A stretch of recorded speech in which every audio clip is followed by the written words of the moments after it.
But it was pretty cool to see everything. Yeah. And not have to go down there because it was cold, it was muddy, like. Yeah. But I went, so the last time they won was when I was in law school. Uh-huh. And we drove down, like I was in law school at KU in Lawrence. Check 1, 2. Oh, no. You're a Jayhawk? Oh, man. Okay. I won't hold that against you. It's okay. But yeah, last time, I don't think I could do the parade again if I wasn't living there because we had to, park in the suburbs, take a bus down there. It was freezing, and the lines for the buses to get back. I mean, it was an all-day thing. I heard they had a lot of problems with Johnny on the spots, and I heard it was much better this time because they had the experience. I mean, we hadn't won it in 50 years, so. It's crazy. Yeah. All of a sudden, it's so different. Yeah. Well, Patrick Mahomes, you get Patrick Mahomes, and that kind of changes things. Yeah, I know. Good morning. Good morning. Oh, we're talking Chiefs football? Yeah. Why? Yeah. I mean, we're Super Bowl champs. We can talk about it for a whole year. That's right. Let's listen from anybody else. Talking about the parade, are you based out of Kansas City? Yeah. Okay. Check 1, 2. No, I did go to the parade. That's just, that's it. Check, check. You have to kind of have the rest of your day available to do that. You really do. I live right down there. So Oh, you do? Yeah. Oh, okay. Actually was able to see most of it. Oh, well, that's great. Yeah. Oh, yeah. But, I mean, there's no cell service. It was Yeah. just, are you based out of Kansas City? Yeah. Okay. Check 1, 2. No, I did go to the parade. That's just, that's it. Check, check. I was telling him that the last time they went, I was in law school, and we drove down from Lawrence to go to the parade, and it was so cold, and it was packed, and the lines to get on the buses to go back. Yeah. Oh, I do think, just from what I heard on the radio, I think it was a better situation this time. It seemed like it. All right. My other box here.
and go on the record.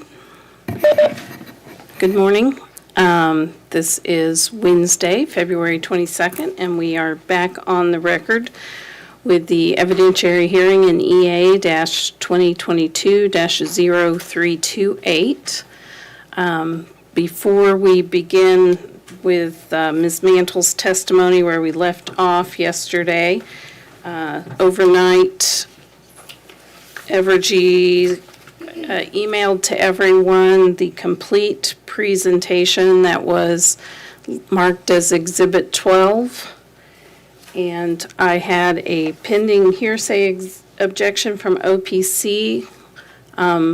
So I will just ask again, are there any additional, or is that objection continuing? Any additional objections to Exhibit 12? I think I missed it because I didn't get the exhibit, so. Did that not go to everybody? Pretty sure it went to all council. Let me check. It's also, I had a lot of emails this morning, so it could have just gotten lost in the shuffle. Well, then we'll table that again. Well, and Judge, I'll- I was going to say, I think it was emailed to both, I think it was to the OPC service. Service, Right, yes. right. Yeah. Did you get it? No, if it went to OPC service, it would need to be forwarded on to us Oh. by our administrative Okay, assistant. we'll table that again until after our next break, and if you guys can maybe make sure you take a look at that, and then let me know if you still have objections.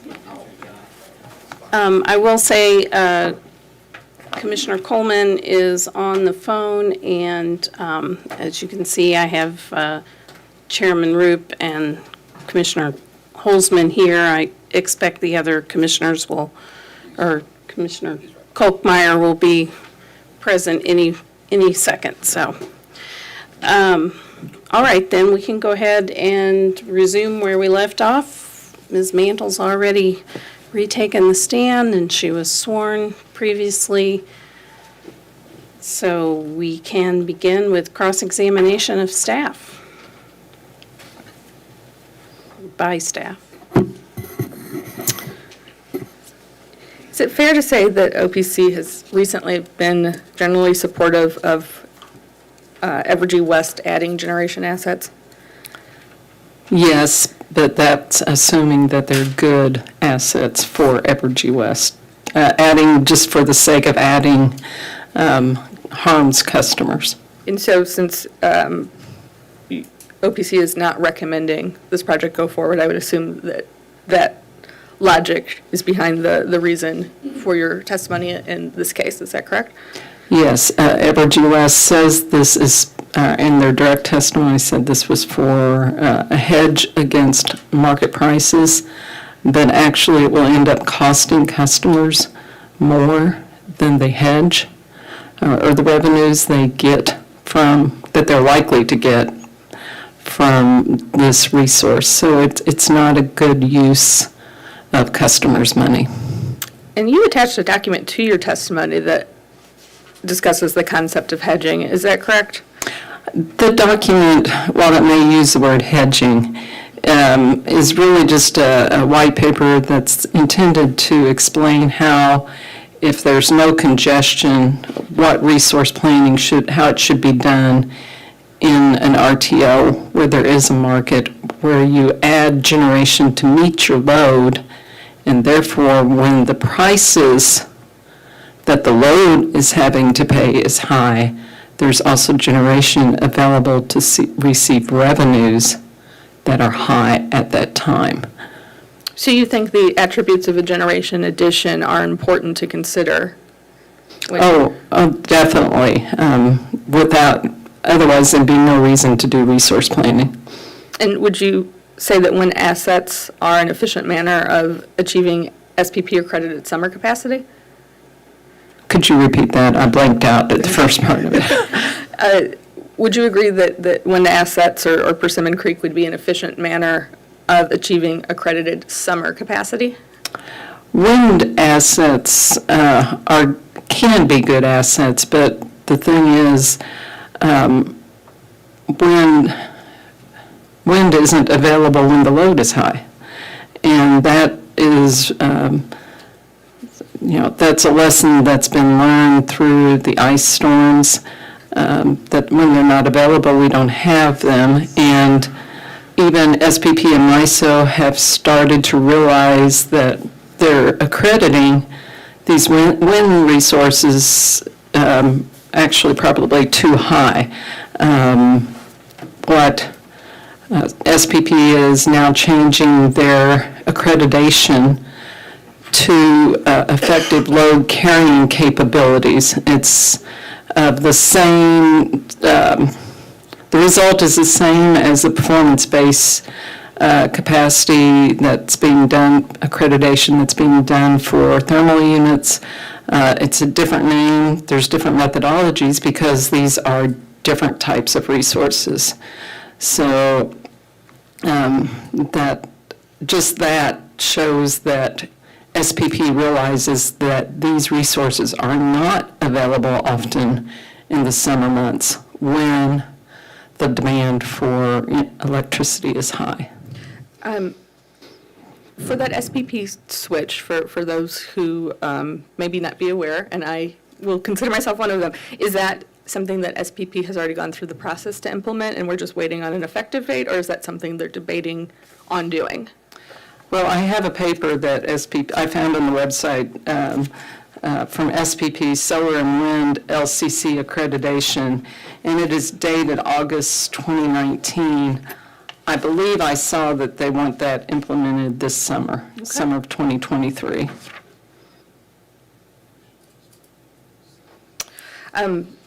So I think that there is a slight difference between staff's testimony and OPC's testimony in this case, and that you've mentioned, and that's how I started this cross-examination, that you think that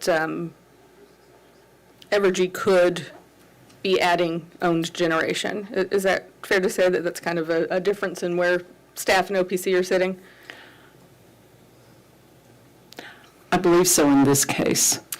Now, is that capacity need new? Oh, no. The company that's now called Evergy West has been in an ongoing battle with having enough capacity since the mid-1990s. At that time, I believe the name was Aquila, they needed additional capacity, so they built a combined cycle plant. But because they thought restructuring was going to occur, they kept it as a merchant plant. Aquila entered into a 5-year PPA, and at the end of that 5-year PPA, Aquila needed capital, so they sold that plant. It's now called Dogwood. It's the same plant. And once again, they were struggling to find capacity. They built CTs outside of a combustion turbine. It's a CT. They built those outside of the town of Peculiar without a CCN. There was a long, drawn-out legal fight, and eventually those were allowed to be capacity for Aquila. Judge, I believe the witness has responded to the question. I believe she is now engaging in a narrative, and I object on that basis.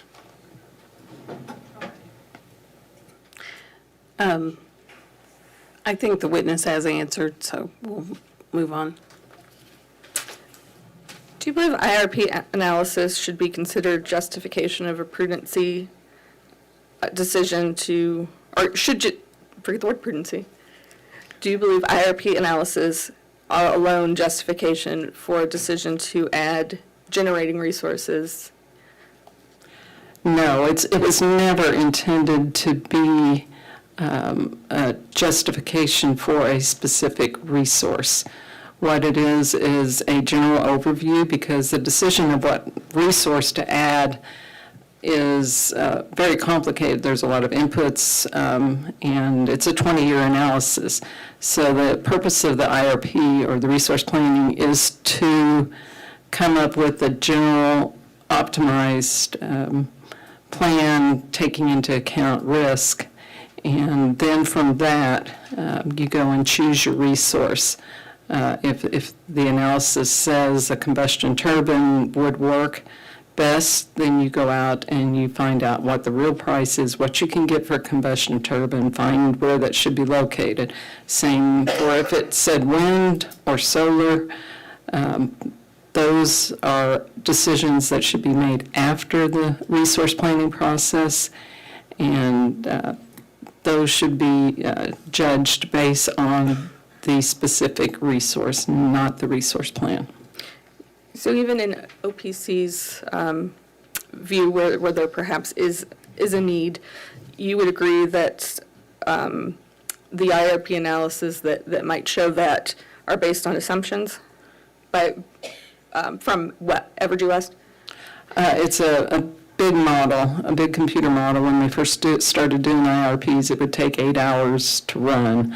It's a massive model, and it is intended just to give a general resource plan, much like, Evergy West current plan says put a wind to, I think it's 150 megawatts in 2024. So it's a general direction. It points direction. And do you think there can be bias in those inputs? Oh, definitely, because, the inputs, it's like any computer model, junk in, junk out. It can be manipulated, whether intentionally or unintentionally, to give a certain result. Are you familiar with Ms. Messmore's Surrey rebuttal? Do you have that up there with you? Yes, I do. If you turn to page 26, and starting at line 14, Ms. Messamore has an explanation of how the capacity factors were developed. Does that explanation resolve any of your concerns about capacity? No, it does not. What will happen at Persimmon Creek is once they're no longer allowed to get production tax credits, they will stop running the units when prices are negative. And capacity factors calculated as the amount of runtime over when it was available. And so the capacity factor will drop, the actual. What has been put into the model, and I understand from testimony yesterday, that factor is not put into the model, but a wind profile is generated to make it so that the model will get that capacity factor.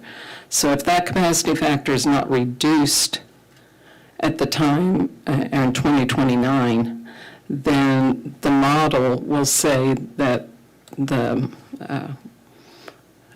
that Persimmon Creek will run actually more than it would actually. So on page 15 of your Surrey rebuttal, you make a comment about the 140 million in PPA losses that Evergy West occurred. Do you recall that? Yes. And were you here yesterday when Evergy witness Messamore stated she did not believe those numbers were accurate or that analysis was correct? I was here. Would you agree that those PPAs were entered into for economic reasons?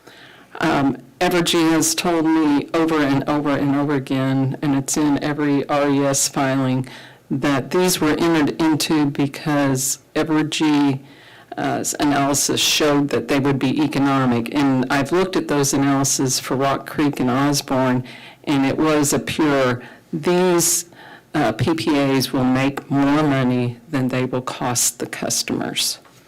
And would you agree that in this case, one of Evergy's justifications is the economic benefit in the form of a reduced net present value to revenue requirement, or NPVRR? Yes.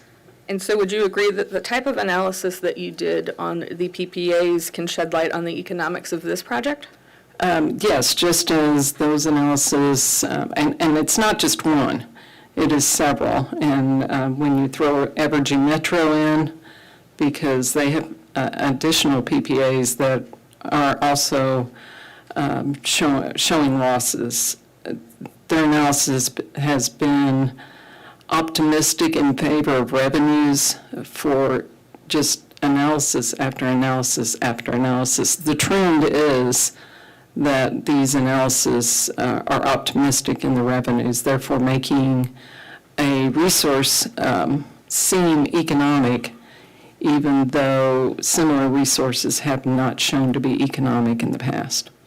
And can you, very briefly and at a high level, just walk somebody like me through what that analysis was that you did for your PPA? What I saw when I looked at the analysis of the Osborne and Rock Creek PPAs was that it was done on a monthly basis, an average market price was used, so there was no notion to the fact that the prices when the wind would be running was lower than the average, because they're typically at night when market prices are lower. It was an analysis over the life of the PPA, and so they had a megawatt hours that they expected the turbine to run, average market price, and that's how they determined the revenues. In each one of these PPAs, there is a set dollar amount for each megawatt hour, and so Evergy pays the owner of the wind project that amount per megawatt hour.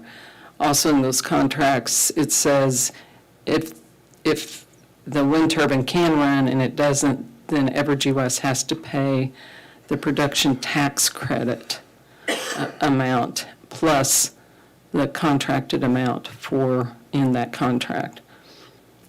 And how did that analysis inform your recommendation in this case?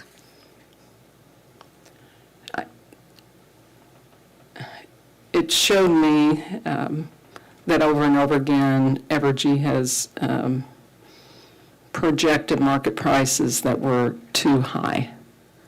And while the model, the IRP model, is hourly, and they did match prices, I think, better to the generation in this run for Persimmon Creek, the tendency to overestimate market prices, I believe, continued.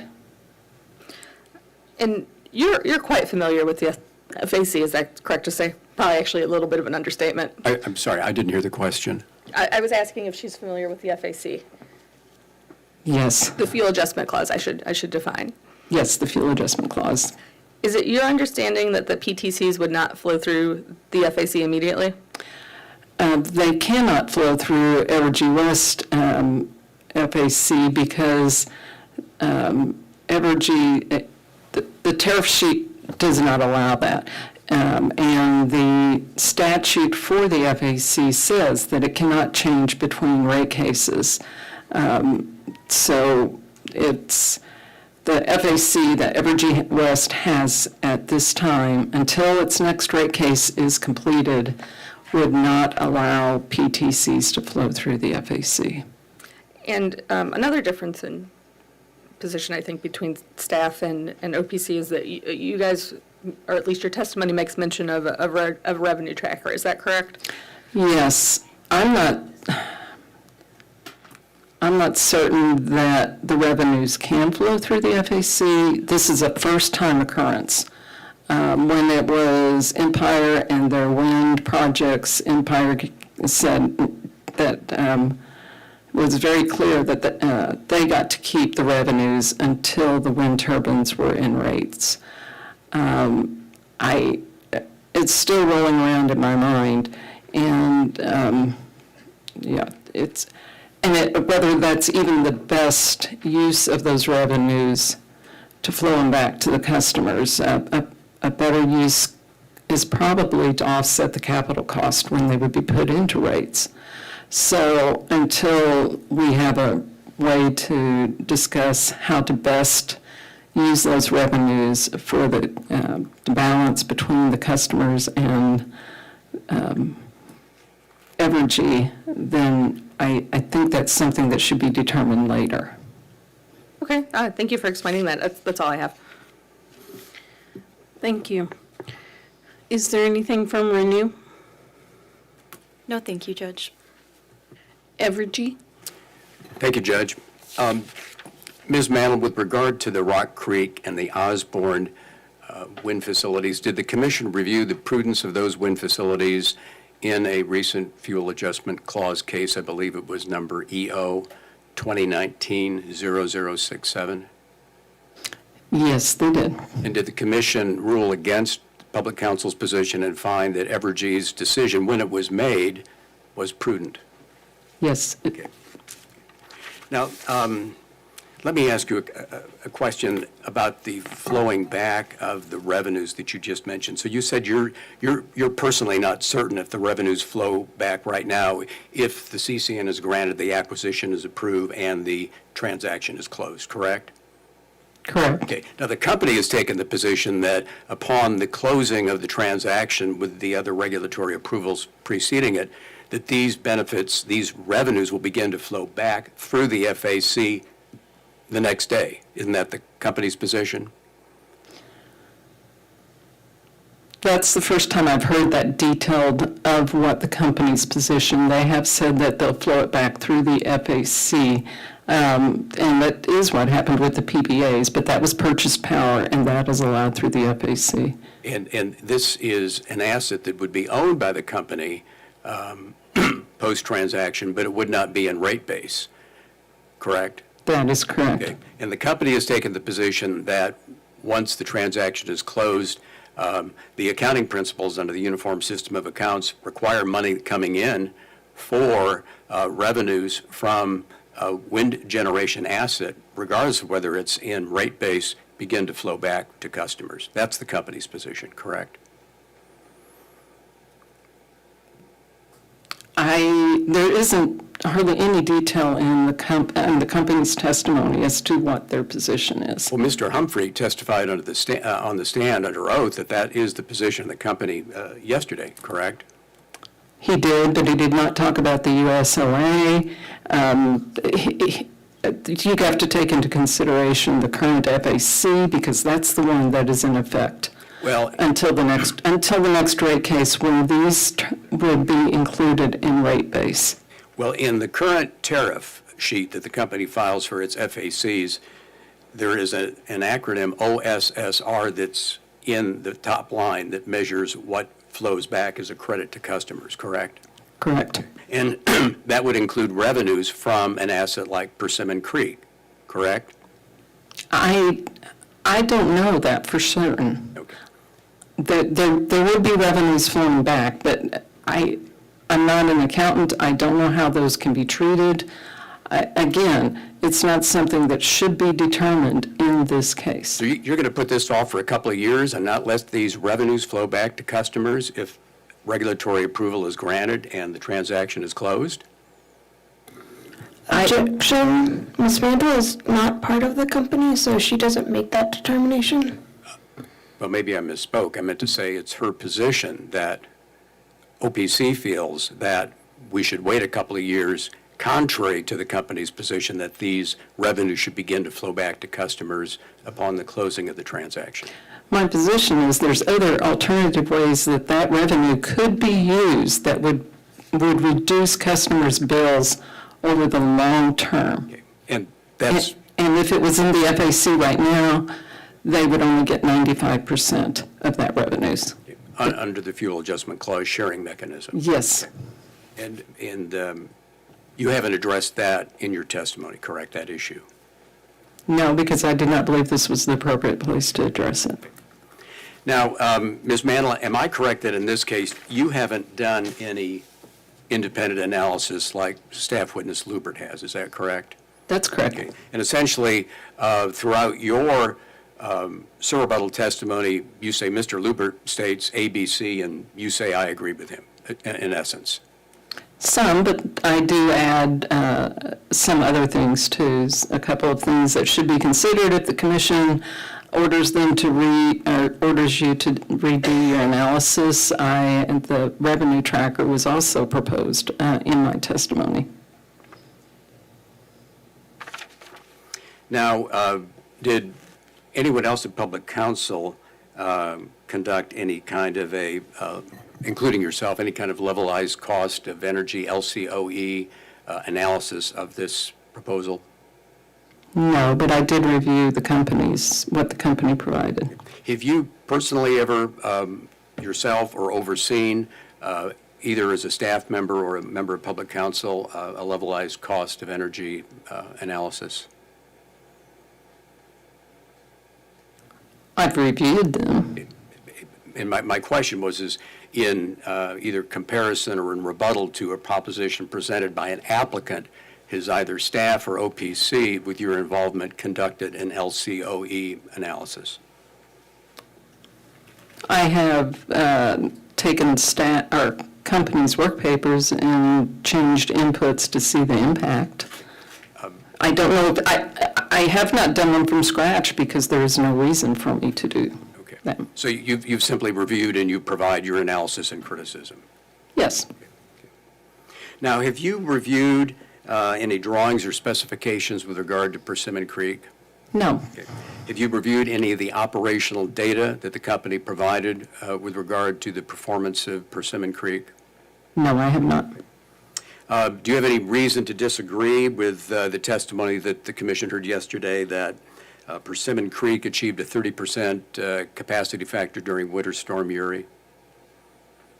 I don't have the knowledge to make a comment on that. Do you have any opinion as to whether this is a, let me rephrase. From an operating perspective, this is a well-functioning plant as far as you can see from the data produced by the company and the testimony.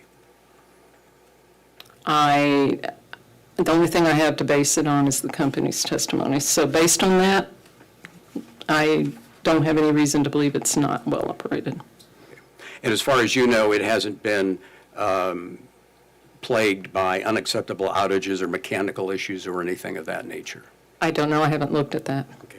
You're not aware of it, correct? Correct. Okay. Would you turn to page 7 of your rebuttal, please?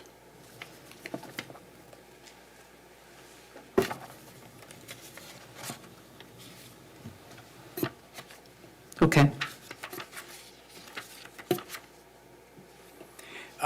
Directing your attention to the question, you say Mr. Lubert uses terminology, quote, not likely, close quote, to describe the probability that Persimmon Creek is cost-effective and a hedge against market energy costs.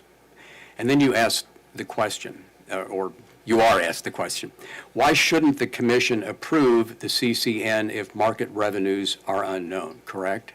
Yes. Okay. How can anyone know what market revenues are going to be in the future?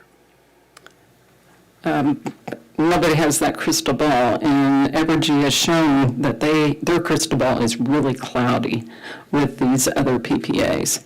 So you really are setting up, are you not, an impossible test? Because if you're saying the commission shouldn't approve the CCN if market revenues are unknown, and you've just said no one has a crystal ball, how can anyone ever meet that test? Well, I also say that Mr. Lubert pointed out several flaws in Evergy West analysis that skew the results. If the revenues from this wind project had been running at $20 million a year, and the impact on the rate impact was $15 million a year, that would be. You do have to look at historical data to know how to go forward. That's your best information going forward. So it doesn't set up an impossible standard. What it does say is look at who's absorbing those risks. The risk in this case will completely lay on the customers if the commission approves this Persimmon Creek and allows Evergy West to receive the PTCs before it goes into rates. And so the customers will not get the PTCs, the customers will have to pay 85% of the depreciation and return on that. The customers, based on history, would only get about $10 million in revenues. It doesn't take a crystal ball to see that it isn't a good thing for customers. And you don't even want customers, under your analysis, to receive the revenues that would flow immediately after the transaction is closed. I do want the customers to receive that, maybe not in that manner. And so many of the issues that you talk about will be determined in a rate case, where all factors are considered with regard to Persimmon Creek and how much of it goes into rate base and all those kinds of issues, correct? Correct? Okay. And all we're asking the commission here is to say, give us a certificate to operate this plant, which is convenient or necessity for the public. That's all we're really deciding here, correct? Yes. Okay.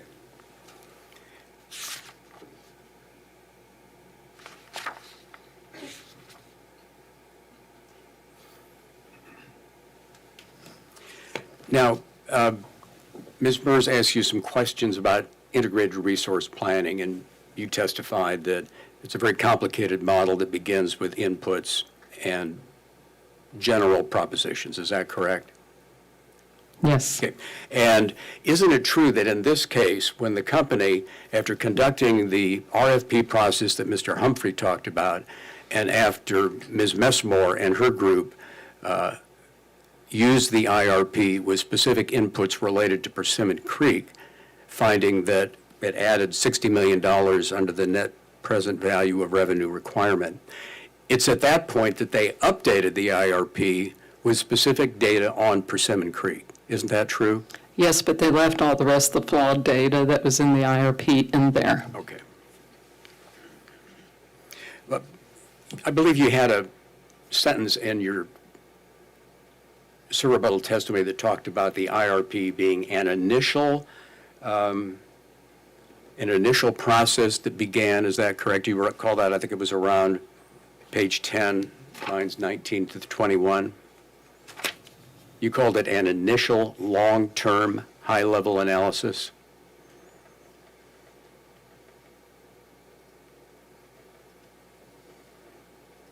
Yes. Okay.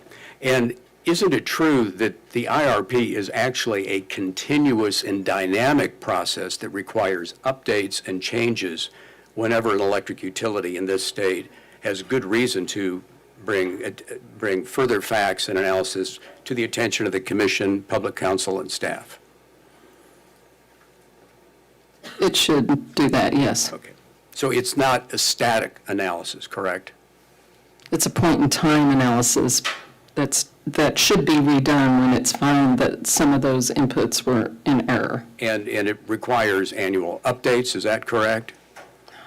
The rule does not necessarily require the resource plan to be rerun every year. There's been many times that the commission, the Evergy has come back and said that's way too much work, we'll do this study instead. So the rule itself does not require the utility to rerun that every year. But it does require a notification of change under Section 11 of the FAC rule if there is a change in a plan. And that was done in this case when Persimmon Creek was identified. Isn't that true? Yes. Okay.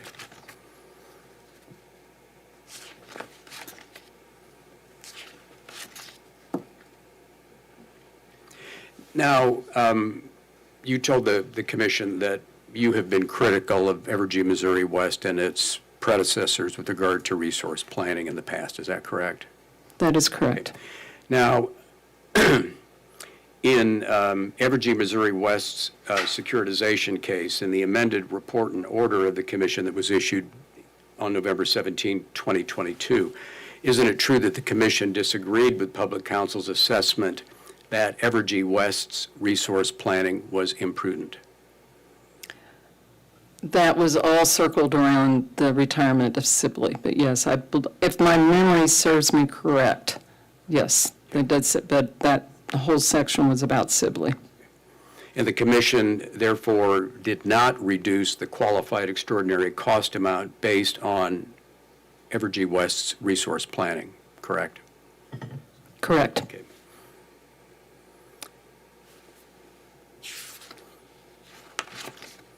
And in the recent Evergy Metro and Evergy Missouri West rate cases that were recently completed, numbers ER 2022-0129 for Metro and 0130 for Evergy Missouri West. Isn't it true that in response to the Sierra Club's allegations of imprudence, that the commission similarly found that there was no imprudence and that Sierra Club had not raised a serious doubt regarding the prudence of Evergy's resource planning? It's been a while since I looked at that. I believe that's an appropriate characterization. Thank you, Judge. Well, let me just check.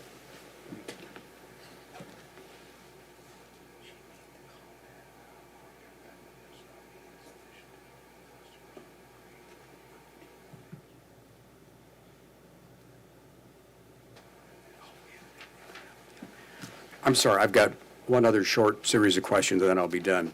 I believe we had a short discussion about market revenues and the mentioning of locational marginal prices, LMPs. Do you recall that briefly at the beginning, I think, when Ms. Mers was asking you some questions?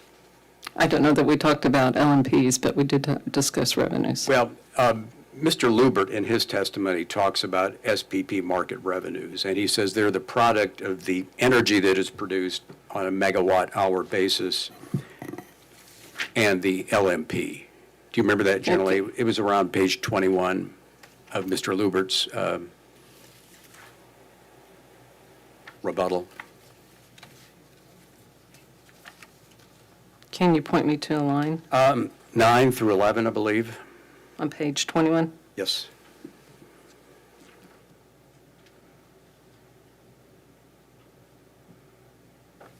That's not on page 21 of my copy. Oh, let me look.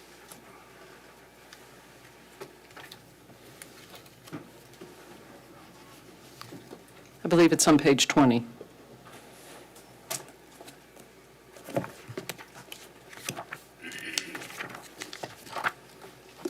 It is page 20. Thank you. I'm sorry.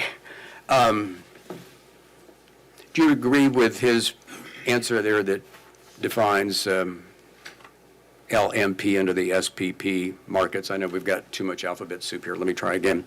Do you agree with his description in the answer on page 20, lines 6 through 13 on the Southwest Power Pool definition of locational marginal price?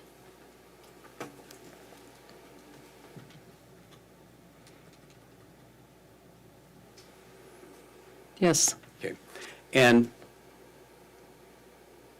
he says that LMP consists of three elements: marginal cost of energy, the marginal cost of congestion, and then marginal losses, meaning transmission losses, correct? Correct. That's what Ms. Messamore said yesterday Okay, also. and so there's no dispute among the parties that that's all that the LMP consists of in generating revenues in the SPP market. At a high level, when you get it down into the details, there's a lot to it. But it does not include any amount for fixed costs of an asset, correct? LMP is, the marginal energy cost is set based on the marginal unit. So in some cases, it could, because the variable cost of that unit could be, say, $10 and the marginal cost is 21. If the LMP is up there at 21, that's going to cover more than its marginal cost. Now, whether that goes to fixed cost, but it could cover some of the fixed cost. It could, but fixed costs of that unit are not an element of LMP. It might be high, it might be way low, correct? LMP is set on the marginal energy cost. And so I guess I'm struggling to understand the question. Well, the question is that the locational marginal price that clears, at which the market clears, and which provide revenues to the utility that's selling energy to the SPP market, does not have an element in it of fixed costs which are set in a rate case. each utility bids in its own units. And whether it determines that, typically, it's my understanding they do not include fixed cost when they bid a unit in. The customers are paying for that unit, so if they can get marginal cost covered, that's Okay. a win for customers.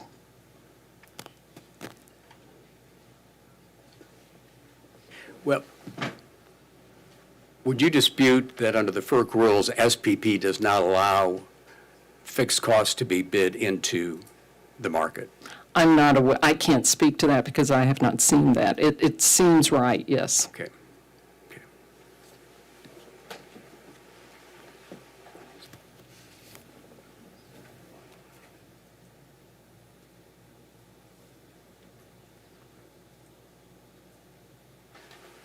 So a utility would not have an expectation of recovering its fixed costs in the SPP energy market, correct?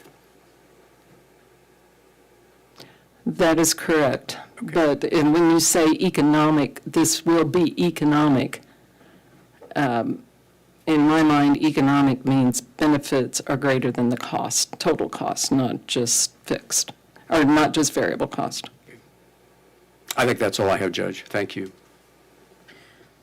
Thank you. Are there questions for Ms. Mantle from the commissioners? Chairman Root? Good morning. Good morning. So based off of your interaction with the company's counsel, I need a little clarification of what you believe the company's position is in moving forward here. So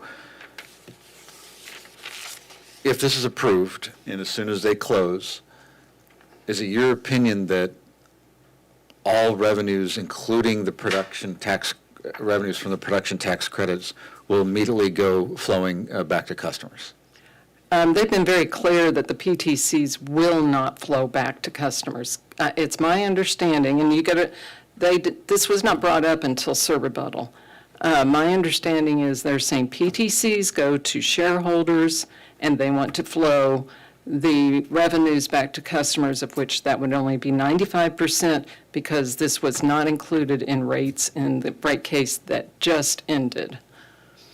Okay, and then that would not be included until the next rate case, if we're going to have them go into rates? The PTCs. Yes. That's my understanding of their position. Okay. And then Right. also the depreciation, they elected PISA, so 85% of the depreciation would be accumulated. That's what I thought it was, but the interaction, I was just confused based off of your interaction. So if that's incorrect, then, but I think I'm agreeing that's how I'm hearing it as well. Going back to the PPAs that OPC has been using as reference of being not economic benefits for the consumers, or they haven't lived up to their to what they would have hoped. Would those costs, in your opinion, be higher or lower if that energy capacity had been purchased through some other mean, like a bilateral contract or a dispatchable generation, if you know? These PPAs were entered into not because the energy was needed, but because supposedly they would make money. They are bilateral contracts.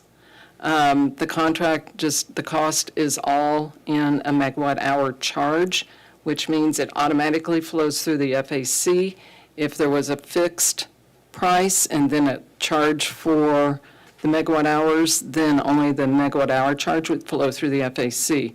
So the reason why they are losing money is that cost is often above the market price that they receive for that generation. Okay. I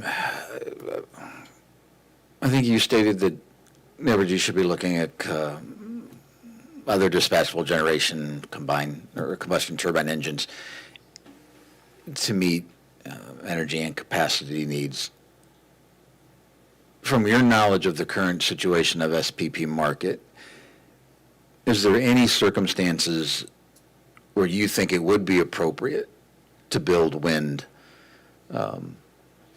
absent some type of like mandate? Yes, wind is a great resource. The problem is Evergy West does not have dispatchable resources that can come online. Now, no, these do not necessarily cover Evergy West customers' load, but they will generate revenues from the market at the time of those loads. So if the marginal energy price is also used to calculate the load node cost. So if they've got generation that they can bring on at that time when load is high, then that revenues can offset some of that cost of that load. Typically, the load node price is higher, but it's congestion, there's a lot of things in that LMP, but absent those things, then having generation at the time the load is there. Now, if Evergy West had that generation that was dispatchable, then wind is a great addition. So am I hearing you say that they should be doing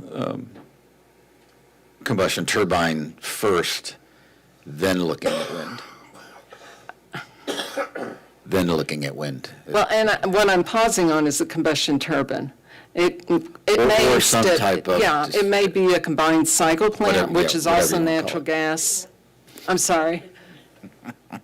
It may be a combined cycle plant, which is more efficient natural gas plant. A CT, modular nuclear is looking better and better all the time. So there's a lot, there's choices, and that's what the resource planning process was intended to do, was to help the utility decide which one of those resources was the best fit for their customers.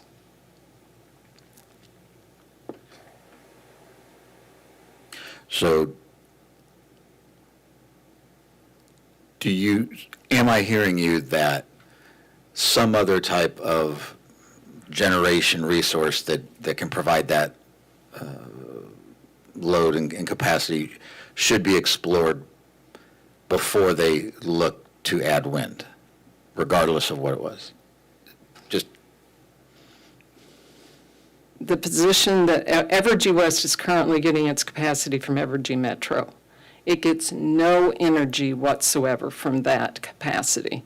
The contract is for capacity only. So Evergy Metro has the resources. They get all the revenue for that energy. And I'm not saying they shouldn't, because their customers are paying for that capacity. But in the meantime, Evergy West customers are having to pay whatever the market price is. And if they had dispatchable resources of some sort, what's happened is over the years that difference has just gotten bigger and bigger and bigger. They haven't added a resource since South Harbor, well, Crossroads. But, it's been a long time since they added a resource. They're depending on Evergy Metro and the market. They need to start whittling away at some of that. If you have $100 million to spend on plant, from my opinion is it would be a much better use of the customer's money to do a dispatchable unit. Again, I'm not against wind. They're just in a position where, and you can see it in Ms. Messamore's testimony, that even if they added Persimmon Creek, they still will be purchasing a large amount of their energy from SPP. That exposes the customers to the risk of the market. There's no exposure there to Evergy West, but it's to the customers end up with the risk. That's why we've got such a high FAC amount. Why the difference is so great is because the market, and that just gets passed through to customers. okay.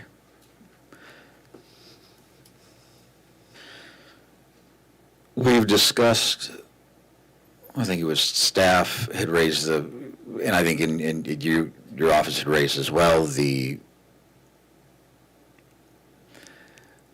IRP modeling that was done, do you, and I've asked this before to other witnesses, so I'll ask you, do you believe the IRP rule needs to be amended to address the concerns that was raised in testimony regarding Evergy's IRP modeling? Or do you believe Evergy's just not implementing the current rule correctly? The last time the rule was revised, I think about 2010, the chapter, it's a whole chapter, and I oversaw that back before I retired from the commission. There's some changes that could be made to the rule, but the application of the rule is everything. I don't think they're applying the rule right. Now, they go through the motions. For example, risk.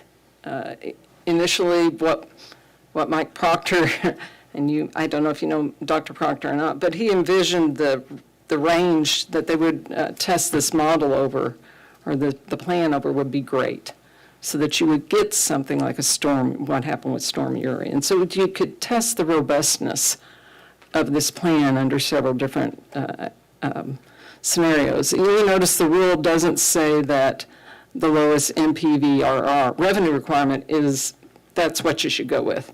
It says that's the primary thing that you should look at. But you also need to look at these other things because there's risk involved. And I don't believe that's being done right. And not just by Evergy West, but by all the utilities. They pick a very narrow range to test risk, and surprisingly, whatever they choose does really well, because it's such a narrow range. It was envisioned that computers would get more powerful and they could actually optimize. Say, here's a wind resource, here's a CT, here's a little CT, here's a big CT, here's a combustion turbine, and give these inputs into the model, and it would optimize what was the best unit to use. And Evergy says, I think we want wind in 2024, and they put that in the model. So they're not using it to optimize. They are using it to measure some net present value. So it's application of the rule. Dr. Proctor believed that if people had good information in front of them, they would make a good decision. He was an economist. And that was what this whole chapter was laid out on. So the rule can work the way it is and provide amazing information for the utilities and the customers and the commission if it's taken seriously and done. There's going to be bias in any inputs. I would have bias if I put them in. But, it could work the way it is now. Thank you, Judge. Thank you. Commissioner Holzman, you had some questions? Yes, thank you. Good morning. Good morning. I want to start kind of piggybacking off what the chairman had asked. From a high level, do you think that the utility behavior is different if they own the asset versus them being a part of a PPA and someone else's? Do they fundamentally make different decisions if they own it versus not owning it? Yes. They do. Do you think that those decisions tend to lend itself to favorable to the consumer or favorable to the company if they own the asset? If they own the asset, at that point, then the utility's receiving they get to the depreciation amount plus a return on that asset. There's some risk there to the utility that the commission will not allow it, it's imprudent. There's some risk that the ROE won't be what they want. Well, it's never what they want. Right. But, so that puts some risk on the company, but they do get a return. Everything's a balance. You got a balance.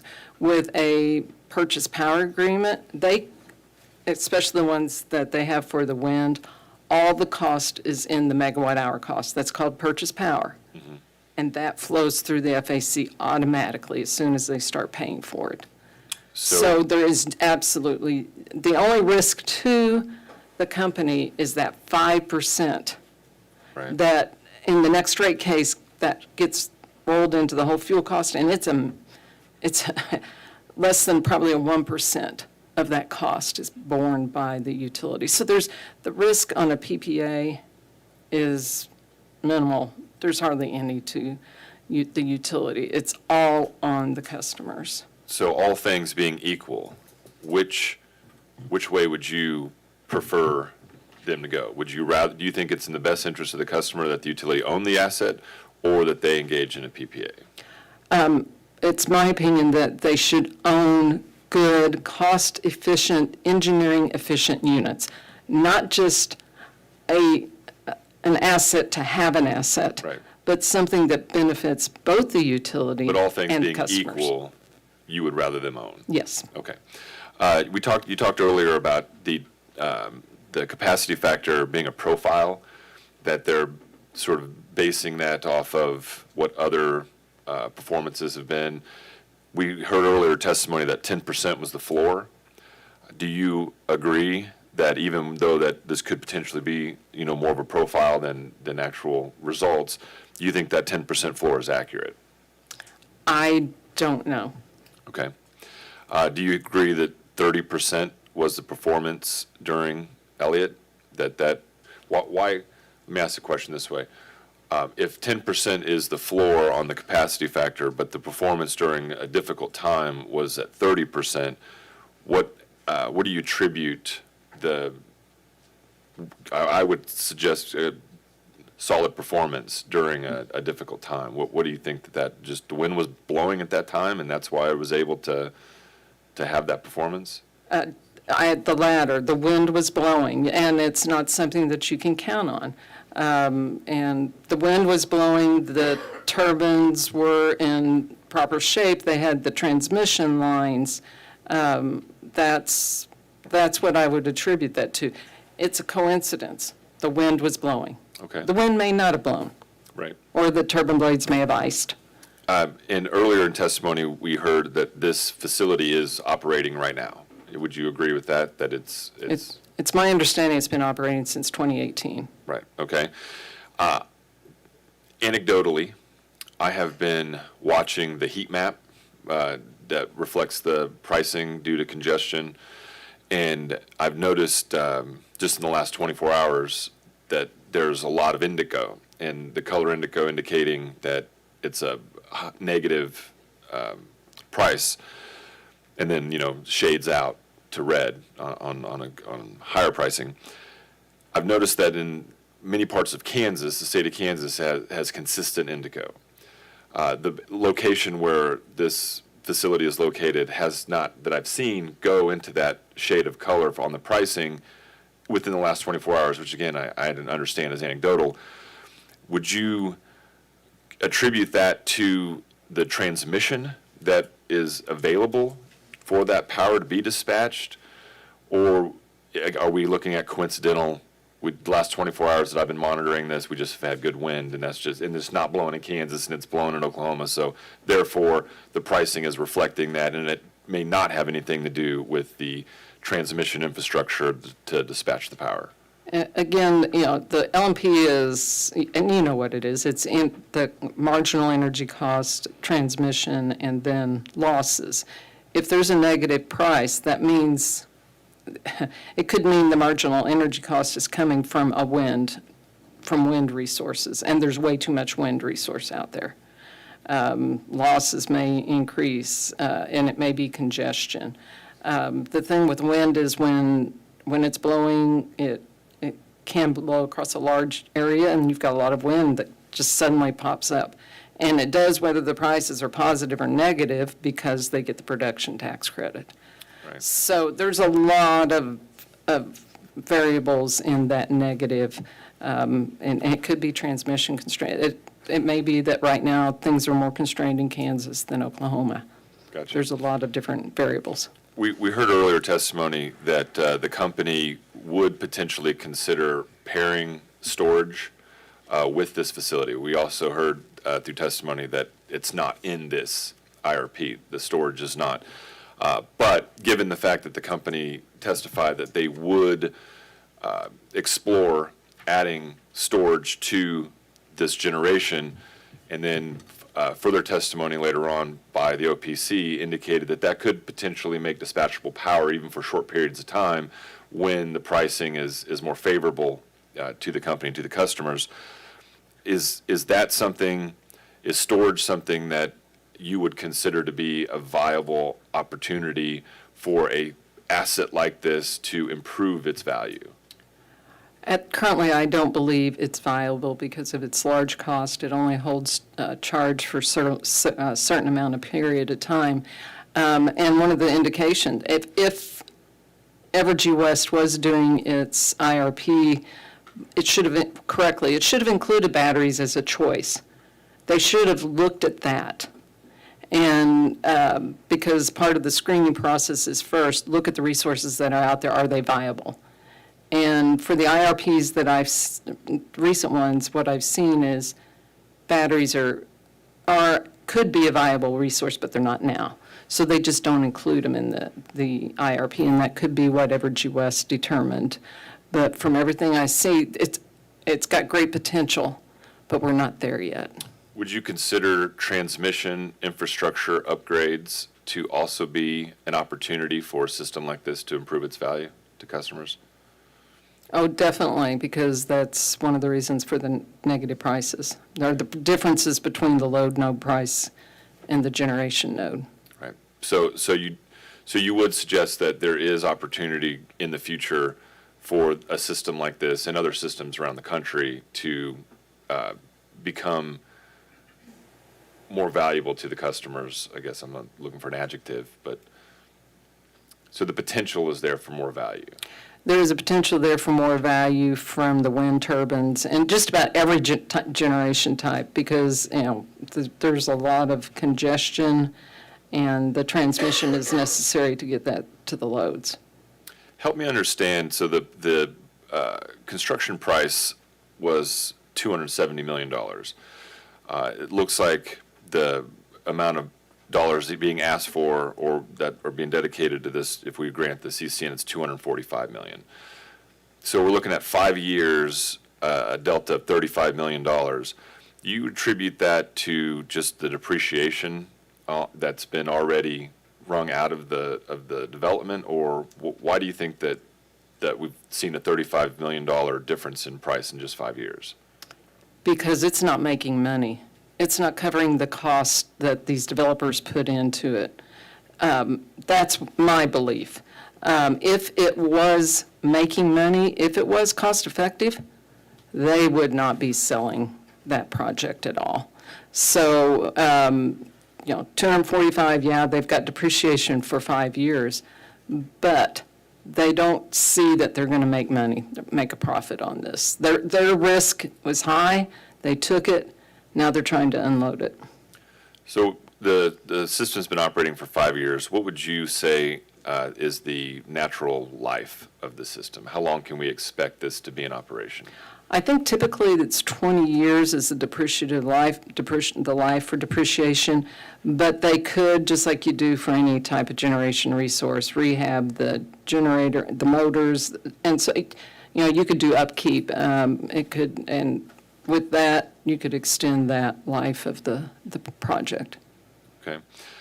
Yesterday, we talked about what it would cost to build this from scratch. If you just were starting from, raw land and had to do this from the beginning, the number that was estimated was about a 40% cost difference, that it would cost 40% more to construct new than it would be to purchase this facility. Do you think that that's accurate? With the passage of the, IRA, Inflation Reduction Act, and there's a lot in that number, especially with supply chain issues and trying to. And I understand stuff. it's an estimate. So, that seems high, but I don't, other than that, I really don't have a. What about the timeline for that? Would you speculate how long, if you were starting from scratch, it would take before a facility was operational? it would, I mean, when you're starting from scratch, you're getting land leases and so forth, and it's really dependent on how long, that's the major time thing. Procurement of the land. Well, and assuming no supply chain issues. How often, or how do you quantify, how does the OPC quantify non-economic opportunity costs? And what I mean by that is, and I guess I'll couch both these questions in the same, so hold on to that just for a second. Does the utility have a responsibility to their consumers, whether they be commercial or residential, who are requesting larger renewable energy projects? If a commercial business development is saying, we would like to be in your footprint, but we want you to add more large-scale renewable to your system, rather that be for our own personal marketing or for whatever reason that they, corporate culture, whatever it is, they decide that they want to, and we've seen it. We want to have these renewable energy on our system. Does the utility company have a reasonable responsibility to those customers, the potential new development or existing residential or commercial customers who are asking for projects like these? Currently, Evergy has a program like that, Renewable Energy Rider. And they entered into PPA Cimarron Bend 2 for a new core. So that Evergy West is doing that. And typically, those, especially the large customers, they don't want existing resources. They want additional resources. Evergy is not going to increase the amount of renewables out there with this purchase. This wind farm is out there, it is generating. It does nothing by purchasing it, it does nothing to increase the renewables out there. So there are ways to get those customers what they desire without charging more to the customers who are just living paycheck to paycheck and want their bill as low as possible. Okay, and so going back to the original part of the non-economic opportunity cost, let's say it's not development. Let's say that it's more of a macro position of supporting projects that would ultimately lower a carbon footprint. Now, you previously said this is already in existence. This is not going to be new. This is just a matter of who's operating it and who's paying for it. It's not bringing any new power on. But is it possible that if the utilities in our state are unable to secure systems like this and projects like this, that it would incentivize or direct towards fossil burning or combined cycle or something that does not have the same type of environmental footprint? That was a long question. Yeah. Does rejection of a CCN for a renewable energy project like this incentivize the utility to then seek out what would be considered, I don't want to use the word dirty, but a fossil footprint, expansion of a fossil footprint?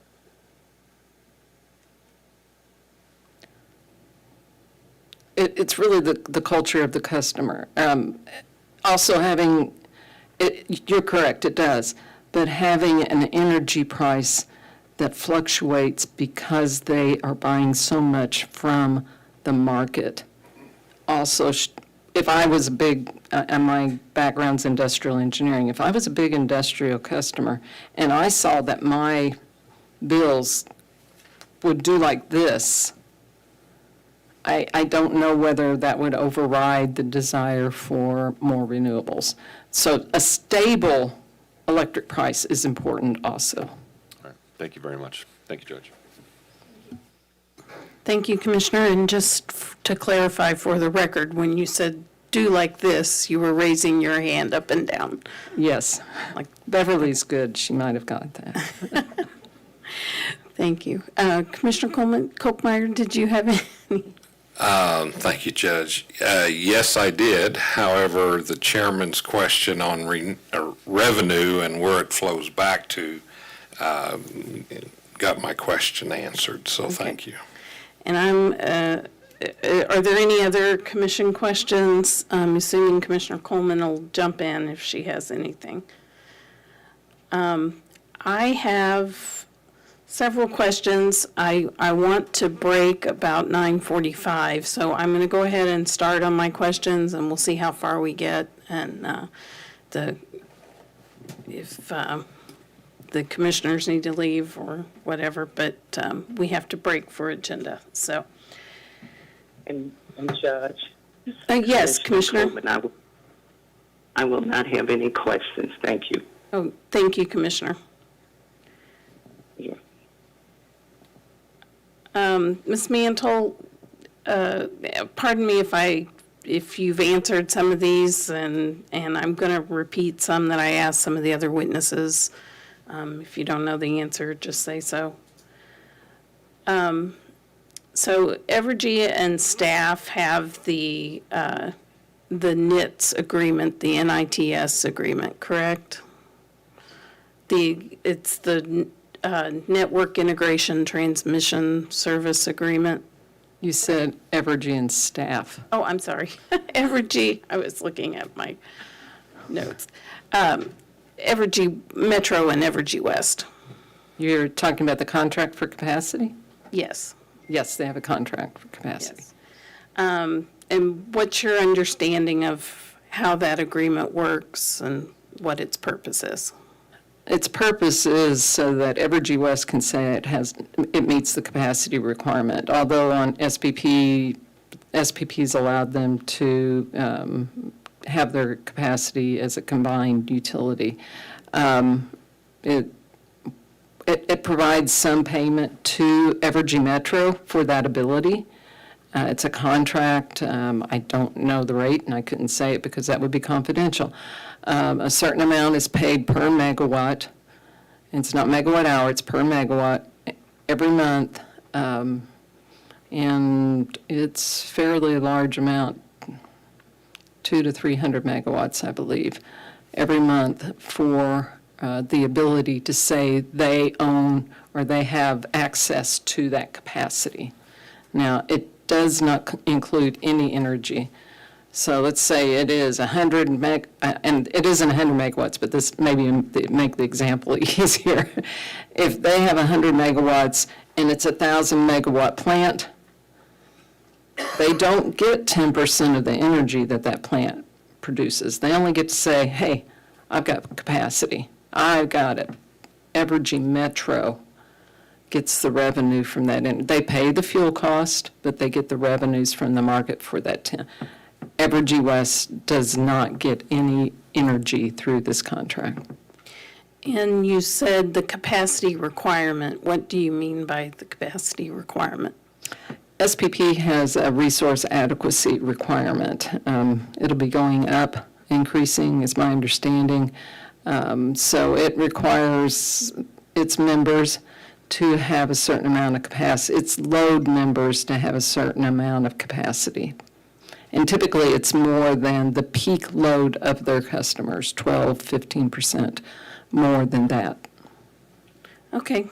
Well, I'm going to pause there because I've overrun my 9:45. So we're going to pause there and take a break until 10:30, which I'm hoping will be, agenda will be finished by then. And we'll return with the rest of my questions and recross of Ms. Mantle. So we can go off the record. Thank you.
We are ready, we can go back on the record.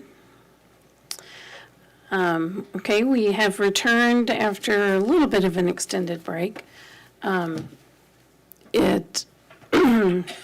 ended with, I was questioning Ms. Mantle, and I did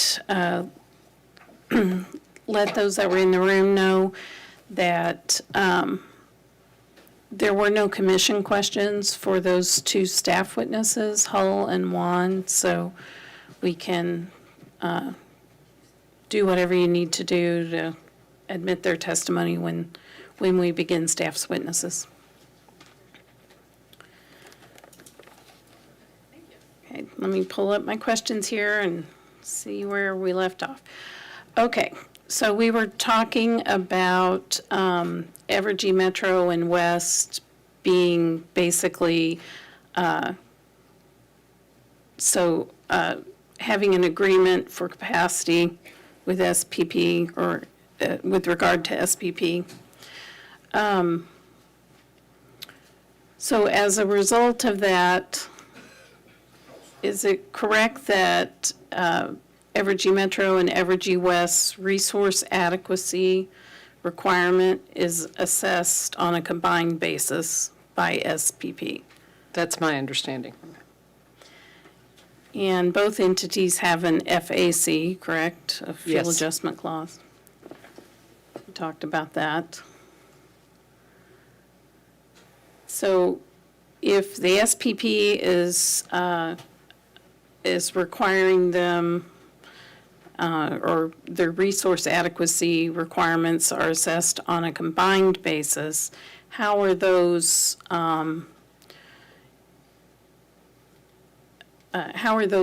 costs, the fuel costs and revenues, if any, how are they treated then in the FAC of the companies? There are certain units, or generation units, that Evergy West has, and there's ones that Evergy Metro. Some of them, like Iatan, are co-owned, but there's a percentage, so each owns a percentage of those. The fuel for those and the percentage that it is owned is charged back to that entity, and so that fuel cost, that percentage of the fuel cost flows through. And on the other side, too, the revenues from SPP are allocated back to the owners of those units. So Evergy West has a record of its fuel cost, and Evergy Metro has for theirs. And there's also one of the other key things of the FAC's purchase power. So then they have the cost of those units, those PPAs.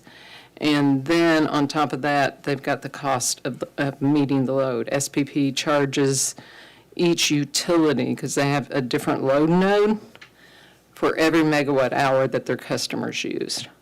So that is offset by the revenue that comes in from SPP. And it's done on an individual, as if they're two utilities, which they are, even though they meet the SPP requirements as one. So they're each charged their own fuel and their own SPP load charges and receive their own SPP revenues. The difference is Metro has generation that it can dispatch when the prices are, when the marginal energy or the generation node price is above their variable cost. So they've got that generation. Evergy West doesn't. Okay. And what about, does SPP sometimes assess penalties for shortfalls, or? It's my understanding they assess penalties for shortfall if for that one summer resource adequacy requirement. And because they are together as a joint, that doesn't happen. But that SPP resource adequacy is one point in time. It's for the peak load and the peak hour. There's an amount based off that. And in discussing with staff, you stated that Evergy West has been short of capacity since the mid-90s, correct? They've been short or just right on the edge, back and forth since the mid-'90s, yes. And because of that, have Evergy West customers had to pay higher fuel costs? Since the market in 2014 started SPP, they would have paid more for their load. Prior to that, they would enter into short-term purchase power agreements to meet their loads. If they were short or if they were right at their requirement, then they wouldn't need that. But they kept, there was always electricity for their customers, but it was always a marginal, much like living paycheck to paycheck.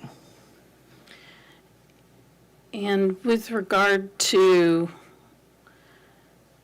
their IRP filings, is it correct that the IRP process requires them to file an IRP for each utility, correct? And Yes, and there was a time period when that chapter was suspended, when it looked like Missouri might be restructured. So I think there was a period of 6 to 9 years, when there was no resource plan filings. Started back up, I believe, in 2000. But have they ever filed, has West and Metro ever filed combined? They file plans? combined every time, but they also then pull out, this is Evergy West and this is Evergy Metro. And now they're actually including Evergy Kansas in their filings. So it's really hard, I mean, they model all three of them together to come up with their preferred plan. The thing is, Evergy West doesn't have generation that it needs, but the other two have an excess. So it always comes out in a manner that does not add more capacity or energy to Evergy West.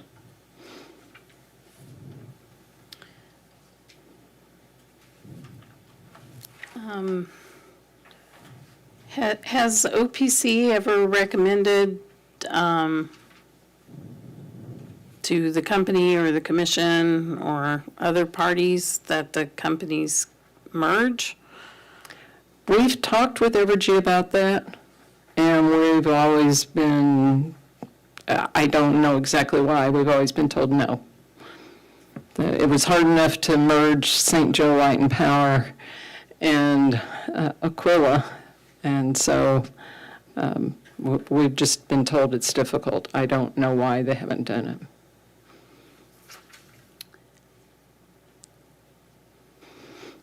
If in a future world they did merge, would the purchase of Persimmon Creek mitigate the need for Evergy West to build additional resources? Not by much. For the capacity, currently, what was in the filing is they would get 20 megawatts of accredited capacity. Now, SPP is changing how they calculate that accredited capacity, even for wind and solar, and looking at different characteristics, so that could change. Okay, I'm going to switch gears a little bit. Are you familiar with Mr. Lubert's testimony? Excuse me. Yes. He has a figure 3, which is a confidential figure. That's a production and load graph. It's in his rebuttal testimony on page 48. So it appears from the graph that there's higher demand during certain months when production of wind is low, and lower demand at certain times of day when production of wind is high. At certain times of day, lower demand when the production is high. That's what I'm trying to say. Is that the way you saw that graph? That's typical. It's not specific to Evergy West. In the summer, that's a very typical day load. In the winter, it's more of a 2-hump, and, but wind, you think about it in the summer. When you go out at dusk and there isn't just no breeze and it's so humid, what kind of generation are you going to get from any kind of wind turbine? And that's when load's high. People are coming home from work, they're getting things done, so for residential class. And so, no, that's very typical. And is that the time when SPP has negative prices at those wind nodes? No, No. no. The negative prices typically come in the spring and the fall when there's a lot of generation.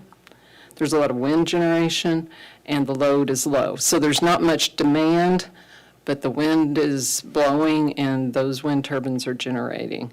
So, congestion figures into some of that negative pricing. And negative pricing won't just be for wind nodes. Sometimes it's on other types of generation nodes too. But it means there's either congestion or a surplus of energy. Okay.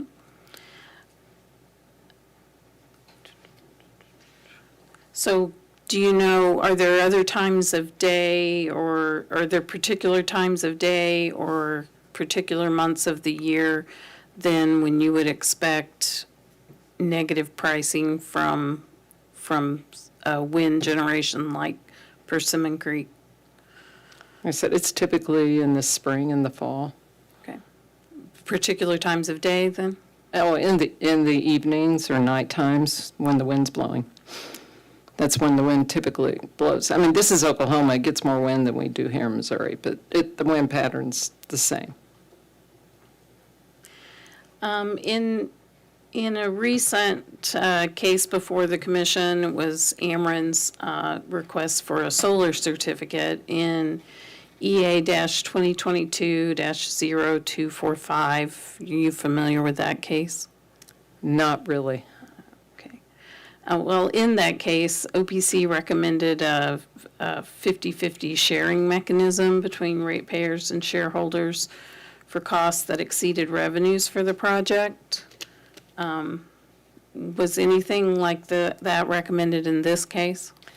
No, there wasn't. There was nothing in the case about what to do with revenues or PTCs until I filed in rebuttal, and then the company till I filed in serve rebuttal, and the company filed in serve rebuttal. I couldn't find in there any other place they talked about what they were going to do with the revenues of the PTCs. Okay. Okay, I think that's all the questions I have. Just make sure none of the commissioners had additional questions while we were on the break. Okay. Commissioner Holzman? Earlier in our, thank you. Earlier in our exchange, you had talked about one of the real goals here was risk assessment.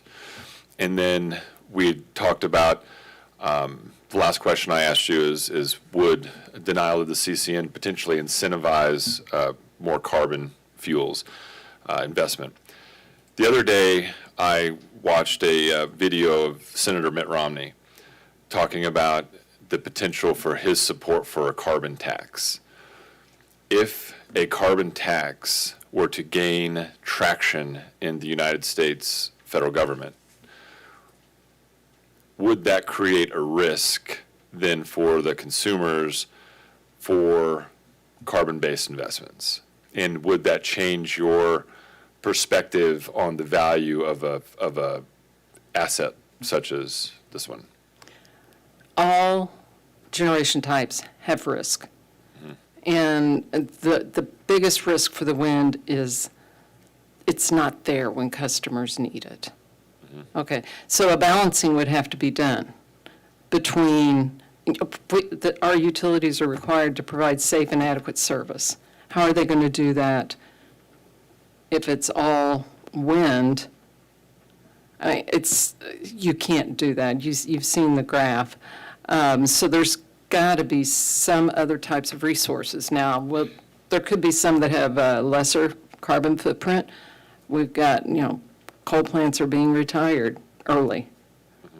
That's happening regardless of even without the federal legislation. So each of that requires a certain balancing, but the utilities are required to provide safe and adequate service at just and reasonable rates.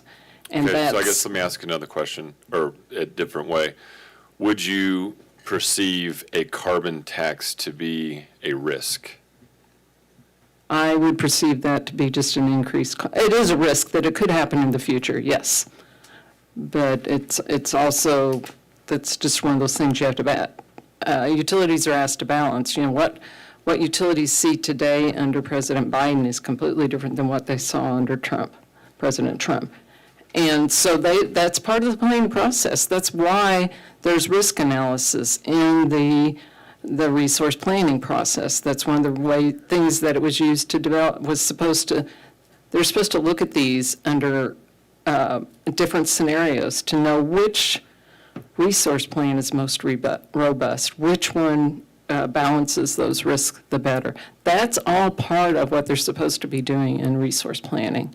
One of the uncertain factors is a carbon tax. Zero carbon tax, a carbon tax of a certain amount. And that's one of the things that's input into resource planning. So that's all supposed to balance that. Do you then view projects like this as a potential hedge against that risk?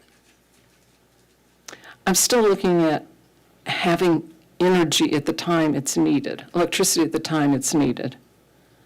That's the constraint. You got to have the electricity when the customers need it. All right, thank you very much. Thank you, Judge. And I had one more clarifying thing. You mentioned Dr. Mike Proctor. Can you just tell, for the record, for people that didn't know Dr. Proctor's service at the commission, his position and what his job was here? Dr. Proctor was hired in the late 70s to implement PURPA, the 1976 version, I think. And he was hired by the PSC. By the commission. He had a staff of economists and engineers and analysts that helped design rates. We did class cost of service studies that took years because of the data that was to be together. He was he still is. He's still living in St. Louis. A very bright economist, very good thinker. The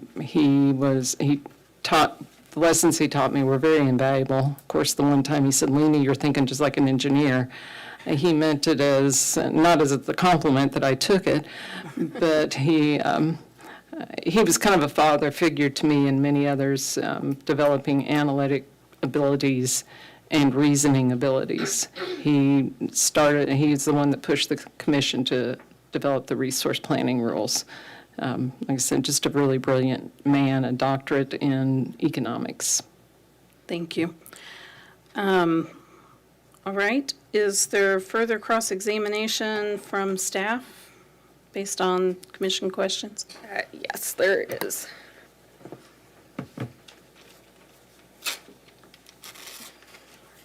You were asked some questions from the bench about signals that rejecting this application could send. Do you recall that? Yes, I do. Do you think rejection of this application might signal that utilities need to provide better justification for large acquisitions? I would hope that it did.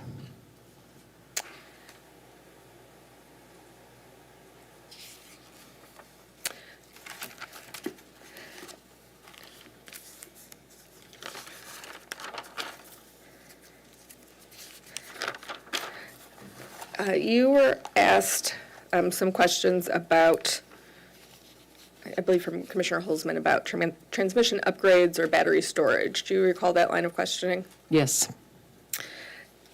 Was the price of transmission upgrades or battery storage factored into the LCOE or any of the analysis in this case? No, it was not. It's my understanding. And would you imagine that those upgrades would add an extra cost component? Transmission may or may not, it's quite how much. It may cost nothing, it may cost a lot, but batteries would add a significant cost. And if Evergy would piecemeal portions of a project, such as evaluating the wind separately from battery storage or needed transmission to have it function appropriately or at the highest capacity, would that have an impact on how OPC could evaluate CCNs? Definitely, and IRPs? definitely. And do you recommend the commission consider the possibility of battery storage in the future when making a determination in this case? The data that's used, again, input data can be influenced by the bias of the person, the analyst.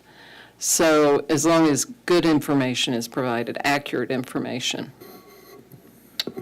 You were also asked some questions, I believe, also by Commissioner Holzman about if Evergy had to start whole cloth over on this project, that there would be a 40% cost increase and an increased time frame. Do you recall that line of questioning? Yes, So you're understanding that the SPP currently has a variety of resources in its queue? mostly wind and solar, but yes. And would you expect that it wouldn't necessarily mean that Evergy has to start from scratch, like they wouldn't have to acquire land or get into the queue if this project was rejected? They would have to, if this project was rejected and they were building in a place that had not had transmission study done, it could possibly have to go into the queue, but if they purchased, like this, a wind farm that was operating, and they did it at a good price, they should not have to go through the queue, the SPP queue.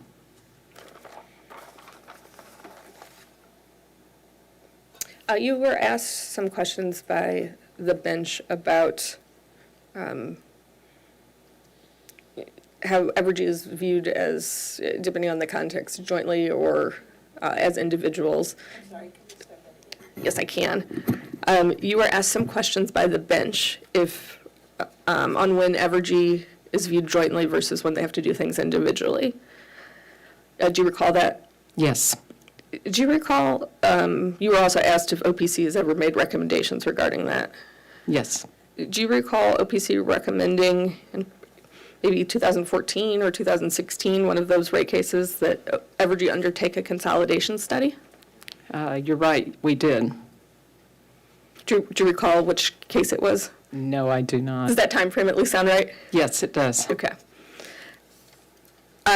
You were also asked some questions from the bench about Boomtown, and you said you weren't as familiar with that case, but that you recognized that the OPC witnesses in that case had maybe recommended a 50-50 sharing mechanism, and that you hadn't seen Evergy make any type of sharing mechanisms. Is that accurate? Yes, Is it your understanding that staff in Jay Lubert's testimony on pages 5 and 11 recommended a hold harmless provision in this case? I do remember he did recommend that the commission require that. And is it your understanding that staff on pages 6 and 7 of Sean Lange's testimony recommended that ratepayers be held harmless for losses related to curtailment and wildlife mitigation? I didn't read Sean's testimony. Okay, well, not hurt his feelings and go further into that one. You were just asked some questions by Commissioner Holtzman again about if carbon tax is a risk that customers and utilities should consider. Do you recall that? Yes, Do you believe that wildlife curtailment would also be a risk that utilities should consider? definitely. And is it your understanding from Evergy's testimony in this case that they believe if they're in compliance right now with what is occurring, that risk of potential curtailment or regulation shouldn't be factored in, they don't have a plan to factor it into their analysis? It should be considered. It's a risk, it's a potential that could happen in the future, just like a carbon tax. Is it your understanding that Evergy doesn't agree with that standpoint? Yes. Okay.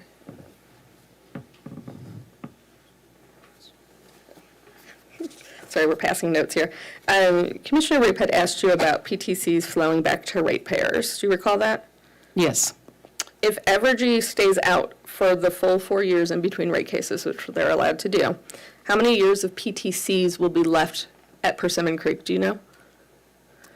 If they stay out the total time that they can, I think it'd be 2 years left that the customers would get the benefit of the PTCs. Okay. And then Roop asked about, Chairman, asked about the timing of adding wind and other resource types. Does Evergy West's recent history of adding large wind PPAs affect your opinion on the dispatchability of new resources for West? I'm going to object to that just because I don't understand the question. I think it's vague and ambiguous for talking about dispatchability of wind. To clarify the question, I'm not sure if Ms. Mantle also, so maybe I'll clarify for all.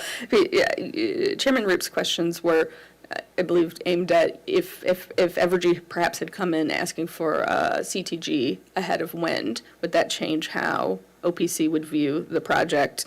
And so there was a line of questioning, I think just in general, exploring your feelings on how you felt timing impacts. So does that help clarify for both, I guess, the witness and for counsel? So what is the question? Does the history you've seen of when Evergy has historically added resources like these large wind PPAs, does that affect your opinion on how the dispatchability of new resources would interact with Evergy West? They seem to, in my opinion, indiscriminately just add PPAs when they become available, and forego any type of dispatchable generation for Evergy West. How that impacts the timing,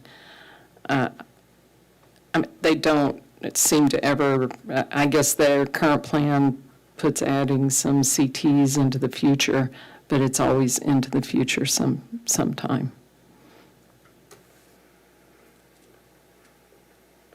And returning to the storage conversation you had, would all else being equal, would storage built in Missouri provide better reliability for Evergy West ratepayers than if it was built in Oklahoma? Definitely, it would should reduce some of the transmission congestion if it is put in the proper place. I think I have one final question, if you bear with me.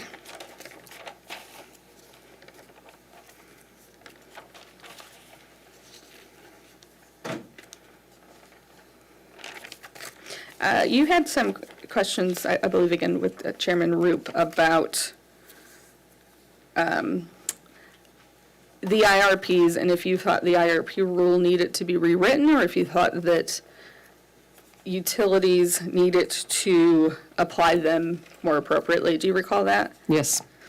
And it seemed to be that your answer was less rewriting the IRP rules, but more having the utilities follow them, or... I wouldn't say follow them, because by the letter of the rule, they are following them, but that does not mean they are doing it the best that could be done. Okay. And would you agree an example of that can be seen in Ms. Messamore's testimony in this case? If you would turn to the chart on page 10 of her SIR rebuttal. I'll give you time to do that.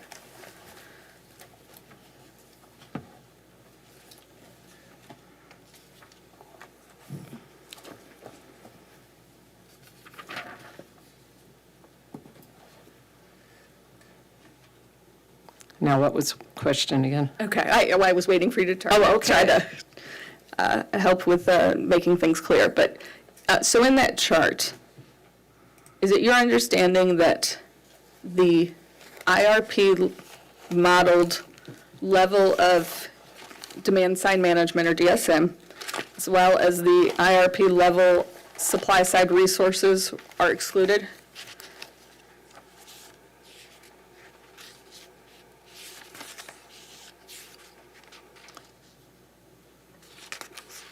I see that no, she says in line 6, no new supply side resources additions are included. And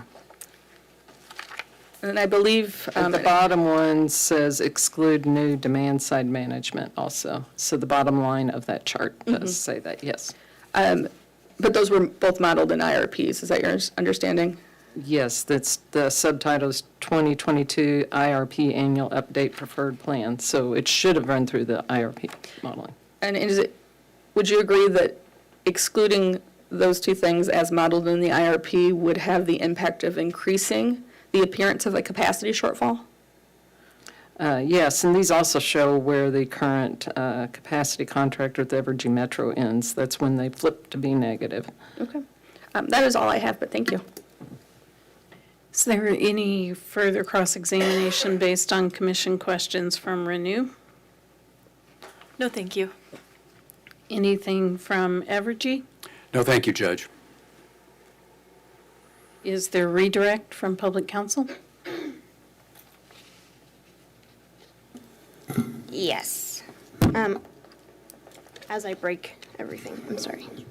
Thank you. Okay. Okay. So, at the beginning of your testimony, with staff, when you were talking to staff about performance-based accreditation, do you remember having that conversation? It was, 5 hours ago at this point, I feel like.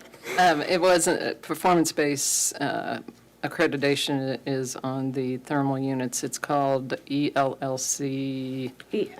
ELCC? Yeah, ELCC for the renewables. Okay, thank you.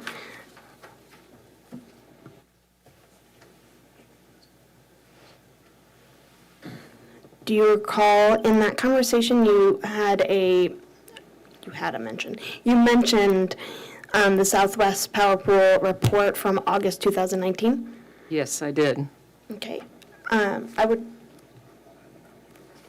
like to pass this to him to hand up. I would like to mark exhibit, I think, 203? 202? Oh, yeah. And once this is given to you, can you identify this document? I should have kept one, but I forgot. Sorry.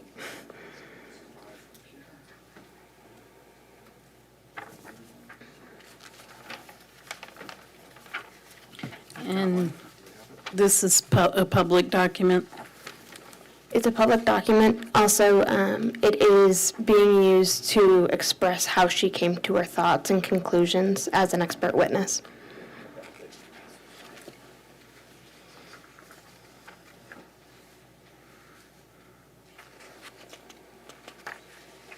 Okay. And again, just because there's been a bit of a wait, do you recognize this document? Yes, this is a document I found with a Google search on Southwest Power Pool wind accreditation. It is a Southwest Power Pool document. The introduction says, this white paper proposes a methodology for prioritizing and allocating available effective load carrying capability, ELCC, from wind and solar generation facilities that qualifies capacity in the SPP Balancing Authority, BA. Because of wind and solar generation intermittency, the capacity value or effective load capability, ELLC, of wind and solar powered resources are lower than their nameplate values and will decrease as their penetration increases across the BA, the Balancing Authority. As the penetration of wind and solar generation increases, SPP and its members need to be aware of and understand the changing impact these resources have on the economics of resource adequacy and on the reliability of the system. Okay, thank you. Can you, in your expert view, give a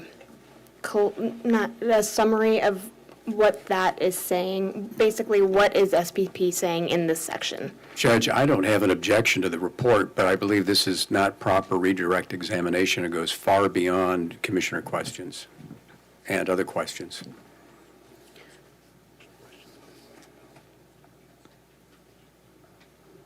Did you have a response? Yes, this was a response to the accreditation conversation that Ms. Mantle had with staff earlier, and I understand it is hard to remember. It was one of the first questions they asked when we began the hearing this morning. And do you have a question for the witness? I mean, other than just summarizing the document? Yeah, I just wanted, it was more of a way for her to explain more the similarities between ELCC and the performance-based accreditation, which was one of the things that we specifically talked about this morning. So could you ask her that question? Sorry, that's what I thought I had asked her, and I might have not done a great job. So can you Thank you. explain how that section that you read kind of expresses the similarities and differences between the ELCC and the performance-based accreditation?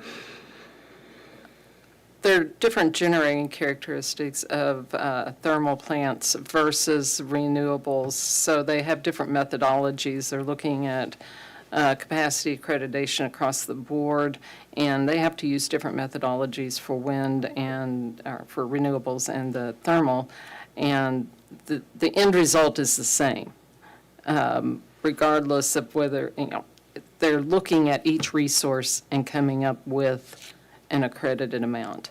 So performance is like I said, they are just different terms for different renewable or different resources, but the result is the same. Okay.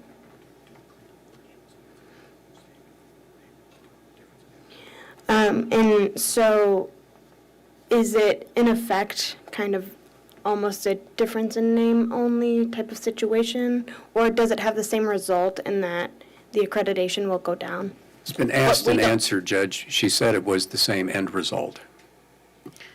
She did answer that, so. That's fine. I just wanted to make sure. Okay. And at this time, I am going to offer nope, we're not the agency. OPC's exhibit number 102. 202 onto the record.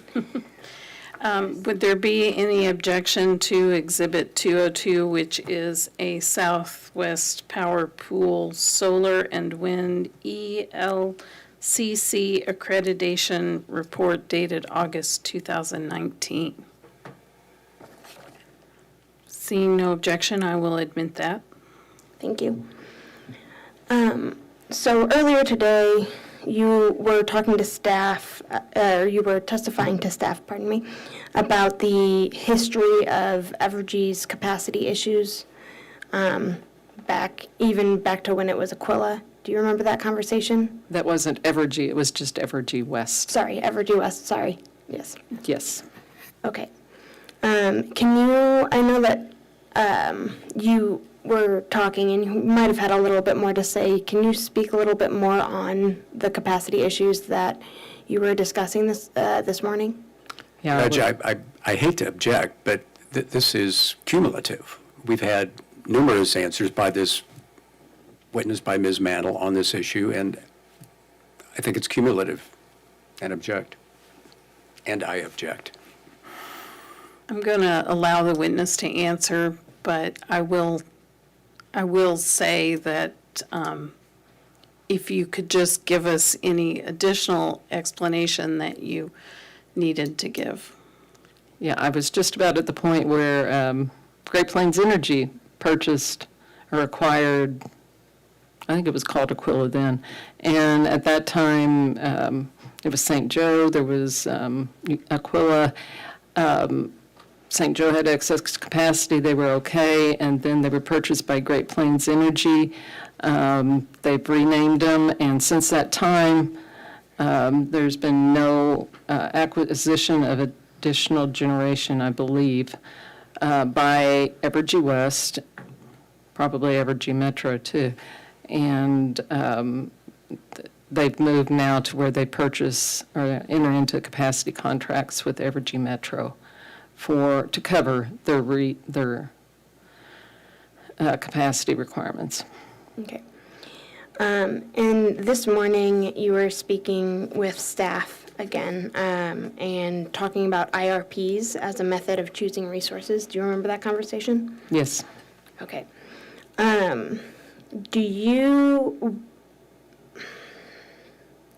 Sorry, I'm trying to figure out how I would like to phrase this.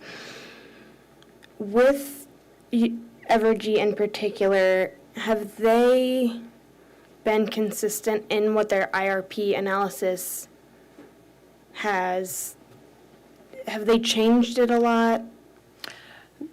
They have. They entered into these PPAs, and then they would come in and tell the commission that they've changed their preferred plan over, as has been testified to, over and over again. These PPAs were supposed to be economic, and they would come in and tell the commission that. And so then their preferred resource plan changed to include that resource.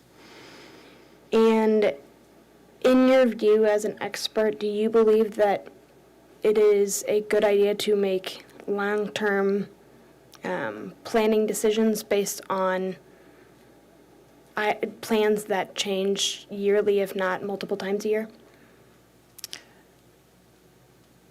No, I mean, there's going to be changes, but when these analysis for the PPAs, and even perhaps this one, because it showed up in the RFP that they could get it earlier, when these come along, it doesn't mean that they can't change. It just needs to be an analysis that is more close to what reality actually is. Give me a minute, sorry, I have a lot of papers.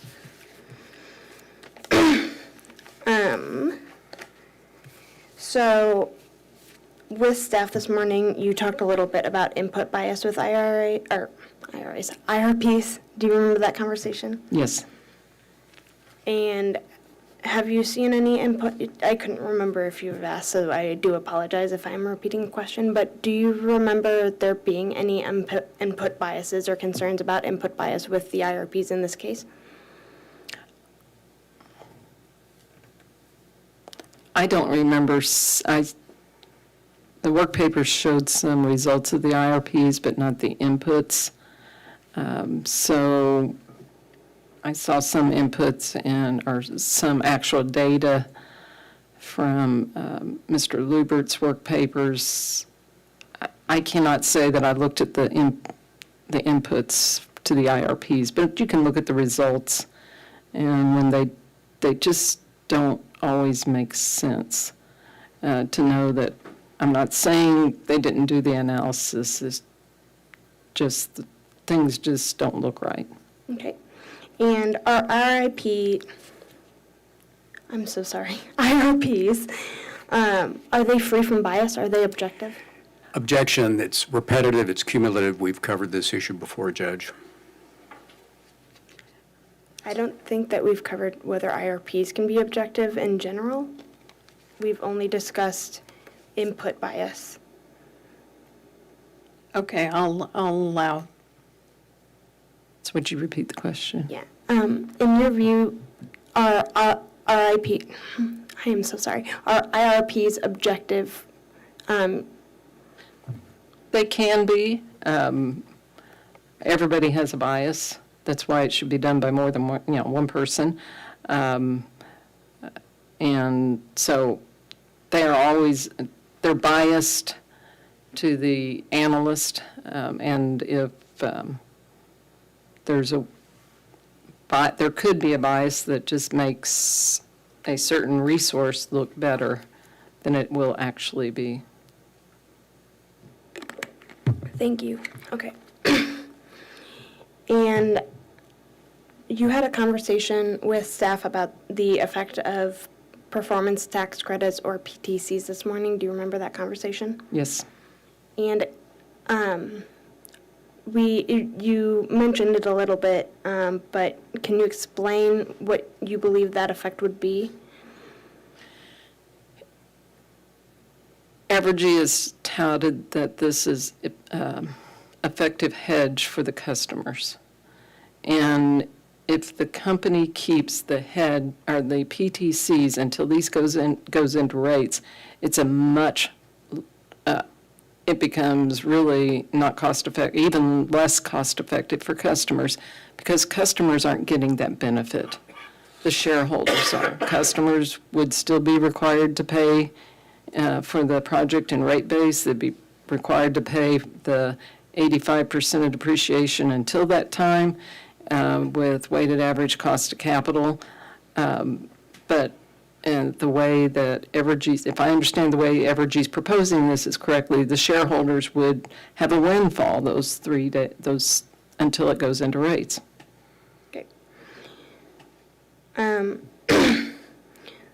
Do you remember having a conversation with staff this morning about the analysis of Evergy's PPAs? Yes. Okay. Yes. And can I have one actually? Oops. Yes. And I would like to mark this exhibit as exhibit number 203 on the record. And I keep forgetting to give you them, I'm so sorry.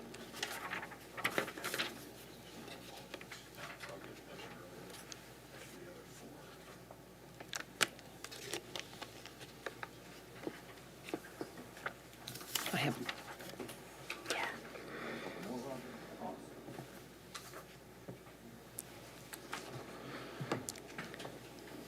Does this document look familiar to you? Yes, it does. Can you tell me what this document is?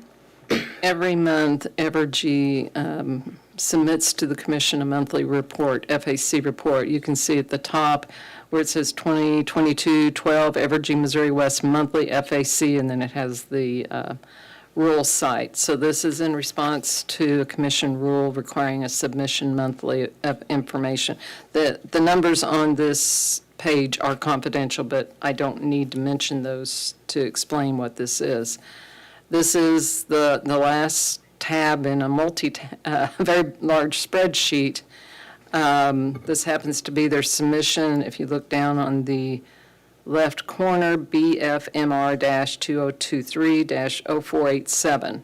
You can find this in EFIS under non-case-related submissions. The commission has ordered them to supply every month the megawatt hours, the cost, and the revenues for each PPA. And the losses that OPC has discussed, I believe staff did a little bit of these PPAs, were calculated by taking each one of these for every month. I have back to 2015 for Evergy West. The total cost, or it's the revenue net of total cost, to see whether these really are economic for customers or not. So the numbers that were in my testimony of 140 million, the ones that Ms. Martin showed on the folders yesterday, were simply an aggregation of the data that was sent to the commission. There was no hindsight. I've been doing this every month, so it's not like I went back and found it. It's just a tab on how well these PPAs are doing in the market. So that's what this sheet is, and that is where the data came from to get the numbers that it's in my testimony and that Ms. Martin spoke of in her opening yesterday. And this is just 1 month. It comes in every month. Thank you. And with this analysis that you use for these PPAs, does that relate at all or tell you anything about this purchase of Persimmon Creek? It tells me that they have not done a good job of estimating what's economic in the past, and creates great doubt, especially when reviewing the information provided by staff, that this will be economic for customers either. So on top of the 140 million customers already had to pay, Evergy's now asking the commission to allow it to increase customers' rate for another wind project that it's claiming it entered into to hedge exactly what we're seeing here. Okay, thank you so much. And I would like to enter the exhibit onto the record. And And that as a sorry, I realized it was confidential after I. And that was what I was about to say, was the exhibit has been marked as 203C for confidential. And it is the 2022 12 Evergy, Missouri West Monthly FAC report, identified in the Commission's electronic filing and information system as BFMR-2023-0487. Would there be any objection to that document coming into the record? Seeing none, then I will admit Exhibit 203C. Thank you. Is there pardon me, this morning you had a conversation with staff about Evergy's analysis of PPAs and bad modeling, and we just kind of went through how those relate to the purchase of Persimmon Creek. Do you remember that conversation, both this morning and just a minute ago? Yes. Okay. Can you explain the difference between a PPA and a purchase of a generation source like Persimmon Creek?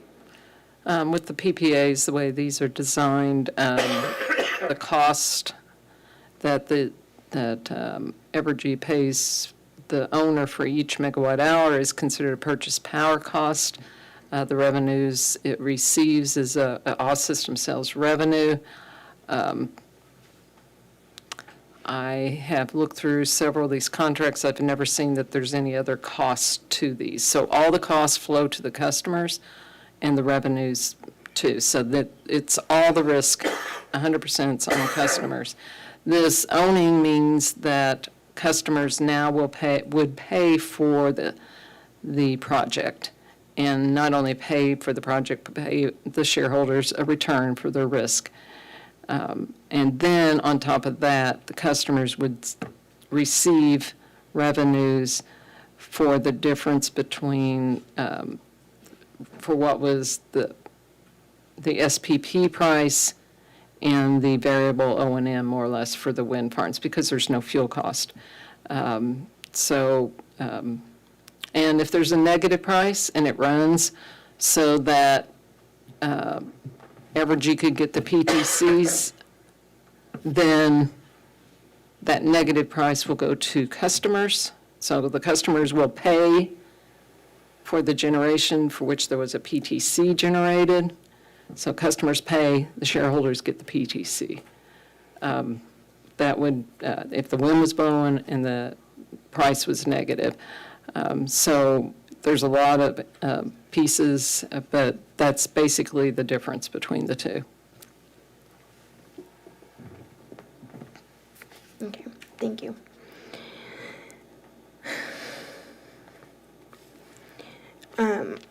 Do you remember when Evergy's council asked you about the prudence review of the wind PPAs?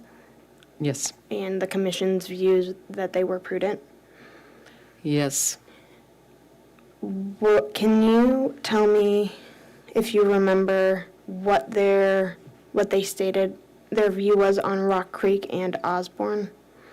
They realized that they were losing money, but the commission stated that they were prudent because they were entered into because of the potential for the Clean Power Act, I believe it was, as a hedge against that being enacted. It wasn't enacted, but they were, customers were stuck with a 20-year PPA. I believe it was a high-cost 20-year PPA because of this opportunity that Evergy took to enter into these two wind farms because they thought legislation was going to be enacted.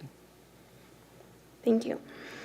And you had a conversation with Evergy's counsel about the flowing of rates. Oh my goodness, of revenues through FAC. Thank you.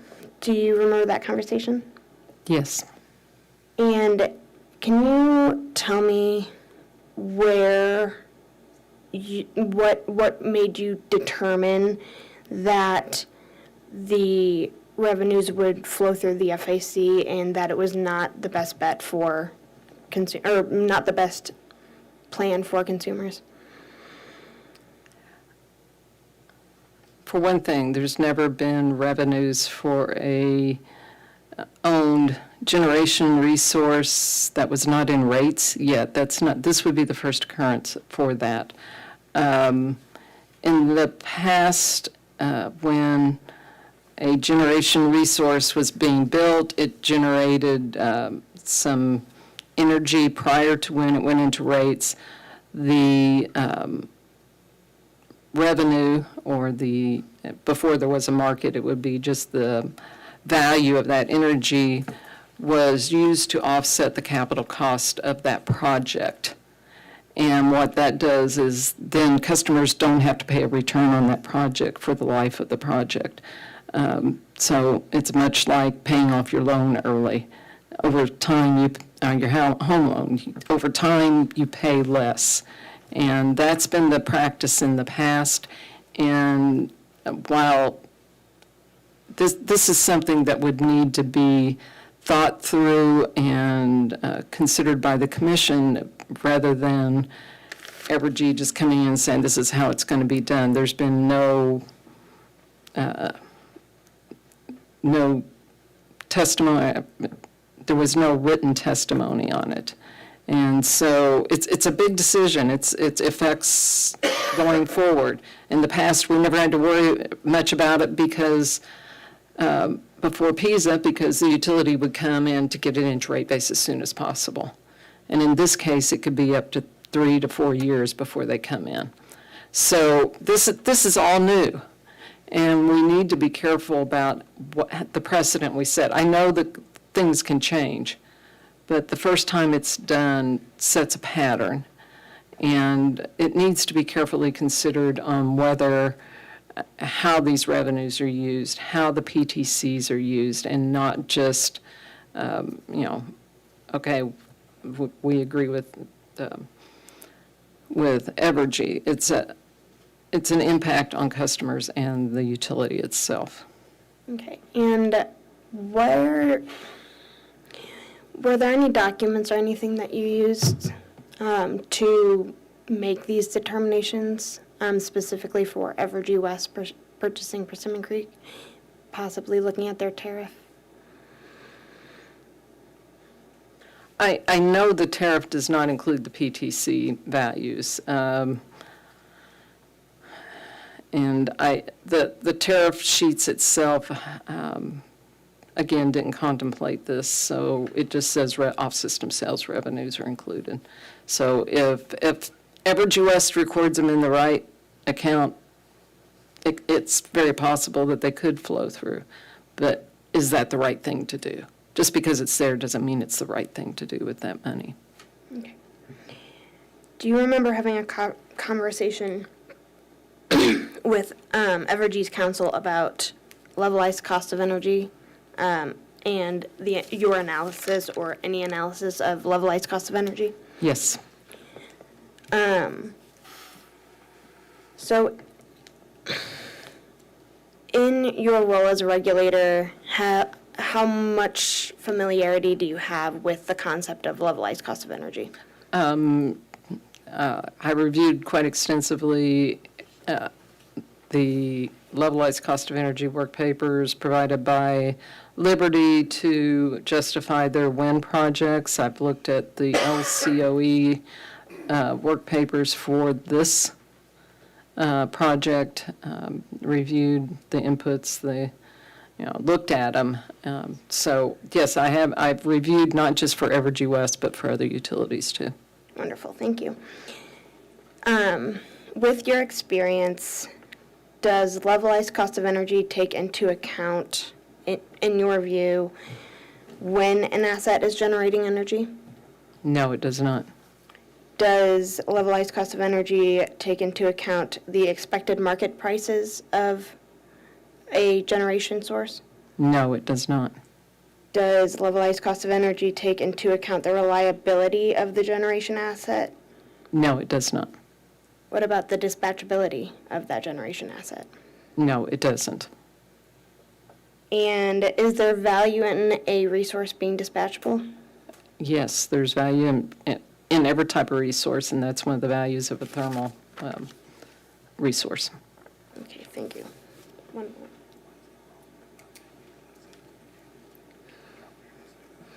And what is the problem with not taking all of those other aspects of the LCOE into account when determining the proper generation source or a project to pursue? The LCOE is it turns a blind eye to many of those things. The value comes from a resource. Now it comes not just from providing energy, but when energy is provided and the ability to generate using that resource. LCOE is a tool. It's one of many that should be reviewed, but it should not be singularly relied on. Okay, thank you. So this morning, I think, you had a conversation with Evergy's counsel about his finding, or I think an engineer's finding, that Persimmon Creek was a well-functioning wind farm. Do you remember that conversation? Yes, I do. Okay. In your view, is well-functioning the same as efficient? It may be engineering efficient, maybe not the most efficient, but it's okay. But engineering efficiencies is different than economic efficiency.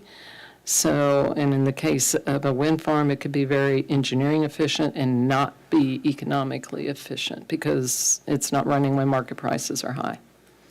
So, in your view, if this is a purchase that is being made for economic reasons, is economic efficiency something that should be taken into consideration? It should be taken into consideration for any resource that's acquired for any type of resource, this one or CT or combustion turbine. Okay. I'm sorry, what were those last three? A CT or combustion turbine. Actually, those are the same thing, combined cycle. And is it also important to make sure that we differentiate between engineering, well-functioning engineering-wise and well-functioning economically? Yeah, sometimes to get the highest engineering efficiency, you have to spend more money and it becomes less economic efficient. So it's to find the balance between the two. Ideally, they meet their peak together, but not always. Okay. And this morning you had a conversation with Evergy's counsel about being able to tell the economic efficiency of future projects and how, because you said, anyway, you said something about we don't have a crystal ball, but Evergy's crystal ball is much cloudier than most. Do you remember that conversation? I said it was a very cloudy crystal ball, whether it's more cloudy than mine or not. Fair enough. Do other companies choose better projects for rate purposes in your view? I'm sorry, could I have the question again, please? Do other companies have the ability to choose better projects? Is there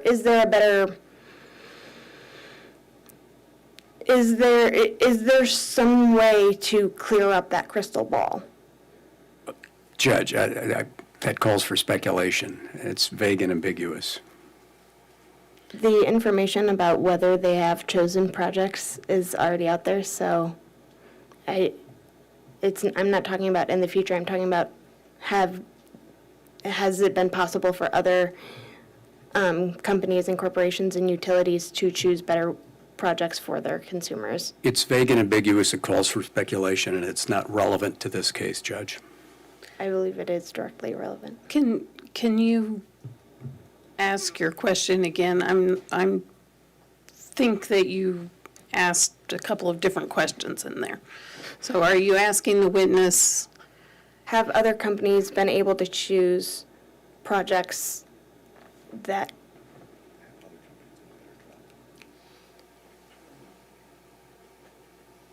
have other companies been able to choose products that that are able to keep just and reasonable rates than Evergy? Judge, it's vague and ambiguous, it calls for speculation, and it's not relevant to the discussion in this CCN case, the way the question is phrased.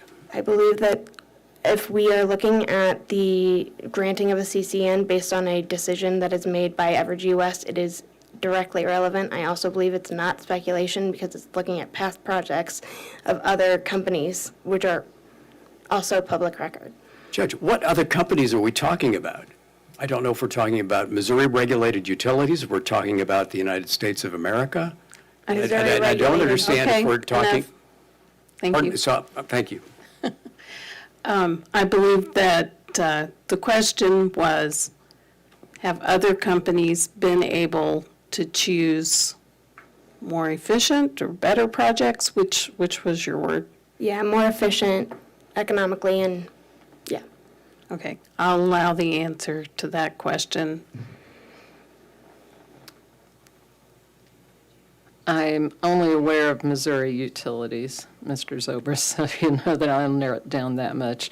We've gone through a period of time where, and I'm, of course, thinking of Ameren, Liberty, and then Evergy West and Evergy Metro. Evergy Metro has added these wind PPAs. The others, Ameren has not. It had plenty of capacity. It didn't see a need to add, or did not have a desire to add PPAs for wind above what was required for the RES. Liberty did, and Ameren is now looking at, how it's going to meet its demand in the future. But it has not added PPAs or anything based on it's going to make money for the customer. Liberty has, but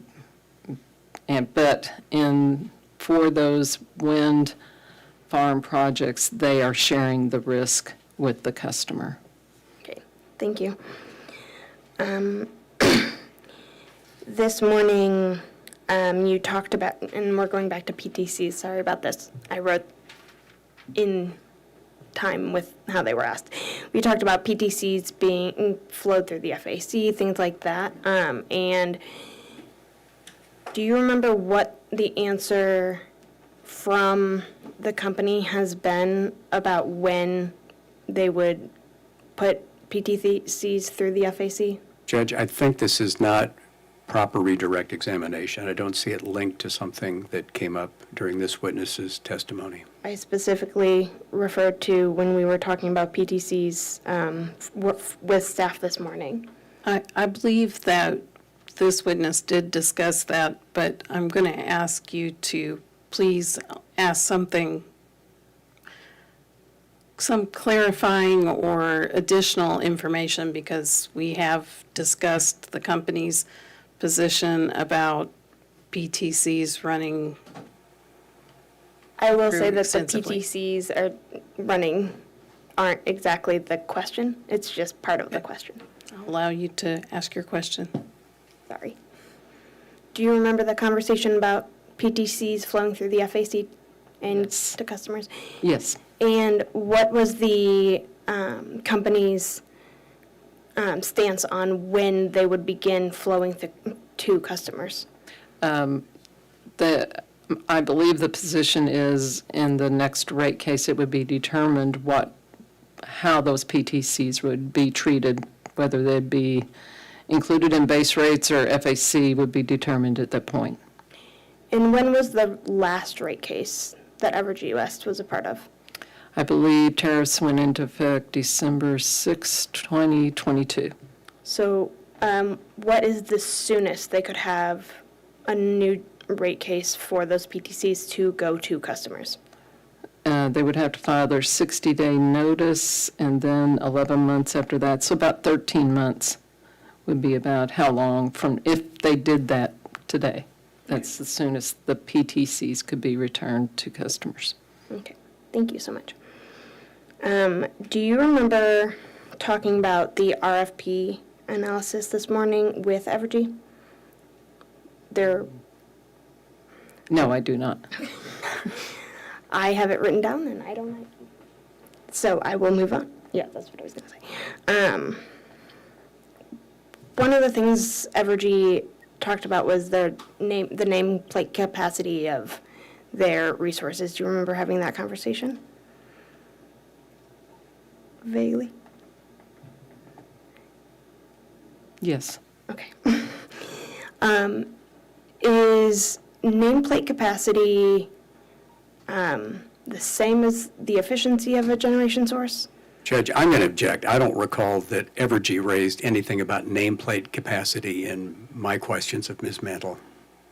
So I think it's improper redirect. Well, she's allowed to redirect based on commission questions as well. Okay, I thought she was referring to something Evergy raised, so. Oh, okay. All right. Maybe I missed that part of the question. No, I think I did say Evergy. I did mean the commission. Sorry. Is nameplate capacity related in any way to efficiency? No, it's the maximum amount that that resource can generate in an instantaneous point in time. Okay. And is nameplate capacity static or does it change with?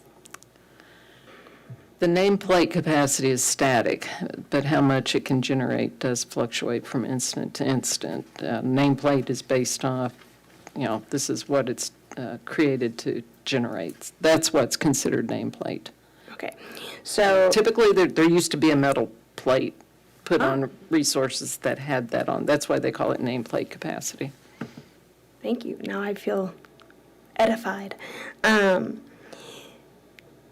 So when a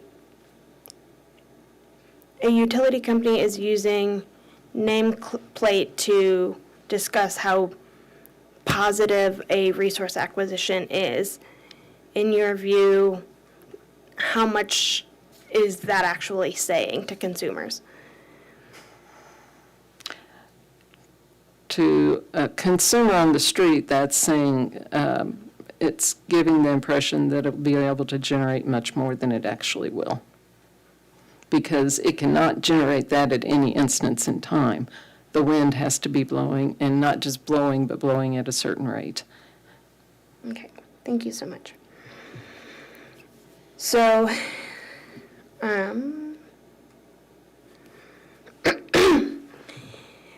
one of the conversations you had with the commission was about how there are worse economic choices. Do you remember that conversation? Yes. Do you believe that being able to make worse economic choices proves that your economic choice is a good economic choice? I'm saying that a lot, sorry. Just because there's a worse economic choice does not make the choice you're making necessarily good. Okay, thank you. Counsel for Evergy was talking about your position during the securitization case. Do you remember that conversation? Yes.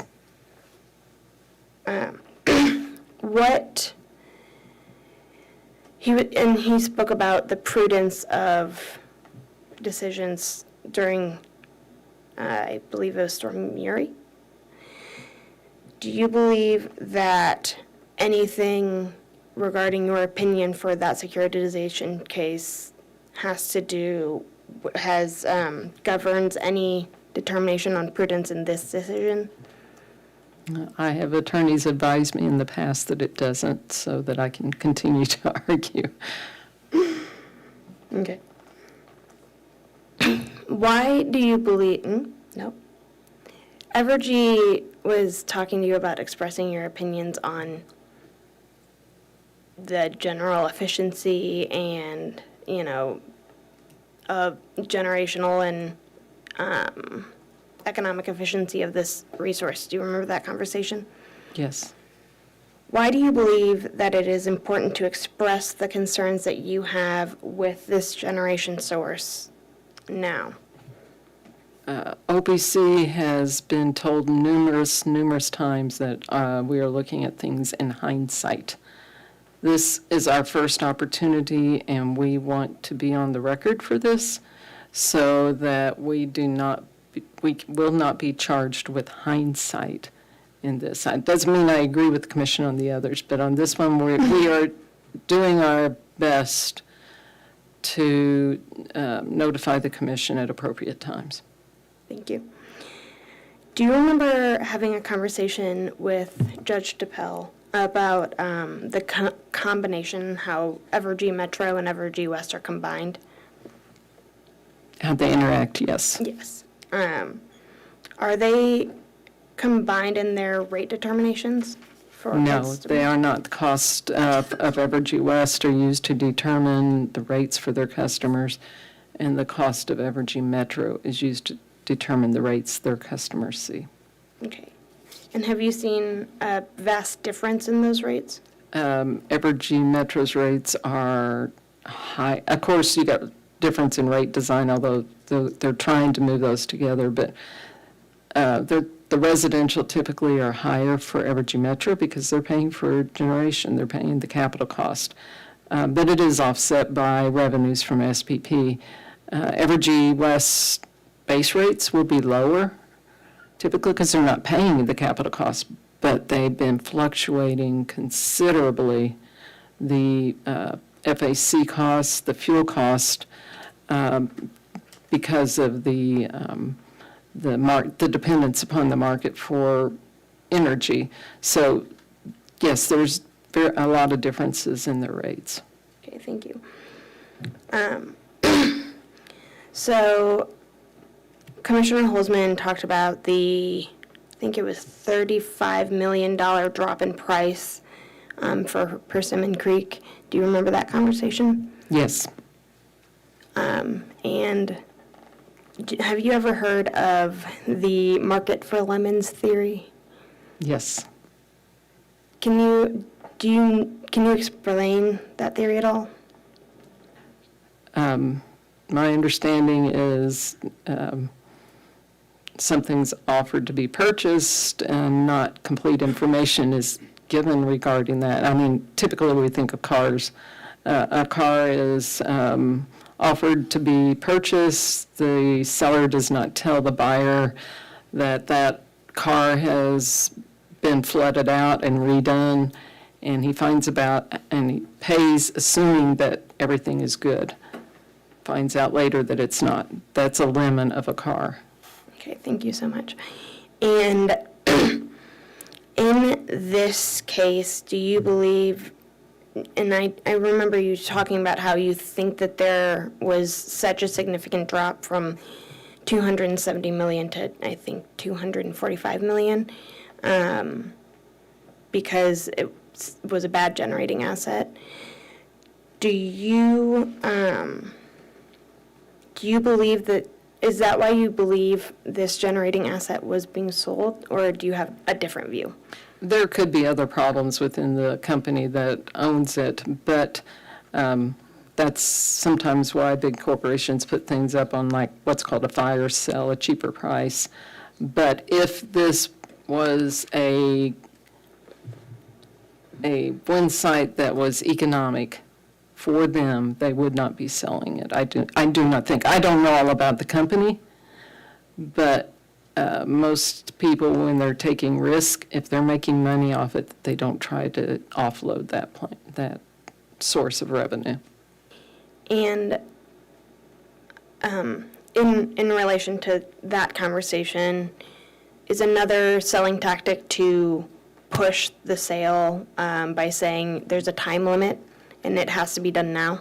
Judge, I'm going to object. This witness has testified that she doesn't really know much about the companies that are selling and that she has not conducted, due diligence with regard to the transaction. So I think there's a lack of foundation for her to speculate on these kinds of issues.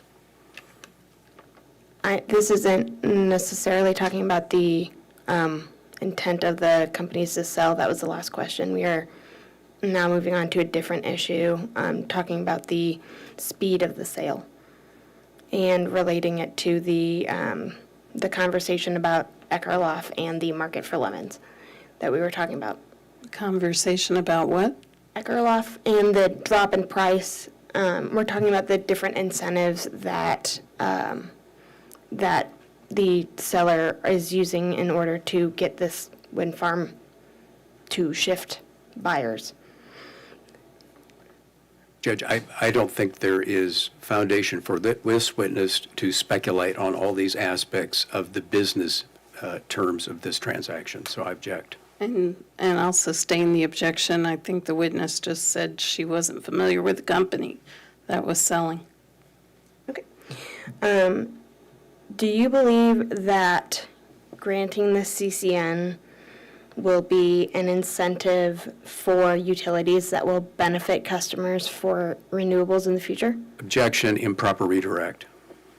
It's not designated or Sorry. directed to any This was a particular. conversation, sorry, this was in relation to Holzman's question about whether granting the CCN will, or failing to grant the CCN will incentivize utilities to pursue renewables in the future. Okay, I'll withdraw the objection. Sorry, Thank you. that was my fault, sorry about that.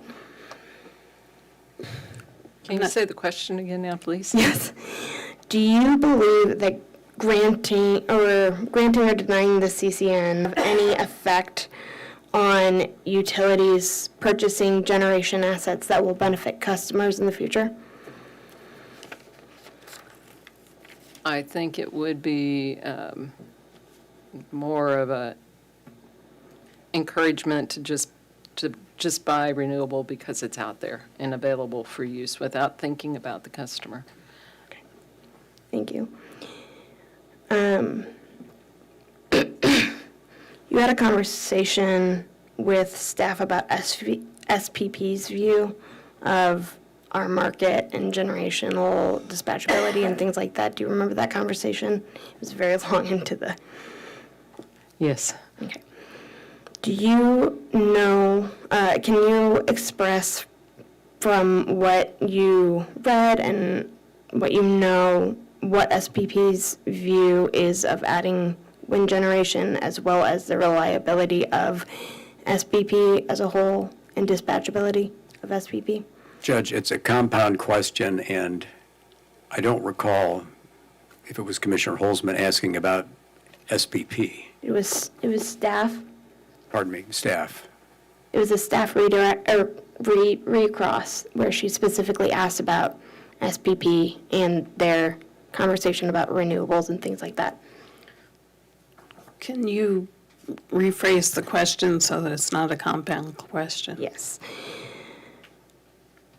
Can you, what is SPP's view of adding wind generation and the effect that will have, excuse me, what is SPP's view of the effect that adding more wind generation will have on the SPP market or SPP grid? Well, Judge, I'm going to object. Staff had Ms. Mantle read the introduction of Exhibit 202C into the record, and I think that's exactly what Counsel for Public Counsel is asking her to do again, so it's repetitive. If you believe I'll this. let the witness answer if that's her answer. I don't want the witness to read that introductory paragraph again, but she may answer if that introductory paragraph is what she believes, in her expert opinion, is SPP's view. I was going to read it, part of it again, not the whole thing, because I do want, it's not my opinion, it is SPP's belief, and coming from an SPP document, it really does state, the more you add renewables, the less reliable your system is. And that's one of the reasons they're changing their accredited capacity so that it more realistically shows what they can generate at any point in time. So, yeah, they're not discouraging wind and solar. but they are looking at how they accredit it for those. Thank you. And in responding to a question from the bench, you mentioned PURPA. Can you tell us what PURPA is? I believe it stands for Public Utility. It's a federal act that required, part of it was that required class costs, just the rates to be set based on cost, rate design to be done to provide correct incentives to customers. This is the area that I worked in and he worked in, trying to send proper signals to customers on their cost. There was also, at that time, it's called load management, a demand side piece to PURPA that required state commissions to look at requiring these things for their customer. Many of the rate design aspects we see now are a direct result of rate designs that we looked at during that time period and set up. One moment.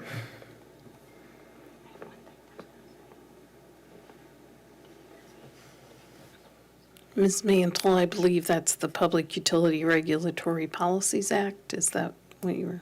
Yes, that is correct, and it's been added to and subtracted, I believe, a few times since. Actually, the first one might have been in 1935.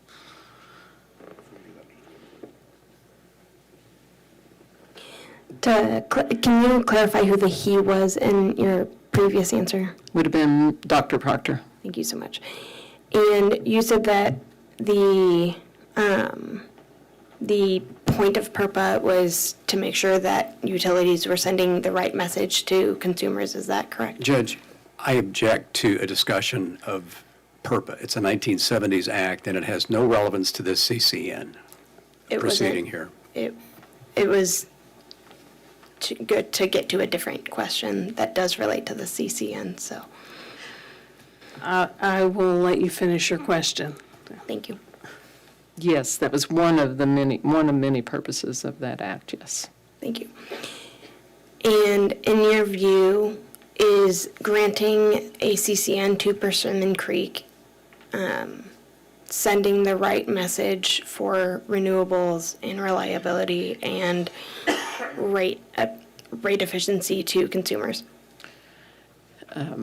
It is likely to raise the rates of customers. I don't know that they will attribute it to the wind generation, but if a person was really that concerned about their rate and knew why, it would be accurate that they would learn that adding this renewable resource actually increased their rates. Thank you so much. I have no further questions. Thank you. I believe that concludes your testimony, Ms. Mantle, and you may step down. And that was all of Public Counsel's witnesses, correct? Yes. So we can move on to staff, and as we discussed earlier, there were no commission questions for witnesses Hull and Juan, who were... Would you like me to enter those in now, or maybe at the end of the day to try to hurry up and get the witnesses? Sounds good. We can get those later. So you may call your first witness. Okay, I believe then the next witness would be for staff, Matthew Young.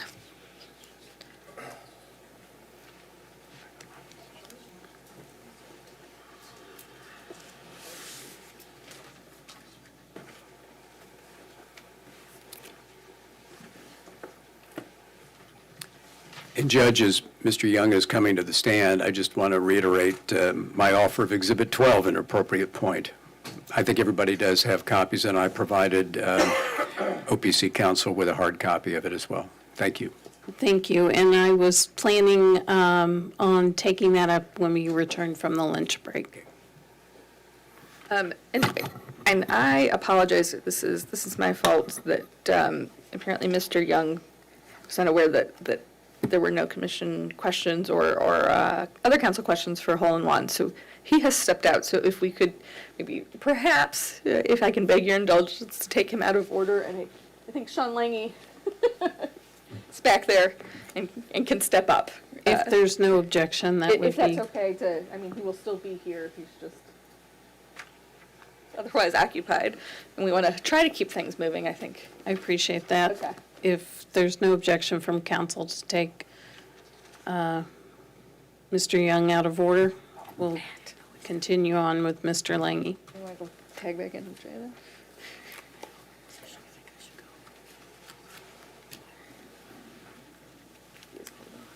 Yeah, you're good. We'll just get Sean out of the way. Do you solemnly swear or affirm that the testimony you're about to give at this hearing will be the truth? I do. Thank you. If you could spell your name for the court reporter, please. It is Sean, Shawn, Lange, Lange.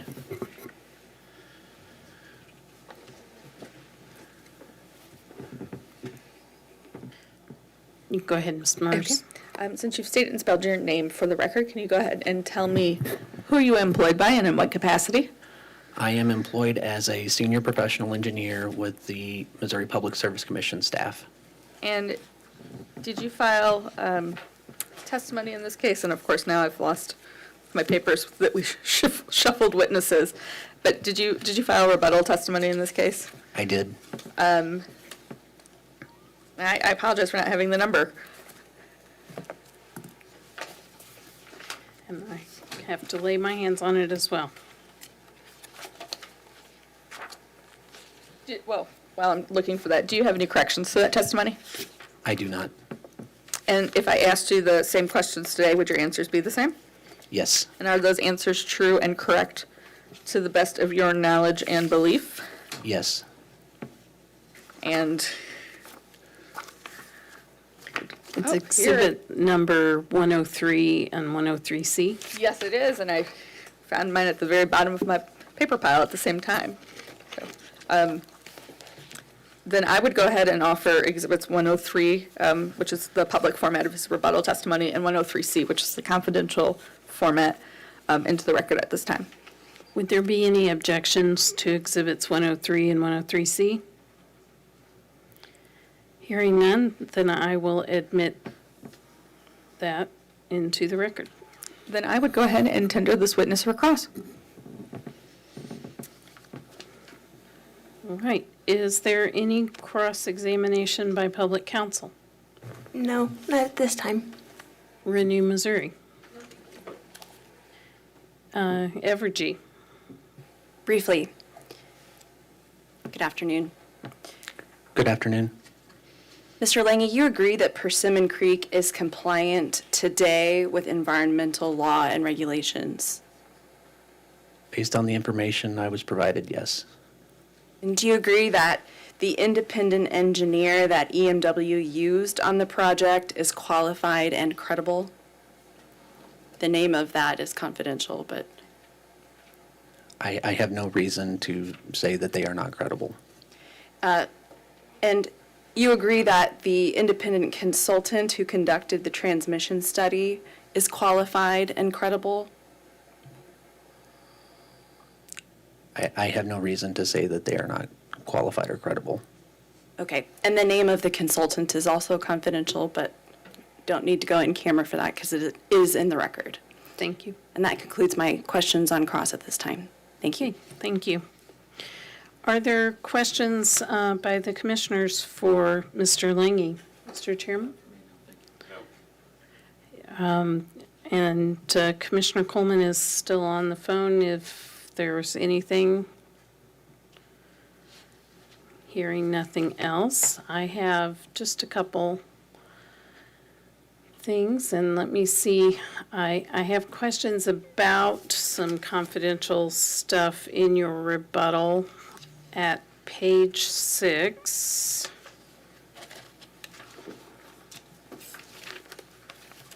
Lines 15 to 18. Gonna see, I think unfortunately I probably do need to ask this in camera.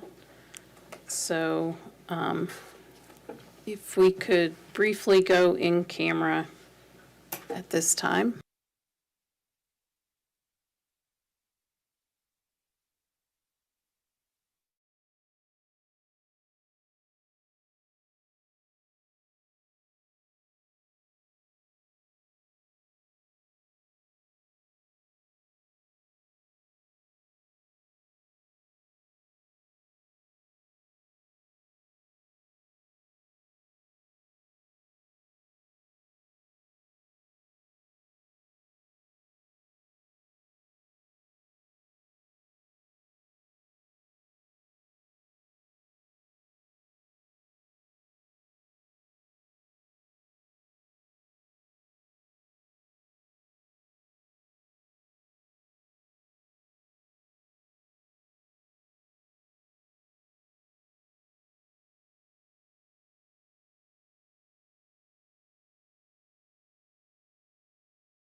So I didn't have any additional questions for the public session, so I will ask if there is any further recross. Well, I didn't have any public questions, did we, from the bench? So never mind. Is there any redirect from staff? There is very briefly, I think one question is safe to ask. And I'm sorry, I didn't ask you for And I did redirect. not want to jump in, but I'll go ahead and ask that one first. You were asked some, just briefly, a question by Evergy about what you reviewed and if you found that to be reliable and credible. Do you recall that?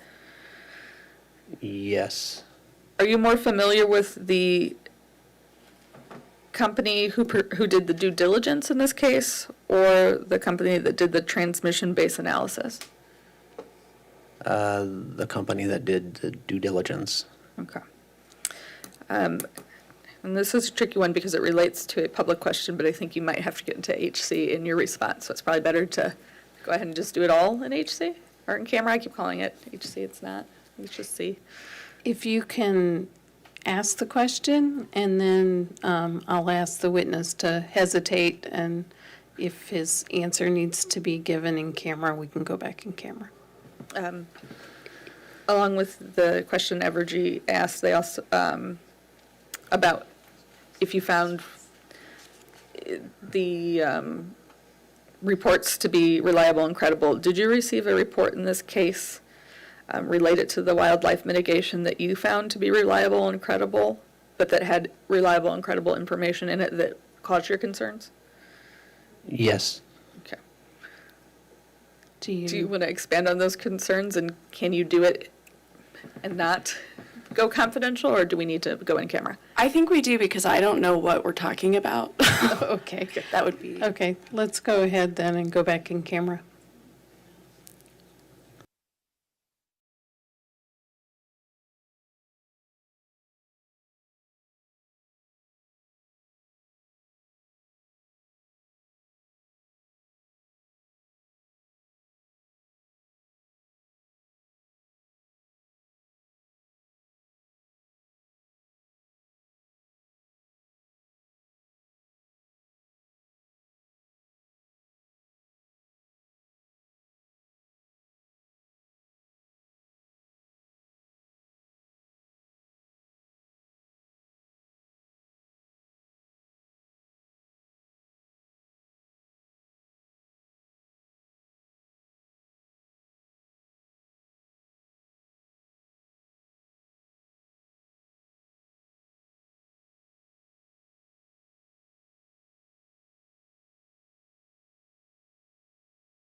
So were there any other public questions, Ms. Mers? No, there is not. Okay. Then I believe that concludes your testimony, Mr. Langy, and you may step down. Thank you.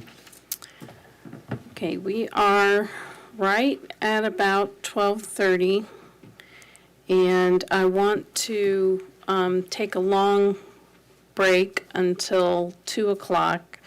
I also would like to try to move things along when we get back, so I will do my best to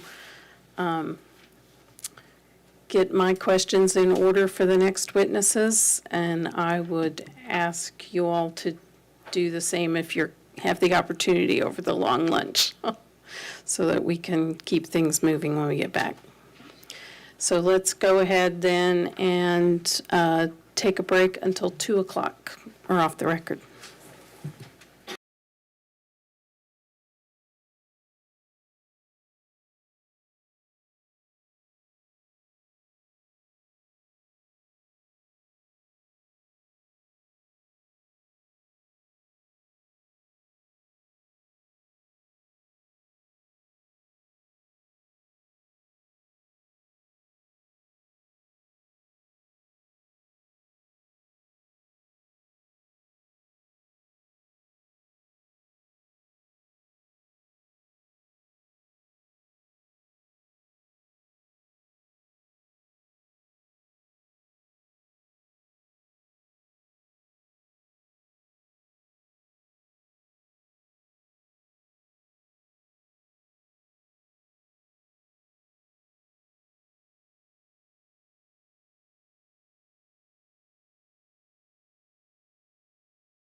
I think everybody is back, so we can go ahead and go on the record.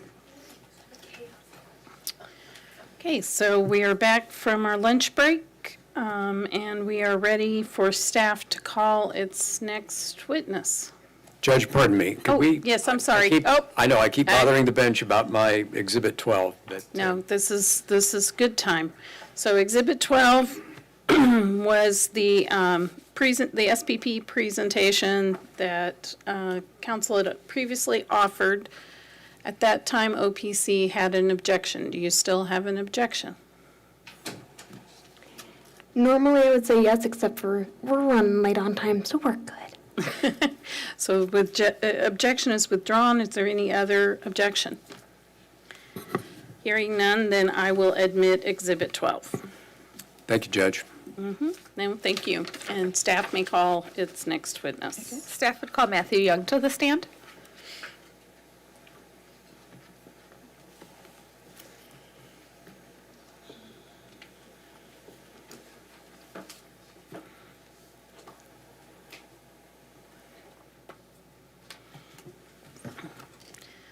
Do you solemnly swear or affirm that the testimony you're about to give at this hearing will be the truth? I do. Thank you. If you could just spell your name for the court reporter, please. It's Matthew Young, Matthehewyung. And go ahead, Ms. Murs. Mr. Young, who are you employed by and in what capacity? I am employed by the staff of the Missouri Public Service Commission, and I am a utility regulatory audit supervisor. And did you prepare or cause to be prepared in this case rebuttal testimony? I believe that it's only a public format, there's no confidential format, that has been marked as Exhibit 106. Yes? Do you have any corrections to that testimony? No? If I asked you those same questions today, would your answers be the same? Yes? And are those answers true and correct to the best of your knowledge and belief? Yes?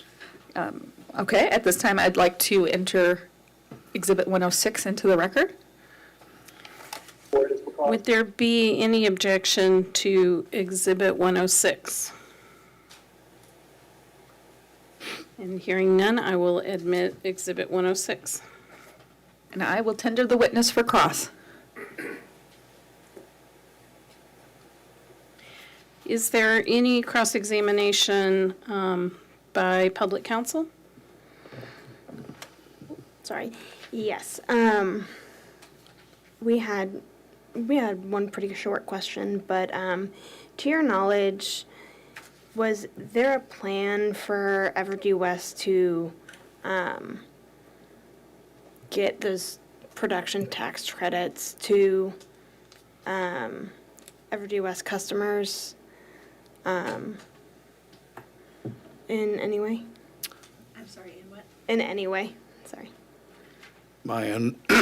Excuse me. My understanding is that Evergy Missouri West intends to not pass the production tax credits to customers until the next general rate case. And is there a reason why? If I recall the testimony correctly, Evergy believes it is an appropriate balance for shareholders to get those tax credits due to the regulatory lag. The tax credits to shareholders is balanced against the regulatory lag it will suffer. Okay, and have you estimated the amount of PTC versus the regulatory lag cost to Evergy West? I have, I've quantified the regulatory lag, both positive and negative, of the expenses that will be incurred if the Persimmon Creek purchase is approved. The numbers themselves are confidential, but I can talk about the relationship of positive and negative lag. And what is that relationship? Well, when you consider the O&M expense, the depreciation expense and property tax expense that is expected to be incurred from this purchase, the positive regulatory lag, and again, that's before production tax credits, the positive regulatory lag will be almost double of the negative regulatory lag Evergy Missouri West will suffer. You add in the property tax credits, positive regulatory lag, production tax credits, I'll probably do that one once. The positive lag is 4 to 5 times the negative lag. Okay, thank you so much. Is there anything from Renew Missouri? No, thank you, Judge. Evergy?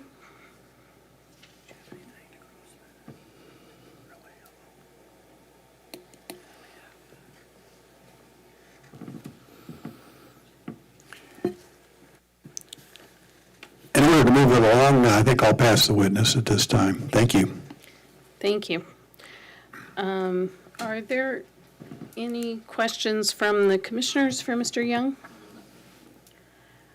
And No questions, Judge. Thank you.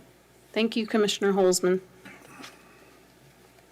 And again, when I'll expect that the commissioners will just kind of jump in there. If they're not sitting here, they're probably online. So I don't have any questions for this witness either. So is there any redirect by staff? There is briefly, but I do think it would be in camera. I'm sorry, I am being a problem child. Okay.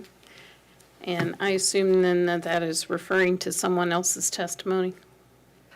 He was asked about some calculations, and I do think it's important to have those quantifiable in a case like this, because I think that's important for when we're weighing things. So I would like to have those spelled out instead of the vagaries of 4 to 5, if that's okay. Okay.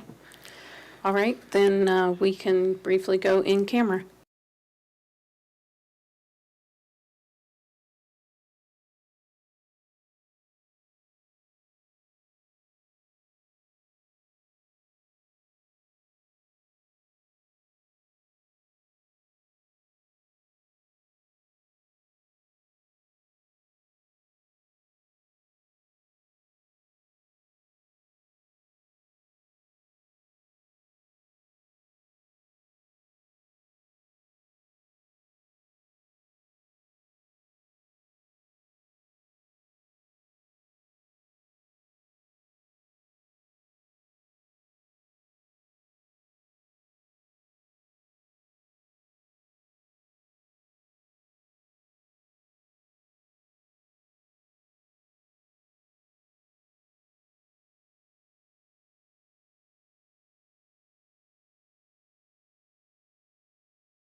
And I almost suggested that we go on the public session before we did the exhibits, but as sure as I did, I thought there would be an objection, and we'd end up talking about them.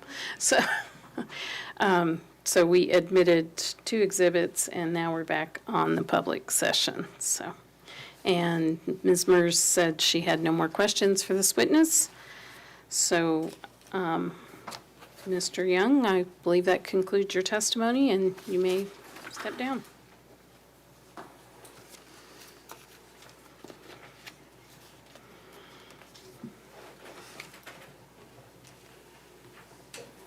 And staff may call their next witness.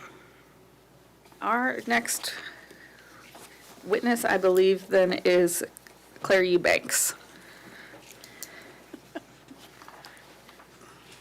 Mr. Fortson was do you have- getting up, and I had him on the list next. That I, just trying to keep everybody on their toes. Then staff will call Brad Fortson to the stand.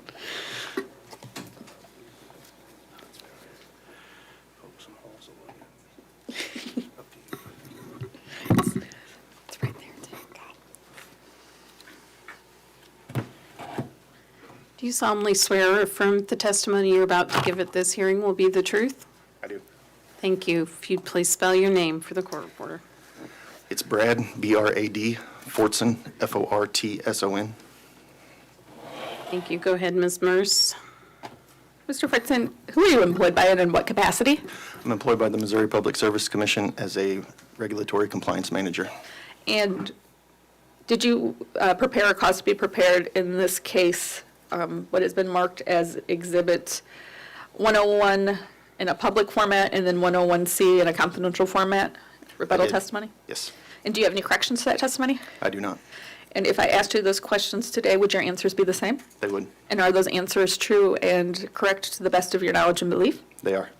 At this time, I would go ahead and offer Exhibit 101 into the record.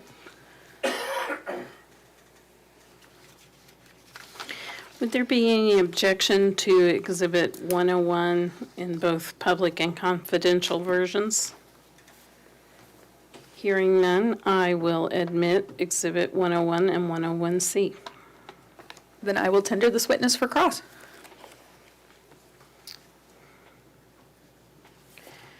Would there be any cross-examination by public counsel? Just a couple of questions. I promise it'll be short.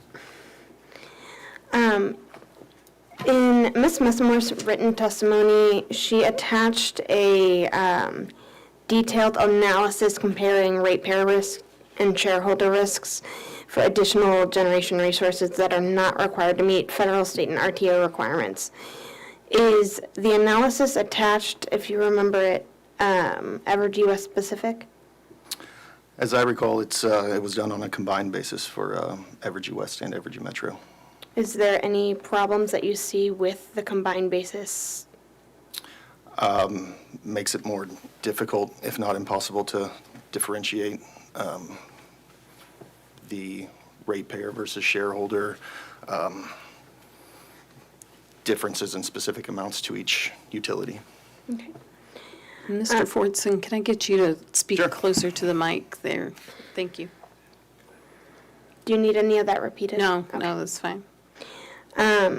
Yesterday, Mr. Humphrey testified that Evergy West analysis shows that that the net present value revenue requirement with the Persimmon Creek is $130 million less than it would be without that.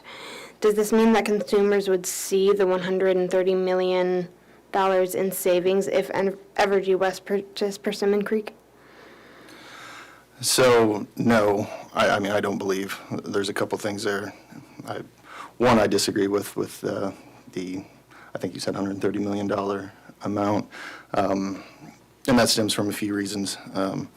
When, as the company has stated, they've included Persimmon Creek, or after Persimmon Creek was determined, or they determined to pursue Persimmon Creek, they included that in the current, or what was current at the time, the IRP. Which when, baking in Persimmon Creek, it's baked in with the flawed assumptions that Staff Witness Lubert details.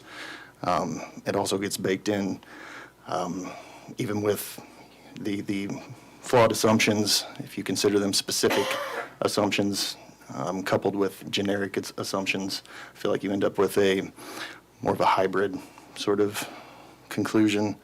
And I think probably most importantly and concerning is that analysis, excuse me, it's my understanding that analysis included the immediate return to ratepayers of the PTCs, which through company testimony and in this hearing, we know that the company has recommended that, or proposed that they keep the PTCs until Persimmon Creek is included in rate base. So I think it was actually Ms. Messamore that testified that, her analysis was based off perfect rate making that included the PTCs being immediately returned to ratepayers. But we know that, the company doesn't have to come in for a rate case for, I think, roughly 3 years. I think Mr. Doherty himself said that they didn't know when they would file their next rate case, so those PTCs would be flowing to shareholders for an indefinite amount of time. Thank you. And is it your understanding that Evergy West uses its IRP model to optimize its generation resource type? So I would say it could, but I do not believe that it does. They have the software, they have their Plexos model is their capacity expansion model that is software that has, uses an optimization logic that could develop an optimized resource plan. But as my testimony has spoke to, there's at least started as staff's opinion or belief, but I believe Ms. Messamore has verified now that certain inputs get influenced by the company based off different reasoning to ultimately influence those outputs. So I wouldn't consider it an optimized resource plan. Okay. And in any of Evergy West's IRP, are batteries included or battery storage? So battery storage has not been included. There's been discussion of battery storage. In fact, I went back and reviewed quickly the 2022 IRP annual update, and there's a few things mentioned. One of which is that the company intends to evaluate more so energy storage for its 2023 annual update. It also mentions through years 5 through 15. I'm not sure exactly what years those would be, but 4 or 5 years from now, Evergy is hopeful to see implementation of economic energy storage capacity. I assume that just means generally. And then lastly, they speak to their long-term planning within that annual update of the years 2032 through 2041. They assume that natural gas resources would ultimately be replaced by non-emitting firm dispatchable resources. One example of those technologies was long-term energy storage. So it currently does not. It speaks to it. It anticipates in several years out that it might be an option. Are batteries or is battery storage a viable option for Persimmon Creek today? Not to my knowledge. I mean, you say viable option. I would say it's not a economical viable option for probably any renewable resource. Okay.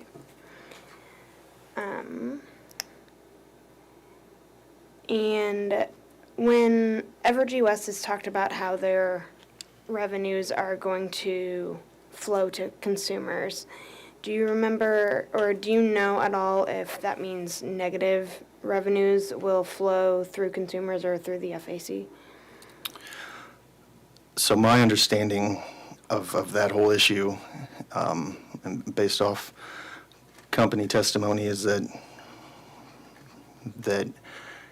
energy produced from the revenues produced, whether it be positive or negative, from Persimmon Creek would immediately flow through the FAC to customers, while at the same time the PTCs that we spoke to earlier would continue to be retained by the company, and based off staff analysis, the PTCs greatly outweigh those revenues that would be coming or flowing to customers. And while I do believe there is, has historically been a positive revenue that, had they been flowing through the FAC, would have gone to customers, but the fact that they can have and will produce at a negative price, it reduces that positive revenue.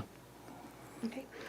And finally, to your knowledge, has Evergy West followed the preferred resource plan that they have created for the past decade or two?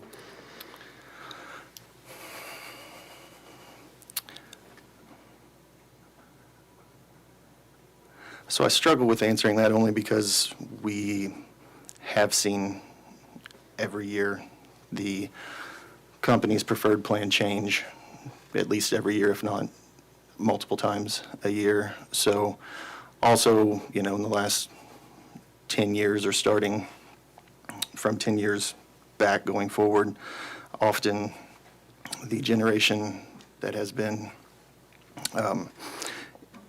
included as a part of their preferred resource plan has been years off.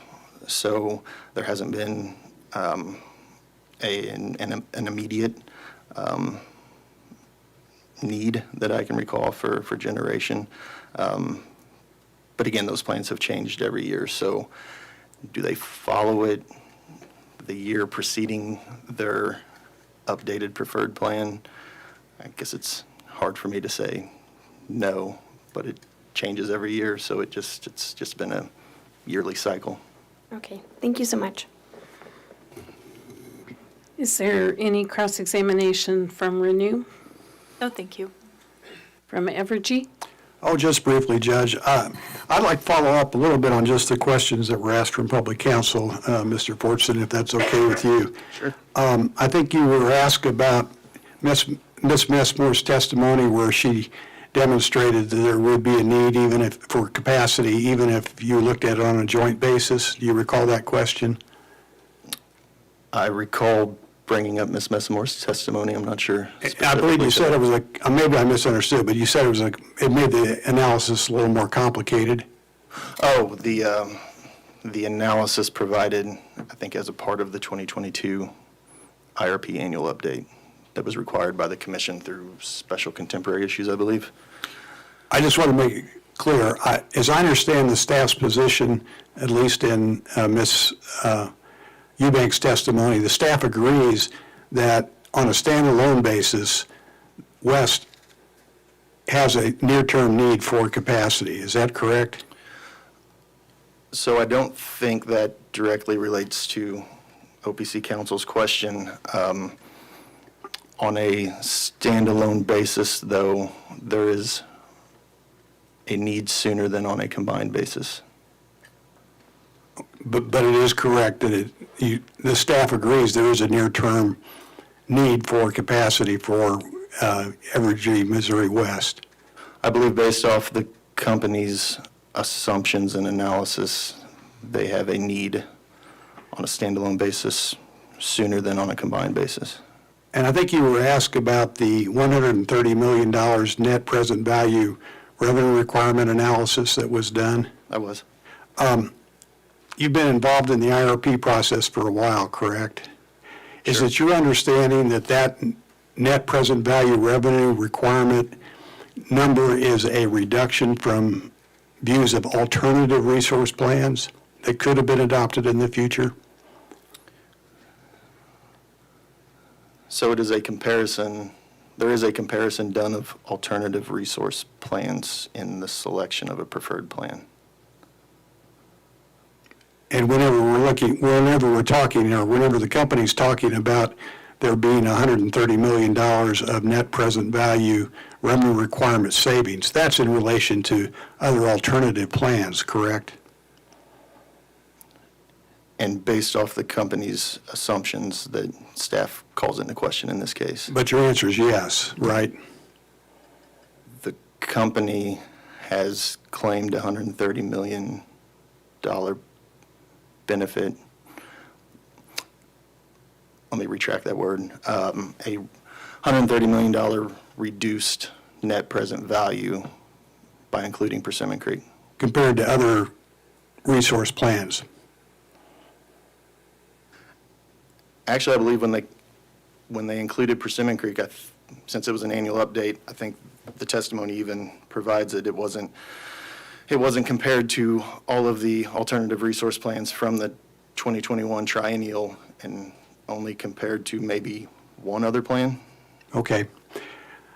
You were also asked a question about battery storage. It wasn't included as a part of the analysis of Persimmon Creek. Do you recall that question? I recall the line of questioning. Is it correct that ownership of the Persimmon Creek wind farm gives the company the option to add battery storage in the future? So I mentioned it, I don't believe that and I think most would agree that it's not an economical, viable option right now. That was not my question. I'm just asking, doesn't it give the company the option to add battery storage if it would make sense in the future? If and when it makes sense, I would agree. And if it had been a PPA, on the other hand, the company would not have had that kind of an option to add battery storage, correct? In the general sense, yes, that's correct. Okay, and I believe you also talked about revenues flowing to consumers, and I believe you indicated flow back through the FAC. Is that right? That's right. Were you in the room here a few minutes ago when Matt Young testified and he gave some analysis of revenue lag and revenue positive and negative lag? I was in the room for that. Did you hear him include any SPP revenues in his analysis?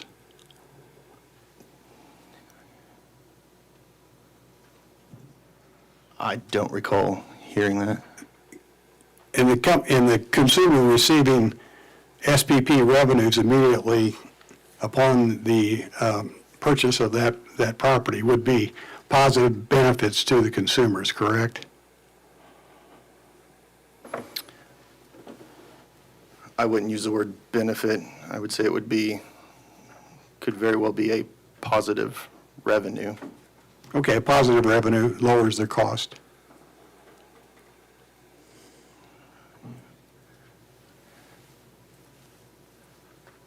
The positive revenue takes into account the negative pricing that we discussed that ultimately makes that positive revenue lower.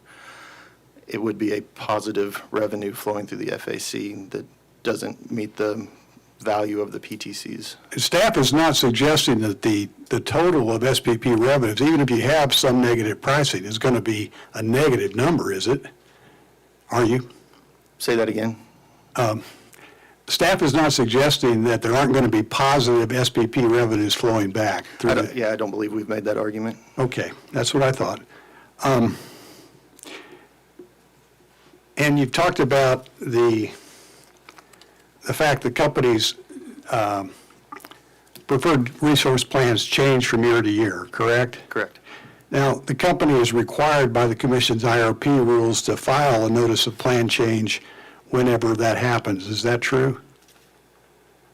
So there's a triennial done every 3 years that they're required to do. They're required to do an annual update.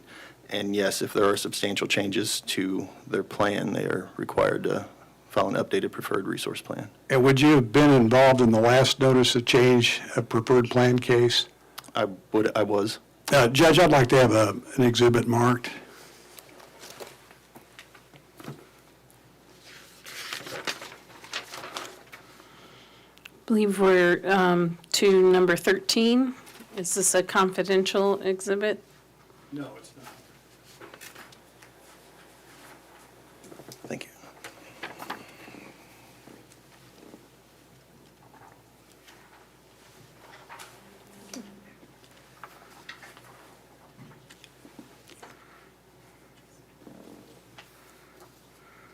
Mr. Fortson, are you familiar with this pleading that was filed in file number EO-2023-0115? Do you recall seeing that?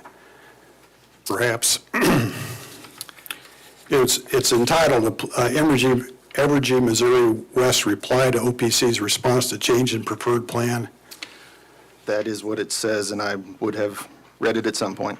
Okay, I think there was some testimony from Ms. Mantle that she wasn't sure how the company was planning to treat the revenues. I'd like to ask you to turn to paragraph 4 on page 2. Okay.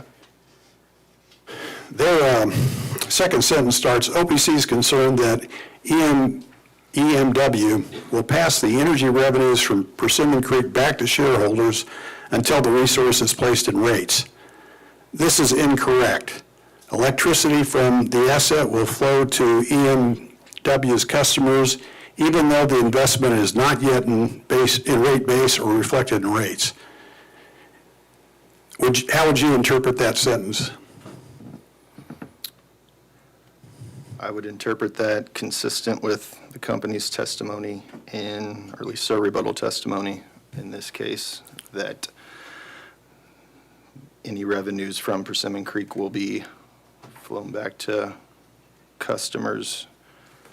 I think in the next sentence it states the FAC. I move for the admission of the exhibit, Judge. Would there be any objection to this Evergy, Missouri West reply filed in EO-2023-0115? And it looks like maybe it was dated October 18th, 2022. Would there be any objection? Hearing none, then I will admit that exhibit. Thank you, Judge. Mr. Fortson, I just had a few more questions regarding the IRP rules. Do you happen to have a copy of those rules in front of you? I actually do. Okay.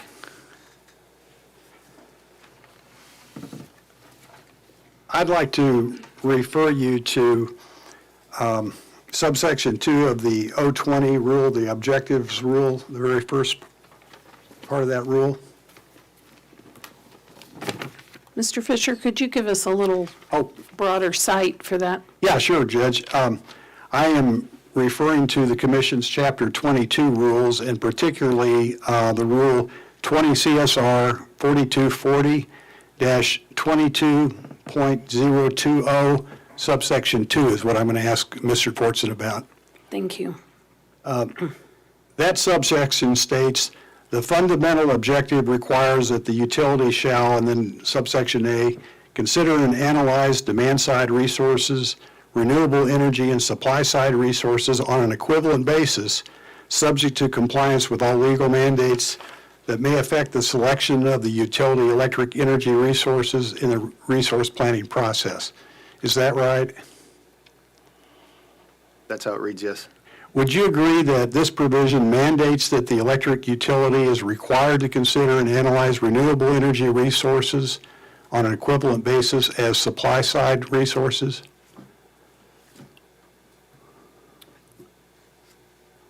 I would say the rule requires that. I would also say that staff has argued as to whether that is the case. Maybe not necessarily with renewable, but we have with demand side.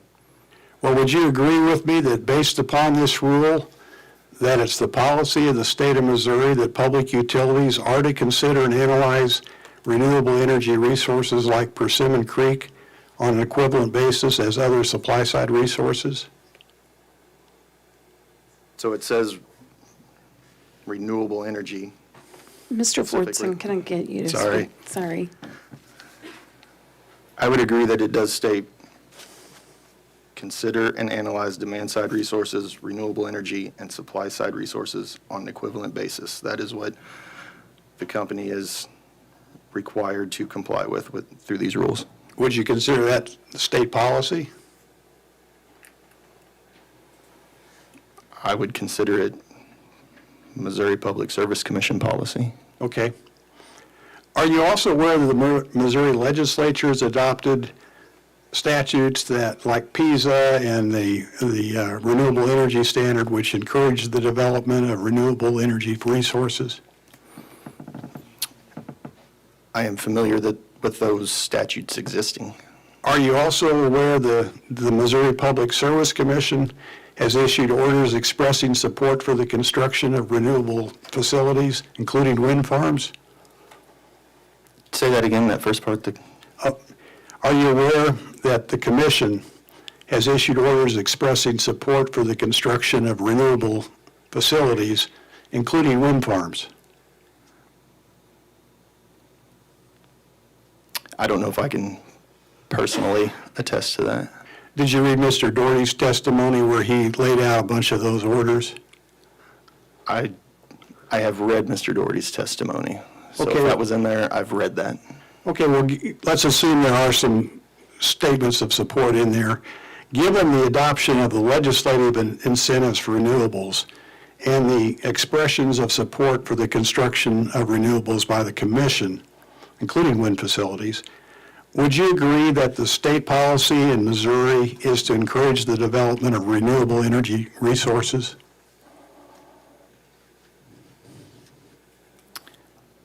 I don't know if I could generally agree with that. I feel like there's probably more to that, or should be. And where would you have a concern? With renewable energy in general, as opposed to economic renewable generation. Well, let's just limit it to solar facilities and wind facilities.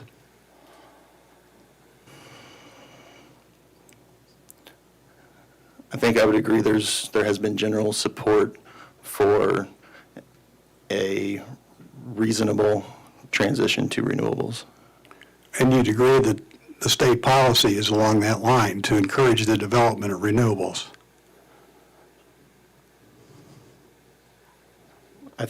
I would still, trying to think how I want to word that. It seems to me like it should still read a reasonable transition to renewables, not just any renewables for any reason. The statutes don't qualify it, though. They just talk about renewables, right? Objection. This has gotten into asking for Mr. Fortson's legal interpretation of a statute.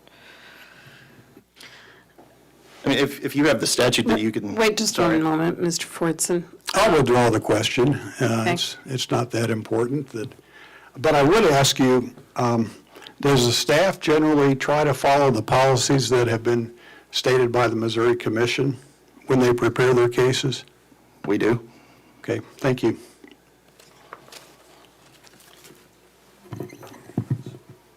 I think that's all I have. Thank you. Thank you. Are there questions for Mr. Fortson from the commissioners? Mr. Chairman? Thank you, Judge. Just because we've had so much conversation about the IRP, I'll ask you the similar question I've asked. I understand staff's objection, so do you believe that the IRP rules need to be updated, or do you just think they're not being followed as they should be? I would say it's probably a combination of both. So, I've expressed in my testimony my critiques of the IRP modeling. Other staff witnesses have critiqued other portions and assumptions of the IRP. I think, so it's my opinion that the company can comply with the Chapter 22 rules and there still be concerns with the assumptions used in complying with those rules. So I think there are difference of opinions on flaws of how the company does their integrated resource planning. However, I do believe that there are portions of the rules that could probably benefit from being updated, could benefit from being updated.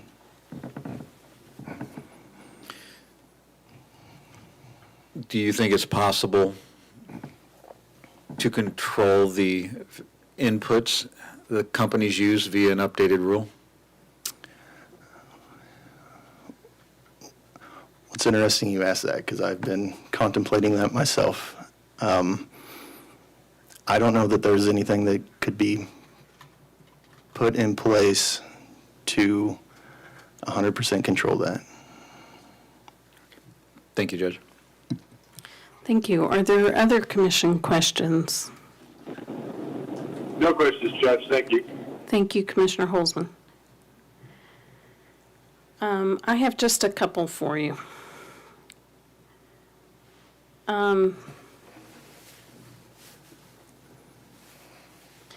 So I think it's been established that that these costs, or that revenues and costs flow through the FAC.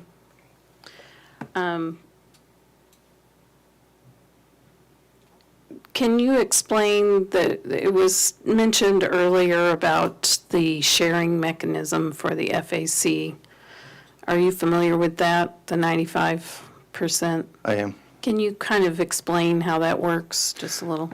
Yeah, and that's an important clarification that I failed to make earlier. So those revenues that we were talking about earlier with the different council, any revenues, positive or negative.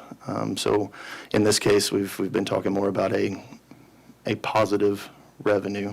We may disagree on what level of positive revenue it may be, but those revenues would flow based off the company's proposal. Those revenues would immediately flow through the FAC after the acquisition of Persimmon Creek, and a 95.5% sharing mechanism would be applied, where the customers would receive 95% of those revenues, while the company would be able to retain 5%. Okay, and how often does staff, or the commission, for that matter, review Evergy West's FAC mechanism? So staff is required per rule to do an FAC prudence review every, wow. It's in the rule, It's right? in the rule. We are required per rule to do a periodic FAC prudence review. A prudence review of the previous charges or revenues and costs that have flowed through to customers. For all, yeah, the costs and revenues, all costs and revenues that have flown through the FAC for a set period of time. And I believe that's 18 months, but the rule will tell us. Yes, For I think sure. I think it's 18 months for, I was thinking, I couldn't recall whether it was 18 or 24, but I believe it's 18 for that and 24 for another. And so what about the actual mechanism? How often does that get looked at?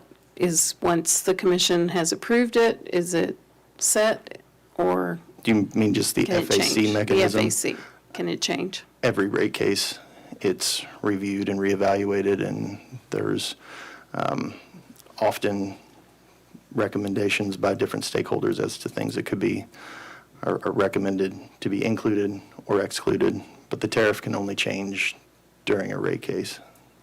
And the 95.5 sharing mechanism was set by the commission during one of those rate cases, is that correct? Yeah, it's my understanding, I believe that predates me, but it was set in a rate case several years ago and has not changed since. And in your opinion, does that 95.5, does that work? Is that the proper incentive? Staff has maintained a position that 95.5 is appropriate.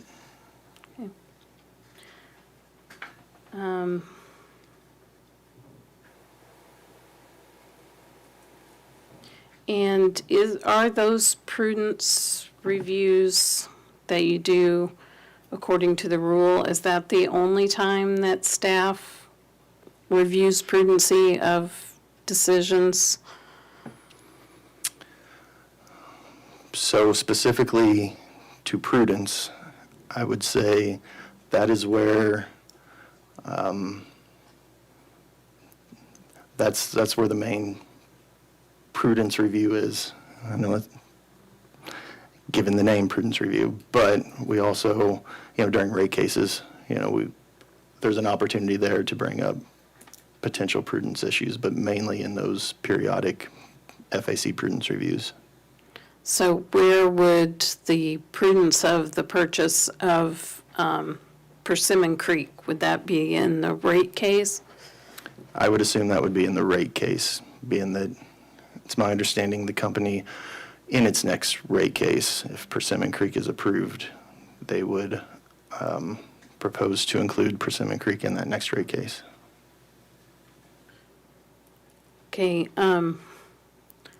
have some other questions. You may have already answered these. About you mentioned the Plexos software, well, explain to me what that is. So it's my understanding that it's a recent software that the company has purchased, and I mean, it's used generally at a high level, as I mentioned, for capacity expansion modeling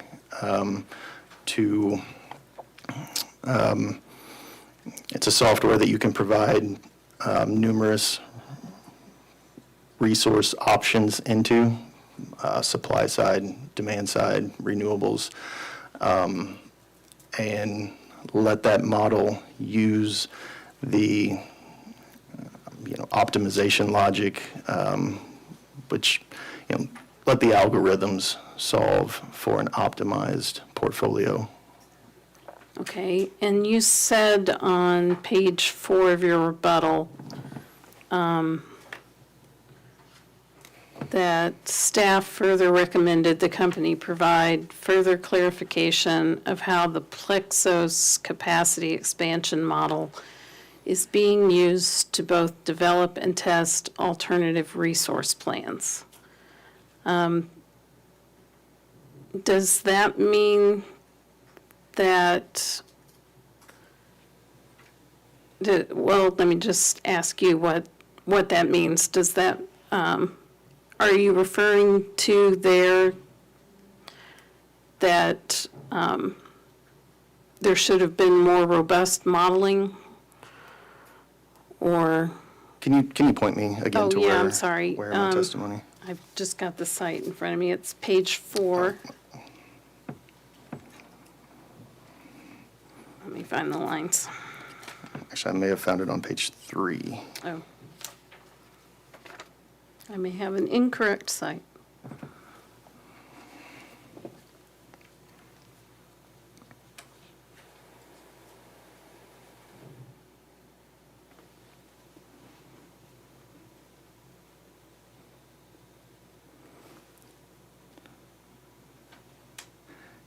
If I remember the sentence you referred to, I think it's on page 3 at line 14. Yes, that's it.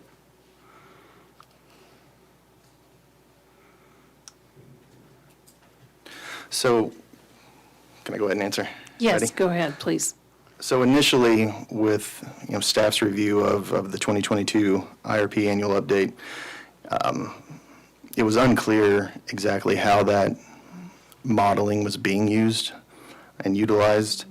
And given short turnaround and annual updates for stakeholder comments, staff, as a part of its recommendation, just wanted for future filings the company to explain in further detail how they're using that modeling. Because it was, as I previously mentioned, staff is of the opinion or belief that there are, that the that the Plexos model's not being allowed to do what it's capable of doing.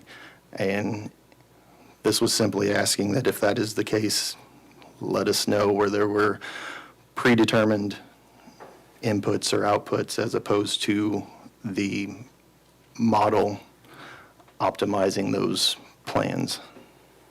And so did staff,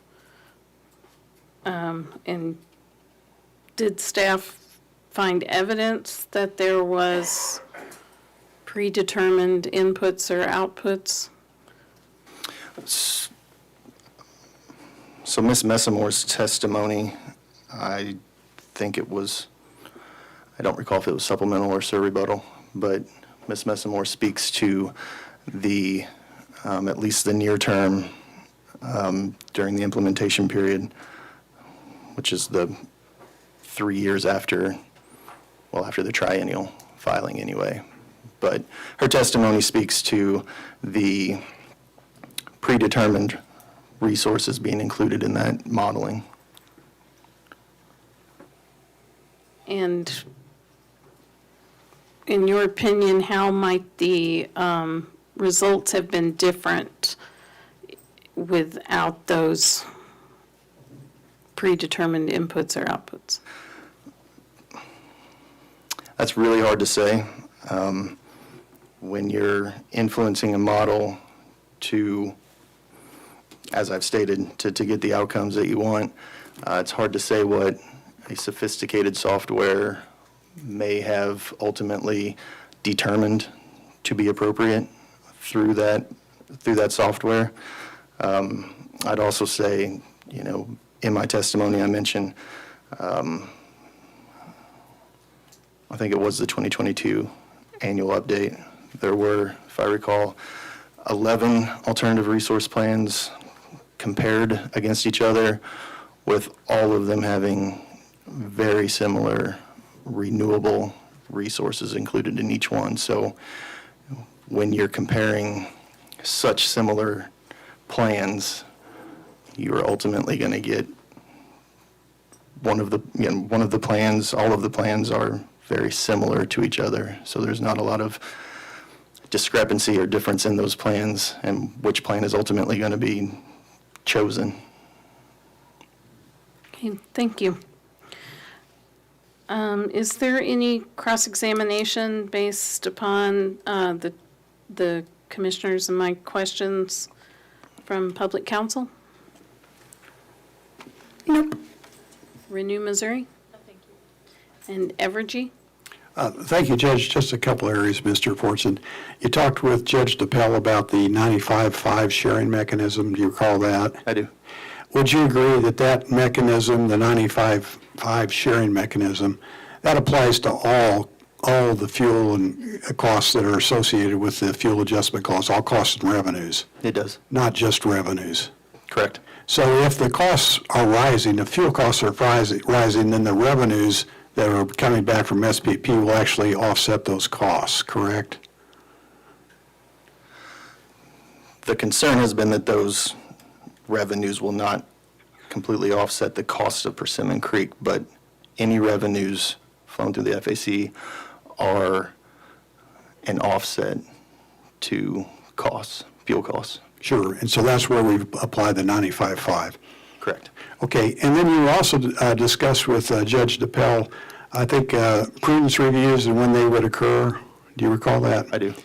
Are you also familiar with the Commission's relatively new CCN rule, which we're operating under in this case? I'm not greatly familiar with that rule. Are you aware that Rule 20.045 subsection 2C allows the Commission to do a prudence or decide decisional prudence in a CCN case now? I am aware that language has been included, something of that nature. Okay, thank you very much. That's all I have. Is there redirect from staff? Yes, there is. Mr. Fortson, do you remember a question from counsel for OPC about certain inputs are influenced by the company in the IRP? I do. Could you briefly provide an example or two of that that would be relevant to this case? So, yeah, I think I've at least touched on it. And going back to the 11 alternative resource plans that I mentioned being compared in the 2022 IRP annual update, they all had a very similar amount of wind. In fact, I think my testimony states that of the 11, 10 had 150 megawatts of wind being included in 2024. So when 90% or 90+% of your plans have the same input, it seems suspect that a model would generate something so similar.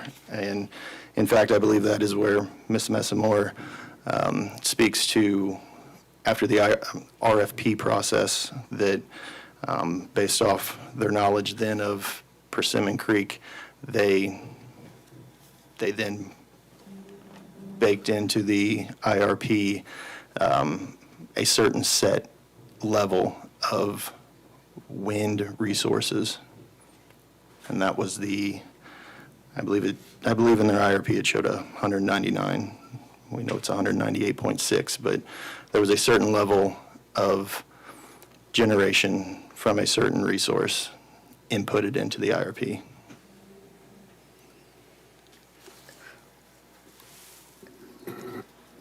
You were asked some questions from counsel for Evergy about Ms. Messamore's analysis in the 2002 IRP. Do you recall that? I do. And you were also asked by counsel for Evergy if Ms. Messamore's testimony shows that when viewed on a combined basis, West needs capacity sooner. Do you recall that? I'm sorry, can you repeat that? Yes, I can. Do you guys just switch? Okay, sorry. You were asked by counsel for Evergy if Ms. Messamore's testimony shows that when viewed on a standalone basis, West needs capacity sooner. Do you recall that? I do. And do you agree that there's a capacity need? I think when viewed on a standalone basis and based off the company's analysis, it shows a potential capacity need in the near term on a standalone basis. And if we would agree with that, do you think that this project is the best fit for that perceived need? I do not. You were also asked a question by counsel for Evergy about comparing the resource plan that includes Persimmon Creek compared to the other resource plans, that there was the reduction in the net present value of revenue requirement. Do you recall that? I do. And I think you touched on this a bit with some of your responses with the bench, but is it your understanding that that plan assumed that it had to be wind capacity and not a CTG, not solar, not a bilateral capacity contract? Yes, that is my understanding. So all of the plans assumed it had to be that type of capacity? They did. You were asked about, for counsel for Evergy, if pursuing Persimmon Creek gives Evergy the option to add battery storage. Do you recall that? I do. Do you agree that the company has the option to add battery storage without Persimmon Creek? Yes.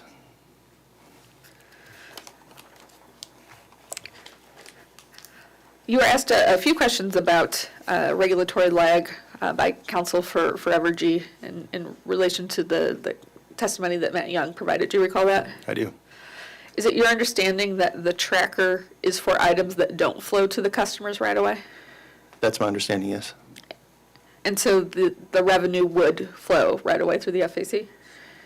That's my understanding, that the revenue would flow through the FAC immediately. And does staff think, you were asked, again, in that line of questioning with counsel for Evergy, about if staff was suggesting that there were no positive revenues. Do you recall that? I do. Does staff believe that the positive revenues offset the purchase price?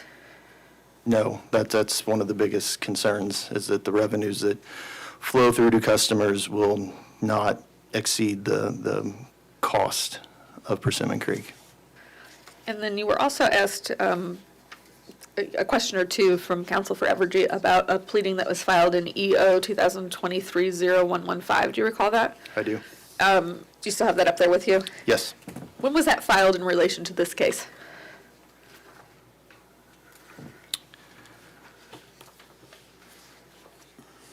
That I'm not sure of. Is it perhaps state in the certificate of service?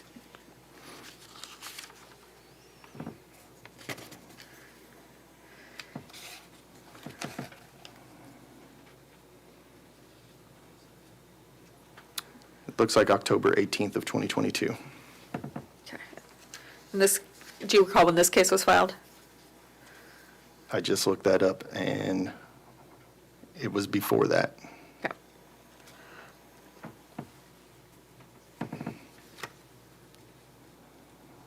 You had some questions again from counsel for Evergy about the IRP rules and the objectives to consider demand side and supply side on an equivalent basis. Do you recall that? I do.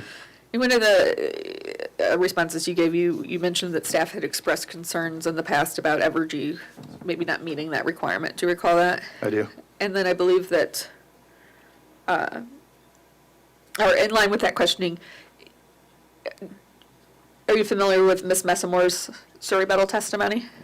I am. The chart on page 10 of her surrebuttal, if analysis requires that, or if that analysis removes the demand side investment, do you think that that is considering demand side and supply side on equivalent basis? I do not. Okay.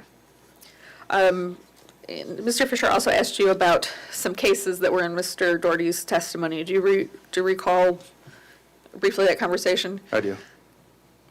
And I know you're not as, expressed that maybe you're not as familiar with all of those cases, but are you aware of any sharing mechanisms that were ordered in those cases? I was not involved in those cases, but I do believe there has been sharing mechanisms included, and I also believe that Ms. Eubanks or Mr. Luber could probably speak to that better. Okay. He also asked you along that line of questioning if staff is to follow the policy set by the commission in regards to pursuing renewables. Do you recall that? I do. Are there other policies that the commission has expressed that are also relevant here?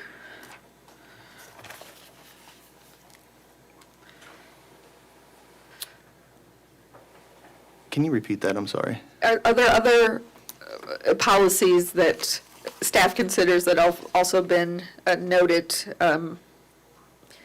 in cases by the commission that would be relevant here, other than just pursuing renewables? I believe there are, and I believe, again, maybe Ms. Eubanks or Mr. Lubert speaks to that a little bit more, maybe better suited for that question. Okay. In questions from the bench, you had a discussion with Chairman Roop about, does the IRP need to be updated, or do utilities need to follow it a bit closer? And you said your answer was that perhaps a bit of both. Do you and Witness Lubert in your testimonies suggest conditions that would help address that concern with the inputs? I believe, mine sort of touches on it. I believe Mr. Lubert goes into much more detail about conditions that you mentioned. Okay. And then you also had some discussions with the bench about the FAC. Do you recall that, how that works? And does it sound familiar that the reviews are perhaps like every 6 months or twice a year, the prudence reviews? Or am I thinking of accumulation periods? I think you're thinking of accumulation periods. But it would be more often than once a year, do you think, for the prudence reviews? Sometimes it may be. It's not required to be, but we do have the 18-month requirement. Is it your understanding or what is your understanding of how often parties can propose changes to the FAC? During a rate case And that's the only time? would be the only time that, yeah, that's the only time that I'm aware of that stakeholders or the company could propose changes to the structure of the FAC. And part of the discussion with, I think, both the bench and counsel for Evergy, one of the topics, again, with the FAC was revenues flowing through. Do you recall that? I do. Do projects have to be in service for revenues to flow through the FAC? So they typically have. I would agree with Ms. Mantle that I believe she's been at it a lot longer than I have, but I think this would be a first of revenues flowing through the FAC prior to a project being in service. Okay. You discussed with the bench Plexos Yes. a bit, and you stated that Plexos wasn't allowed to do what it's able to do. Could you just explain that a bit more? Sure. And a lot of it's, as I mentioned, I mean, when you have a model like that, you can provide multiple options of resources, a resource mix, a level of generation, the timing of,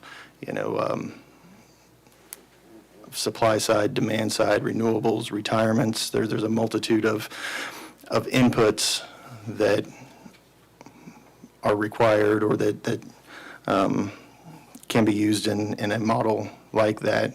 But when you start influencing those inputs in a certain way, such as including a certain level of capacity or a specific resource and a specific timing for any of that, you immediately start to get away from what that model is intended to do.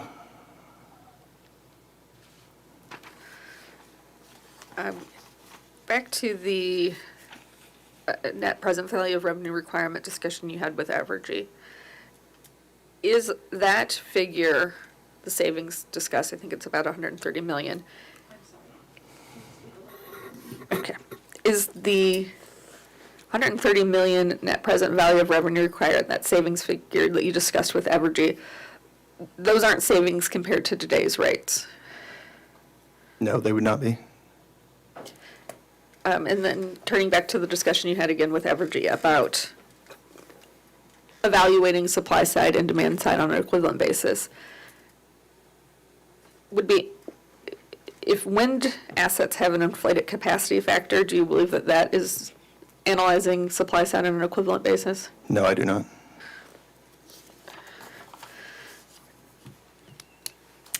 And again, when you were discussing policy with, skip that, prudence reviews, I think you touched on with the bench. Yes. Are those limited to cost and revenues for the FAC?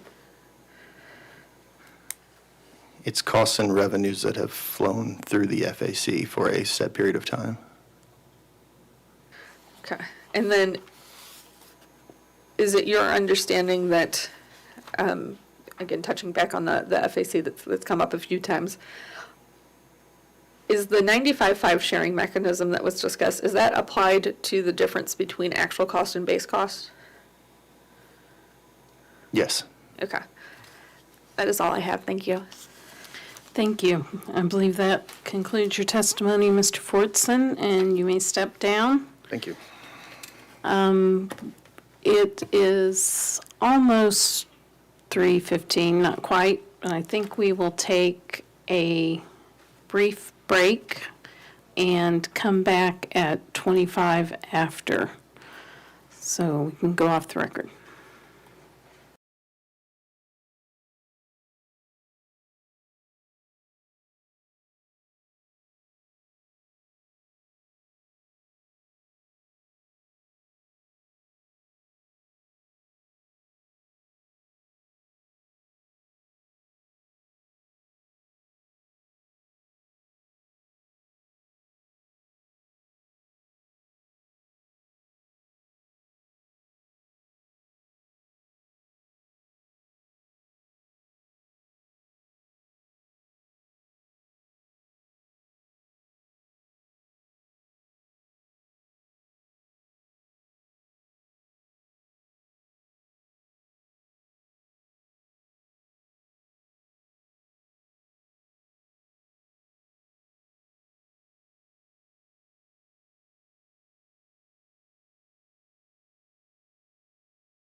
let's go ahead and go back on the record. All right, staff can call their next witness. Ms. Eubanks is already in the stands, so I can't mess it up this time, but Claire Eubanks for staff. Ms. Eubanks, would you raise your right hand? Do you solemnly swear or affirm the testimony you're about to give at this hearing will be the truth? I do. Thank you.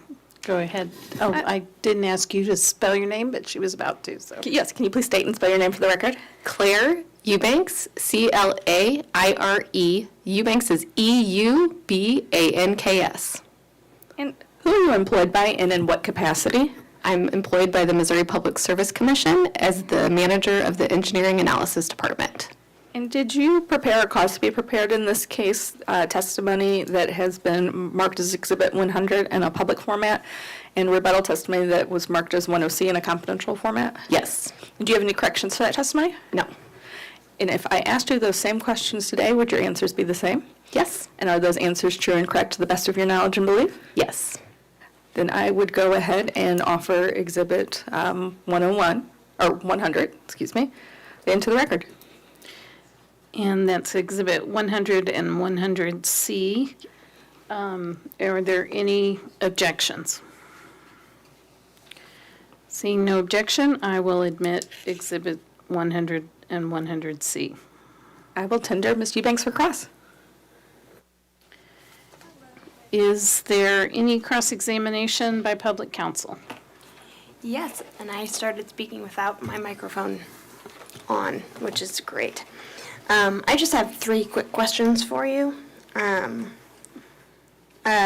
So do you believe, in your opinion, that approving the CCN for Persimmon Creek would add more renewable energy to the SPP grid? Persimmon Creek is currently operational, so no. Okay. So will denying the CCN for Persimmon Creek cause the wind facility to stop operating? No, I don't believe so. Will it deplete the amount of renewable energy in SPP? No. Does granting this CCN promote using renewable energies for ratepayer benefits in the SPP market or nationwide, in your view? Can you say that again, please? If this CCN is granted, do you believe it will enhance the goal of renewables to exist for consumer benefits in SPP in particular and through nationwide?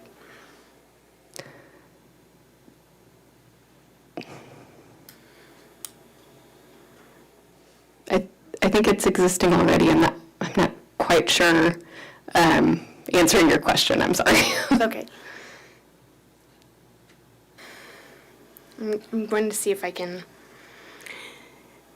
Do you think this is a good renewable energy source for the SPP?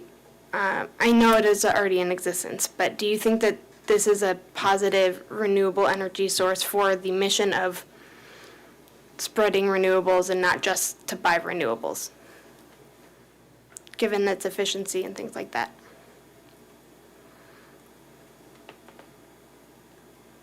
It is not an additional renewable resource that, if that's what you're asking. It's not promoting additional new renewable resources that do not exist today. Okay, thank you.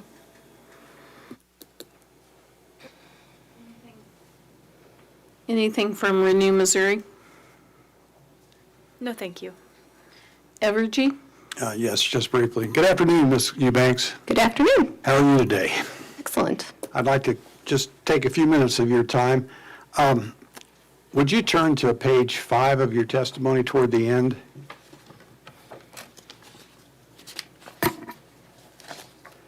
There on lines 8 and 9, you're asked the question, is staff fundamentally opposed to the transition of the electric utilities fleets from fossil fuels to renewables? I don't have that as page 5. What is that page? I don't know. Page 7, I think. I'm is sorry, what you're that's asking page about. 7, you're right. Yeah, that's the disadvantage of using a computer. You can't find the page number.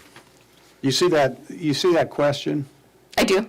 And you answer no, staff's not fundamentally opposed to the transition of the electric utilities fleets from fossil fuels to renewables. And is it correct, though, that staff currently is opposing Ameren's request for a solar CCN and related to the Boomtown case? In relation to the Boomtown case? Yes. And of course, you're opposing it wind in this case, correct? We are, and we recently supported Ameren's Huck Finn solar facility. Okay. Was that required by the res requirements? Yes. At the end of that question, you say the commission should continue to carefully consider the purported need of each resource addition and whether each resource addition promotes the public interest. Is that right? That's correct. Would you describe for the commission what the staff would require of public utilities in this state on a going forward basis to show the need for renewables to transition their fleets from fossil fuels to renewables?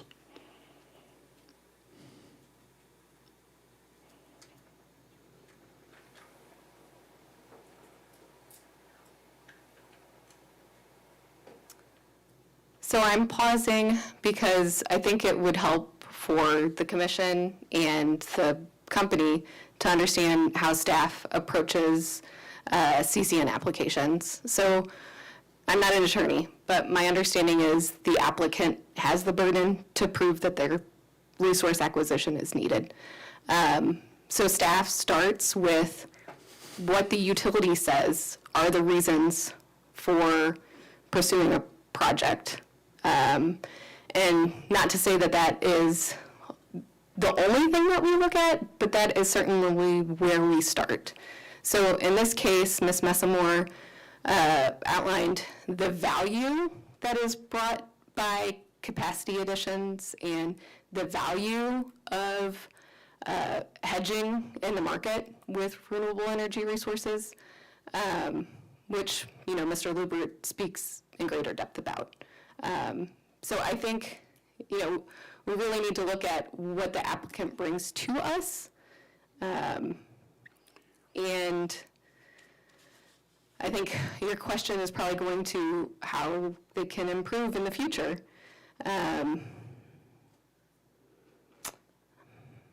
That's exactly right.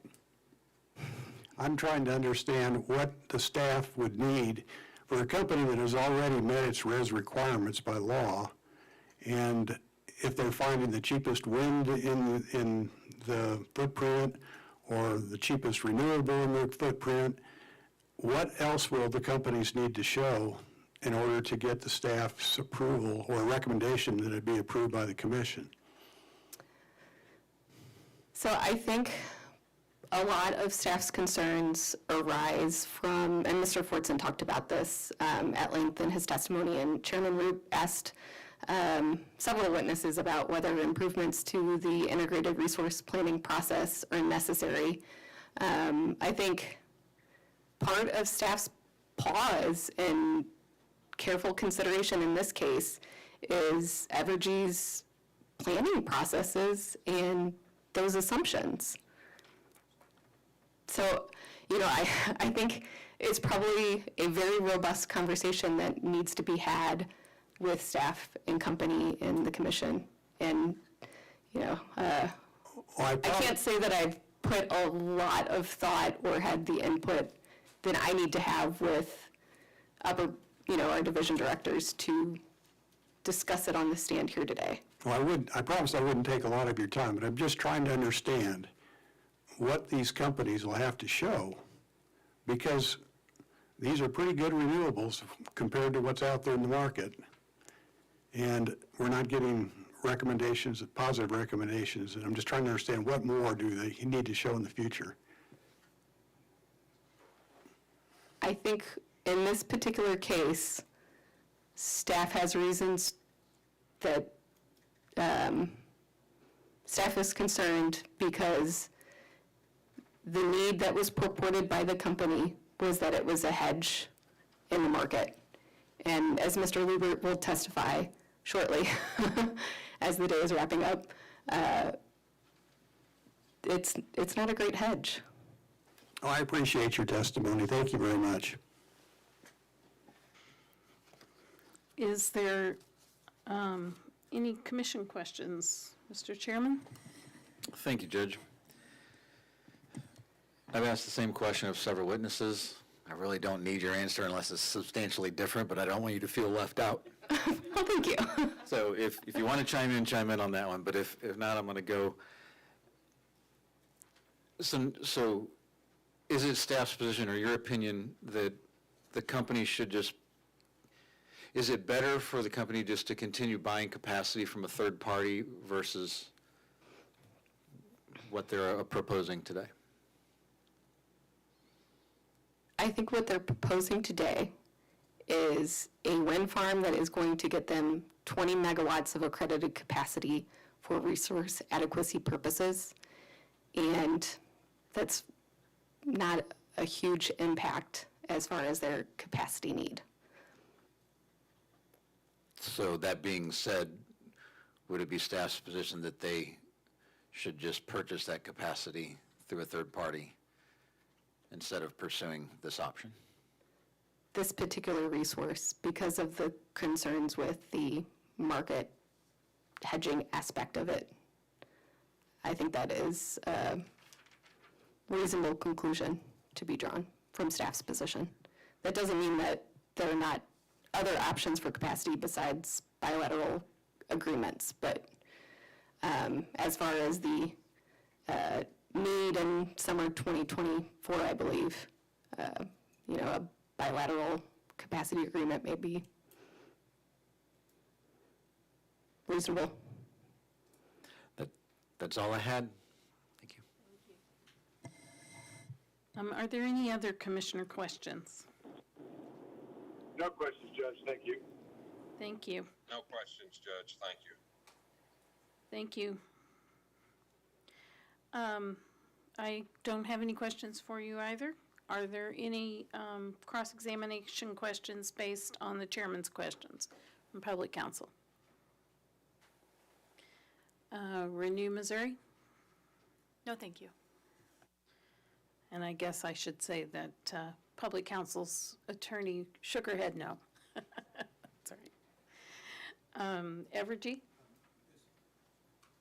Ms. Eubanks, in discussion with the chairman, you were talking about hedging. How do you define the hedging? So my understanding is Evergy is looking to add Persimmon Creek to lower its costs in the market because it will be supplying energy through the wind farm. Not mitigate swings in the marketplace? I think that's encompassed in what I said, but I mean, I agree that that's a piece of it, yes. It's like an insurance, like you hedge natural gas prices too, right? Correct? I don't hedge natural gas prices, no. I understand. I'm terrible. But natural gas utilities are encouraged sometimes to hedge so that there's not so much volatility in their supply costs. That's my understanding, yes. Okay. And sometimes they win, but most of the time it's a cost of keeping that, like you have house insurance, you make sure you have house insurance so that the worst happens, you're not terribly hurt. Yes. Right. Okay. Thank you very much. Is there any redirect from staff? Yes, but I think it should be brief.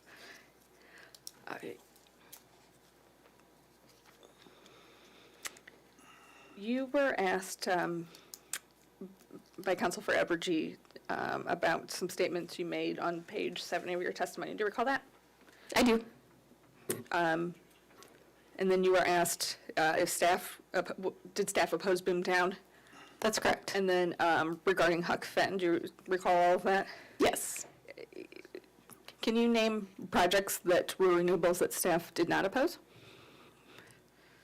Yes, the Hawthorne Solar Facility fairly recently. I think that was a Evergy resource.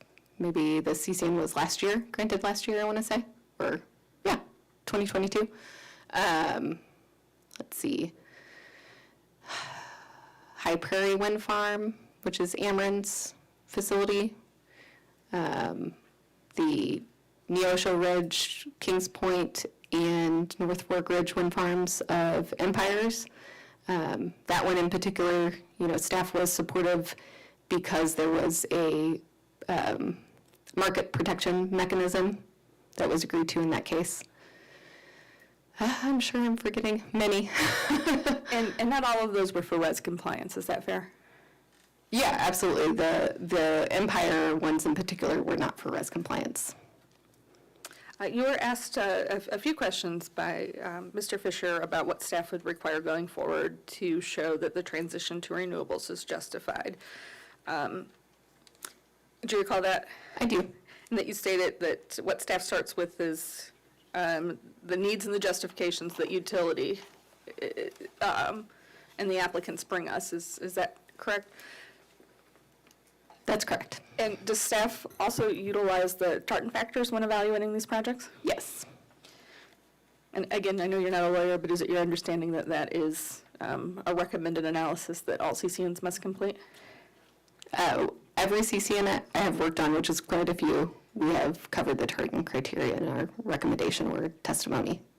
So is it fair to say that staff wouldn't evaluate renewable CCN requests differently than traditional CCN applications? That's correct.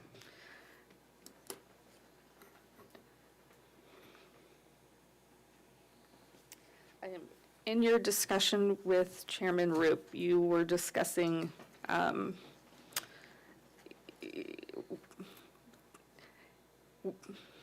guess to summarize, maybe what could be different ways to fulfill the capacity need, and if this project is the best one. Do you recall that?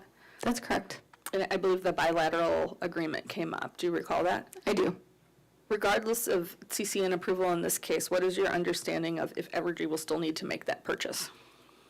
My understanding is, and this is what I maybe was poorly alluding to, but the 20 megawatts of accredited capacity that's expected from Persimmon Creek is not going to take care of that full capacity need.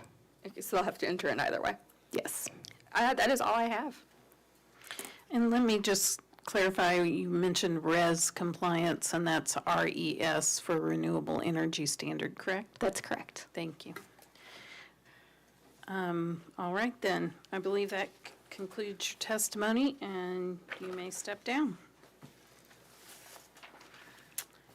And I believe that that will bring us to staff's last witness. Last but not least, we will call Mr. J. Besides the two that we have to enter the testimony for. Yes, yes.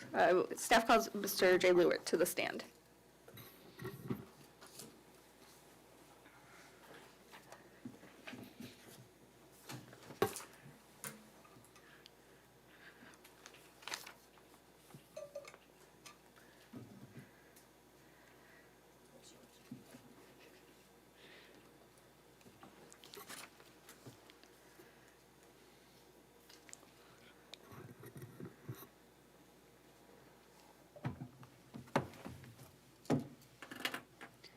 Do you solemnly swear or affirm that the testimony you're about to give at this hearing will be the truth? Yes, I do.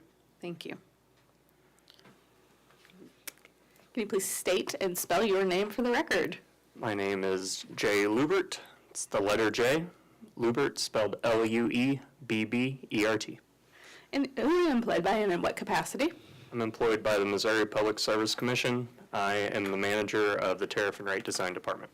And did you prepare or cause to be prepared rebuttal testimony in this case that has been marked Exhibit 104 in a public format and 104C in a confidential format? Yes, I did. And do you have any corrections to that testimony? I have two pretty minor corrections, and unfortunately,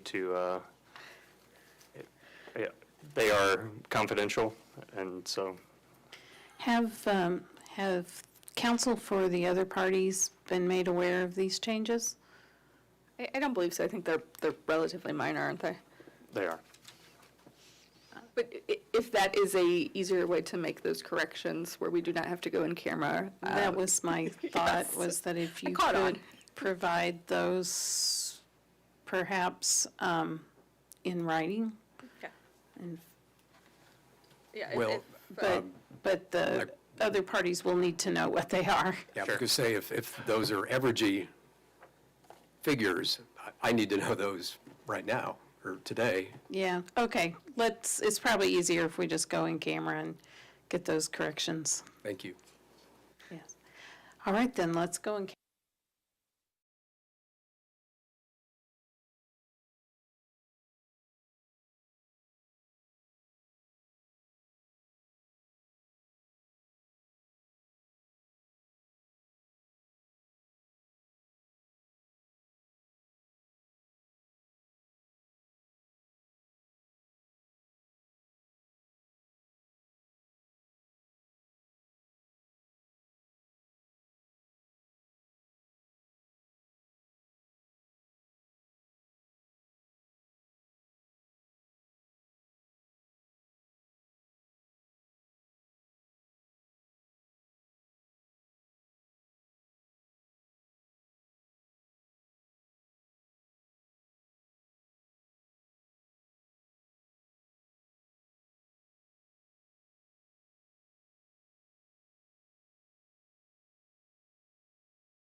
With those changes in mind, if I asked you the questions in your testimony again today, would your answers be the same? They would. And with those corrections in mind, are those answers true and correct to the best of your knowledge and belief? Yes, they are. At this time, I would go ahead and offer in Exhibit 104 into the record. And would there be any objection to Exhibit 104 and 104C, the confidential version, with corrections that we discussed in camera on page 36 to confidential Table 5? Would there be any objection to those exhibits? And seeing none, I will admit Exhibit 104, 104C. I will tender Mr. Lubick for cross then. Is there any cross-examination from public counsel? Yes. How are you today, Mr. Lubick? I'm doing well. Good. I had a few questions, not very many. But my first question is, do you expect the production tax credits to last indefinitely, or will they end? So the production tax credits for Persimmon Creek, that facility will not be eligible to produce them indefinitely. And when are you expecting them to end? I believe it's in 2028. Okay. Do you expect the effect of the loss of the PTCs to be negative or positive for generation? So I would expect that when this facility is no longer able to have the benefit of producing the tax credit, that the generation, all else being equal, would be less the year following. The reason for that is that there wouldn't be a financial reason, or at least one doesn't come to mind, a financial reason for this facility to continue to operate at a negative LMP, and certainly not at a negative LMP that's as low as this facility has been operating at over the last 4 years. Okay. Evergy West repeatedly compares RFPs, LCOEs, and other metrics using nameplate capacity. Do you see any issues with comparing these metrics based purely on a generation source's nameplate?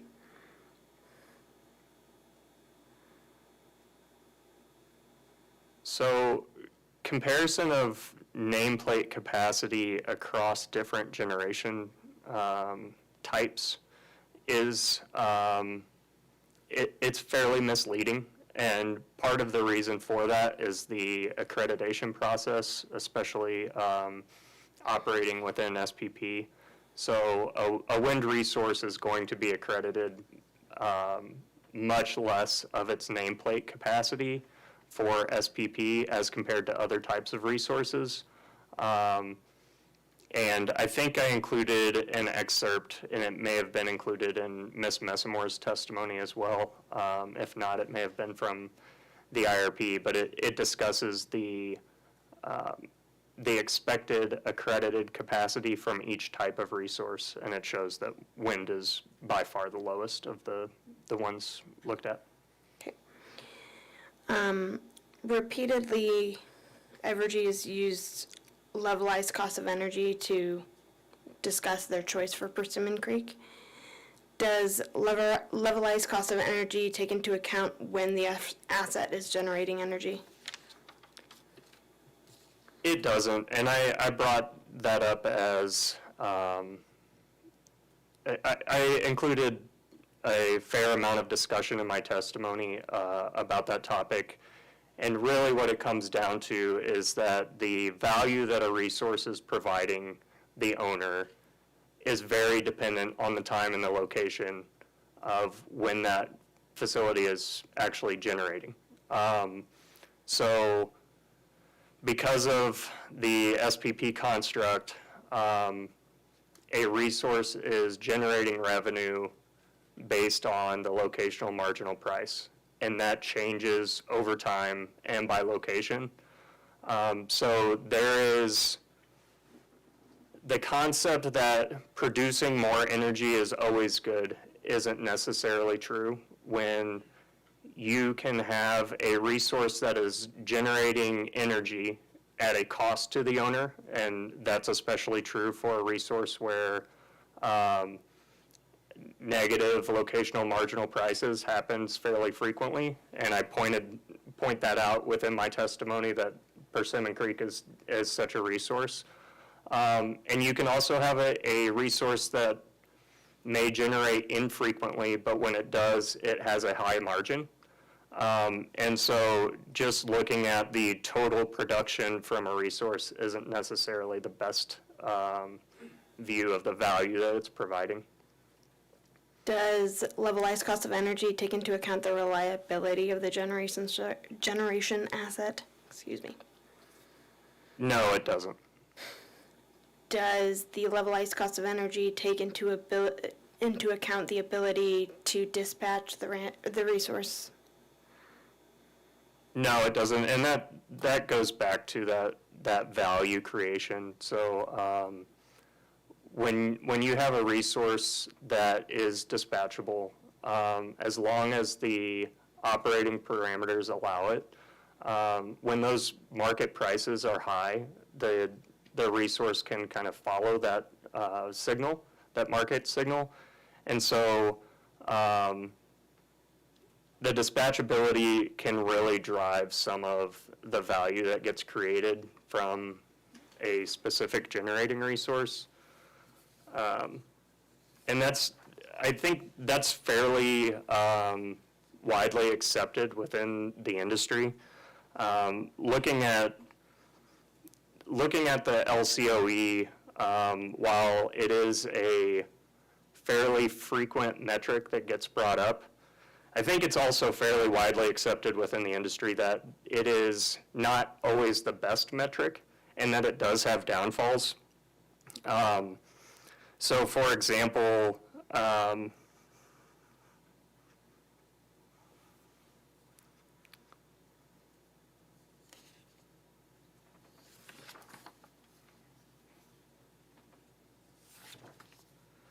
looking at the Electric Power Research Institute's website and its discussion in LCOE, when they're discussing that metric, they state that it's well known that actual decision makers use more complete and analytically rigorous modeling frameworks for energy resource additions. Variable renewable project viability depends on the energy and REC market values being sufficient to cover the LCOE. As my testimony discusses, that's not the case for this project.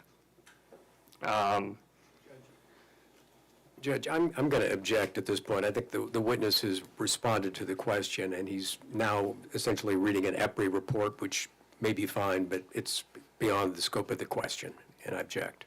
Because I don't think anybody's got a copy of the EPRI report to look at.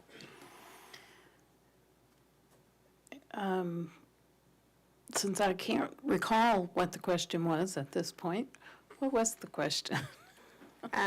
The question was, does the I almost said the ACLU, goodness. Does the levelized cost of energy take into account the ability to dispatch a resource? I think that he's answered that, so. Okay.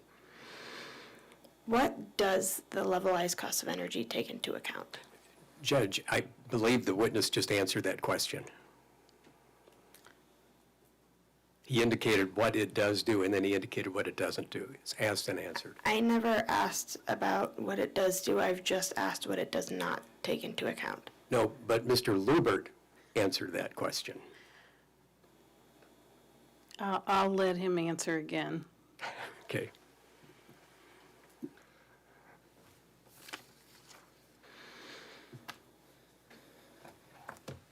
If you'll give me just a moment, I think I actually have a fairly good description of this within my testimony. That would be good. You can point us to that. Yeah.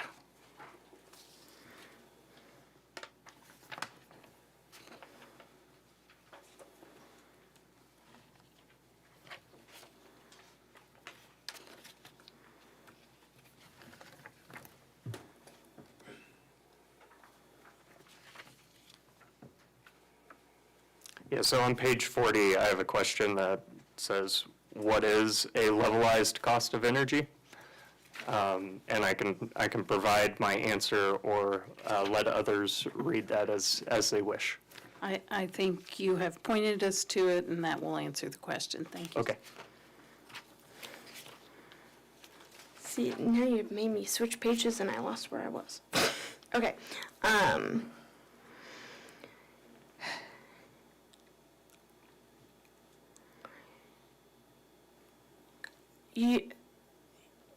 And do you agree with Mr. Fortson that the IRP analysis that Evergy West utilizes for their asset determination is flawed? I do. I pointed out several of the flaws that the most recent preferred plan included, which is the one that I believe Evergy witnesses have stated included specifics for Persimmon Creek. But part of the problem is that some of the specifics that were included aren't reasonable. And so the result is that they're overestimating the amount of revenue that is likely to occur from this asset. And frankly, I would consider that the most recent plan to be unreliable, and they probably need to go back and fix at least the issues that I brought up. There may be other issues that existed within that staff didn't identify, but the ones that we brought up are pretty substantial and have a pretty dramatic impact on the result. Okay. And taking into account everything that you said about levelized cost of energy, as well as your answer to your issues with the IRP analysis, would you agree that not taking the things that are referred to in the levelized cost of energy, even in conjunction with IRP analysis, is not a good method for choosing any sort of generation asset? Could I ask you to repeat your question? Yeah, it was not very well phrased, and I apologize for that. Do you believe that merely looking at LCOE as well as Evergy West's current IRP analysis is not a good method for choosing any sort of generation source for their capacity needs? So I will say this. I think the LCOE can be utilized as an initial screen for a resource. It should not be used to determine what the best resource is. There's known issues with the LCOE as a metric. This is not something that is staff is bringing up for the first time. It's well known within the industry that it's not a perfect metric, and it's not accounting for a lot of things that matter ultimately for the economics of the project. That being said, you asked specifically about the company's most recent IRP. I pointed out a few flaws that I think are pretty fundamental and warrant at a minimum additional analysis. I think a few things have also changed that warrant additional analysis as far as the IRP goes. One of them being the passing of the Inflation Reduction Act. So my understanding is that act allows for solar resources to get a production tax credit as opposed to just an investment tax credit. As far as I know, the RFP that Evergy issued was for wind resources only.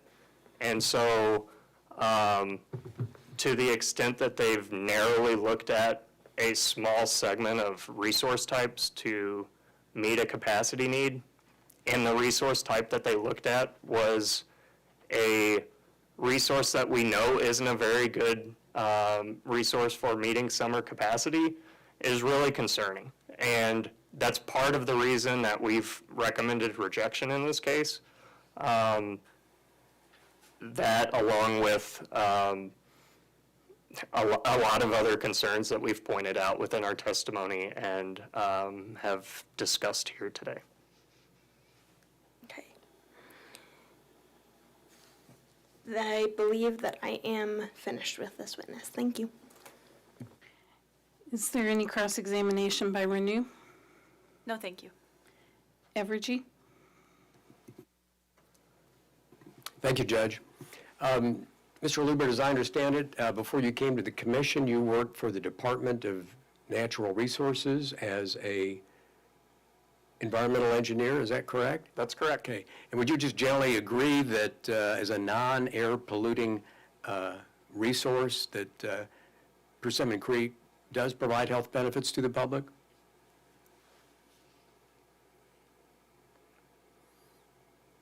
Are you asking if Evergy's acquisition is going to provide health benefits to the public? No, my question was, does Persimmon Creek today provide benefits to the public because it is a non-carbon emitting resource?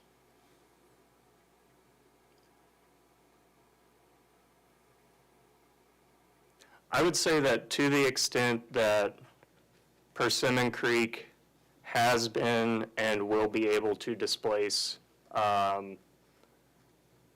carbon emitting and frankly other emissions from other resources, that there is a benefit, but it's limited to the amount of energy that it displaces from those other resources, and it may not itself be its own benefit.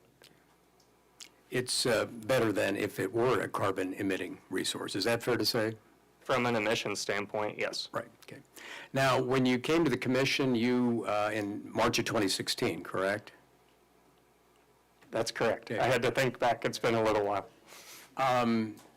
And you were a utility engineering specialist, and you worked in the resource planning area, demand-side management programs, and you also became generally familiar with the fuel adjustment clause? That's a fair assessment, yes. And in this case, there have been some discussions about flowing back through the fuel adjustment clause the revenues that would be produced by Persimmon Creek if the application were approved and if the transaction were closed. Have you heard those discussions? I have been in the room, yes. And have you studied the pleadings that the lawyers filed in this case before testimony was filed, where Public Counsel and Evergy, Missouri West filed some pleadings back in October about whether revenues from Persimmon Creek would flow through the FAC? I think I have seen them, but to say that I'm, intimately familiar with the inclusion of what's included in those, I wouldn't say that. This is pretty short. I'm just going to show Okay. you the Evergy response. And Judge, this will be Exhibit 14. Can you tell me the case again on that? Yeah, it's in this case. Oh, okay. Yeah.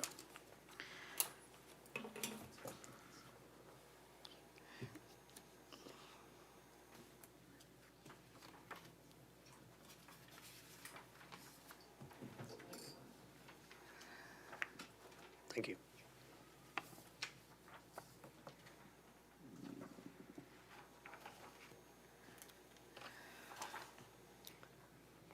Should I read this while you're handing those out, or?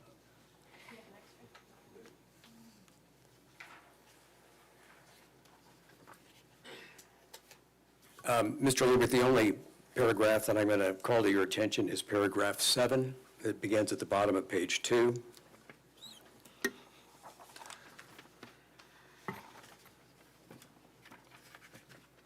And I'm just going to actually read the paragraph and ask if this is what it says. Evergy, Missouri West will establish such a regulatory asset once the commission approves the application and the company closes the purchase of Persimmon Creek. And that refers to the PISA treatment and the PTC, is that correct? I don't know. I haven't read this recently. Okay. Well, let me just go to the second question and see if you have any disagreement here. Evergy stated, and this is the second sentence of paragraph 7 at the bottom of page 2, electricity from the asset will flow to EMW's customers even though it is not in rate base, and the rates that will be in effect at that time will not reflect the investment in Persimmon Creek. I'm sorry to interrupt. Can you tell me where you're reading from right now? Oh, I'm sorry. Was that paragraph 2 of the 7th No, bullet it's point? Paragraph 2, I'm sorry, page 2, paragraph 7, at the bottom of page 2. Okay, it was the second sentence. I'm sorry. You said paragraph 2, and I went back to the second paragraph of the document, so I apologize for the interruption. I'm sure it's my fault. So, do you want to just read paragraph 7, if we could take a minute, Judge, and then I'll just ask him a question? That might be easier. Thank you. That's fine. Sure.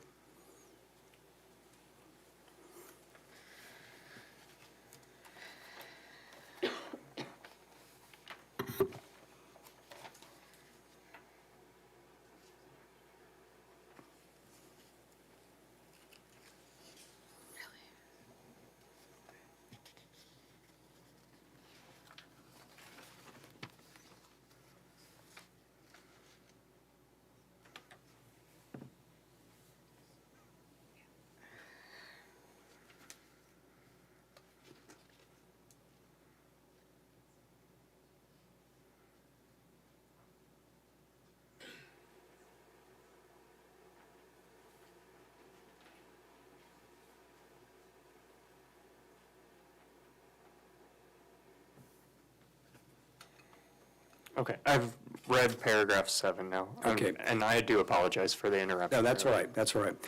The sentence I wanted to focus on is that second sentence in paragraph 7 that you just read. Okay. And it's really just the first part of that, where the pleading says, quote, "Electricity from the asset will flow to EMW's customers even though it is not in rate base, and the rates that will be in effect at that time will not reflect the investment in Persimmon Creek, period. Revenues from energy sales into the Southwest Power Pool will flow through EMW's fuel adjustment clause, while operating costs, return on and of the investment not appropriately recorded to the regulatory asset consistent with PISA, the 15% and the production tax credits," that's a parenthetical phrase, "from the asset will flow to EMW as the owner of the facility until such time as the asset and associated costs and revenues are addressed by the commission in a general rate case." Do you generally agree with that proposition? That the revenue is going to flow through the FAC even though it's not in rate base? So I think that is what witness Fortson stated earlier. He would probably be a better witness as far as the specifics of the fuel adjustment clause tariff. But I think that is my understanding of what the company's position is. And one of my colleagues asked that of Mr. Fortson, and I just wanted to confirm that you didn't have a disagreement with Mr. Fortson. I think that is what the company has stated their position is. Thank you. I'm going to return to my seat, and I've got a few more questions for Okay. you. Can I move the admission of Exhibit 14, Judge? Would there be any objection to Exhibit 14? I'm just confused because we already have it in the filings. But it's not in evidence?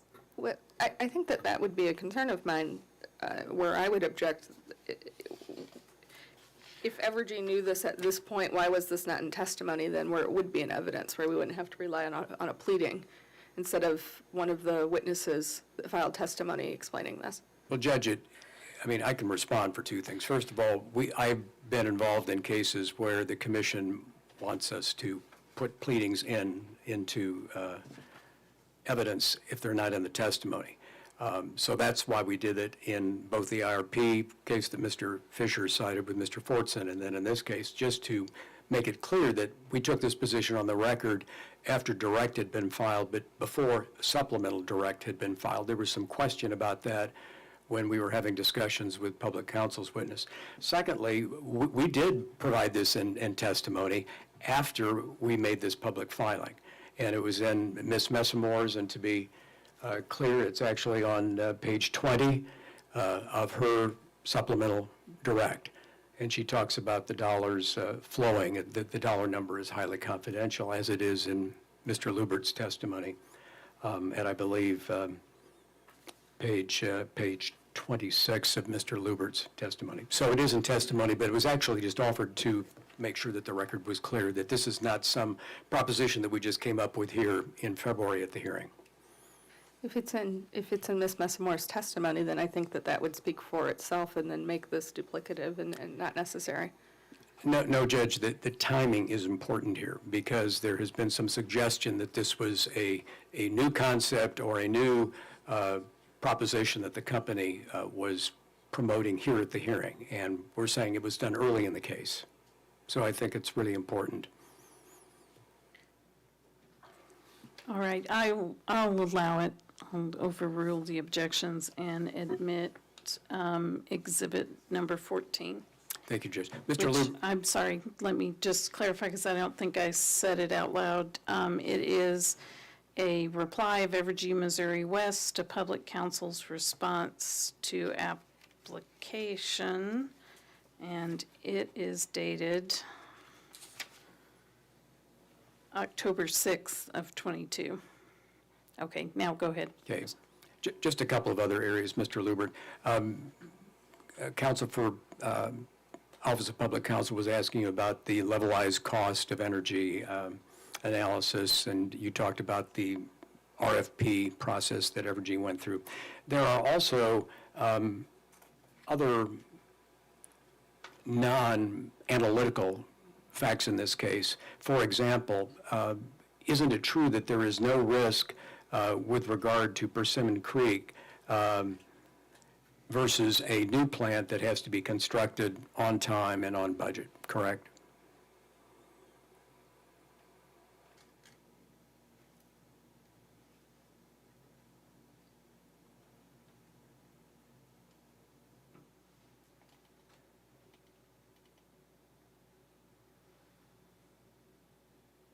So can I just make sure I want to clarify and make sure I have the question correct? Well, I can rephrase. Or if you could just Okay. repeat it, that'd be great. Because Persimmon Creek is already built, isn't it true there is no risk regarding with this project versus another project that has to be constructed and constructed on time and on budget, because it's already been built? That's a risk that does not exist in this application. So I think I point out several risks with Persimmon Creek. Okay, but my question is, that's one risk. We don't have a construction risk with Persimmon Creek, correct? So you're asking about whether or not there's, the only difference being the construction risk between Persimmon Creek and a new project. Is that what you're asking me? Right now, that's my question. Yes, sir. Okay. I would agree that there is not construction risk with Persimmon Creek unless there are additional modifications that are required at a future time. And isn't it true with regard to a potential new project, Persimmon Creek doesn't have any risk with regard to disruptions in supply chains regarding wind turbine generators or blades, things like that being delivered on time? We don't have that risk in this application.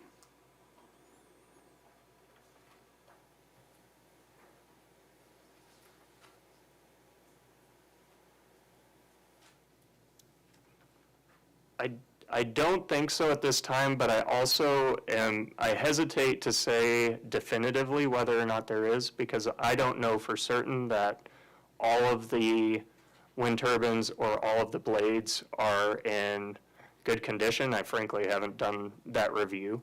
And so to the extent that some of those things need to be replaced either prior to or after the acquisition, I think that's certainly an issue that will need to be addressed, and I haven't reviewed it to be able to say definitively.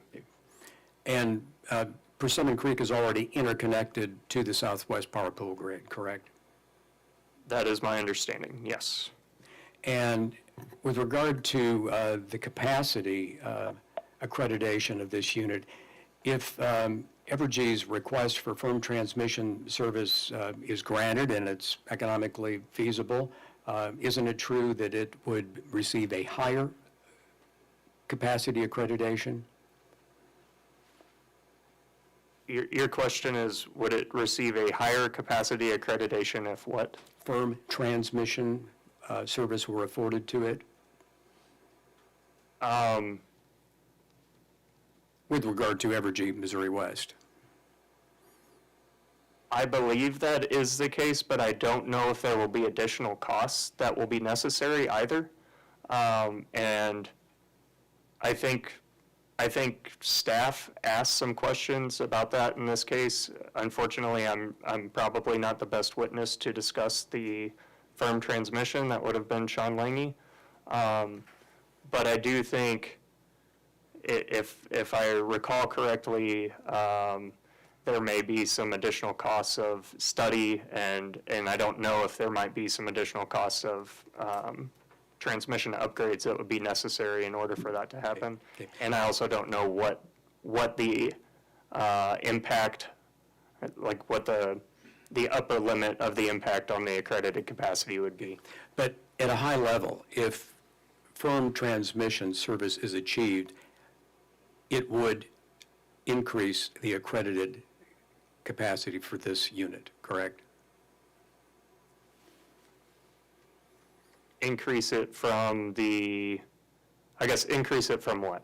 Well, we're at about 10% to 12%, right, at a so-called Tier 3 under Southwest Power Pool rules. I think the assumption right now is about a 10% capacity accreditation, and I expect that, I guess it wouldn't surprise me that having firm capacity service would allow for a bit higher capacity accreditation, but I can't speak to the percentage. Okay. It would increase. I think so. If you could turn to page 20 of your rebuttal.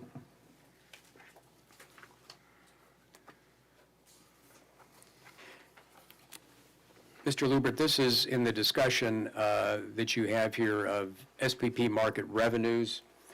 And if I understand what you're saying, you define SPP market revenues as the product of the energy production in megawatt hours and the locational marginal price, or LMP. Is that generally correct?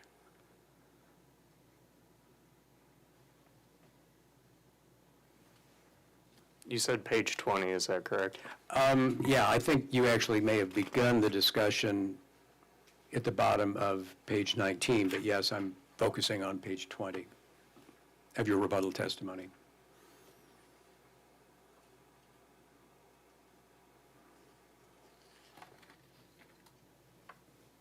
Okay, and what was the question? I apologize.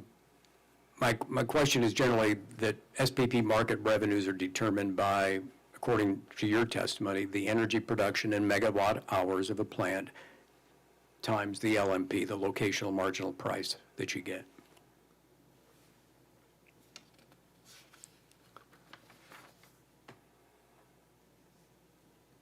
So that is, there's a day ahead and a real-time market within SPP.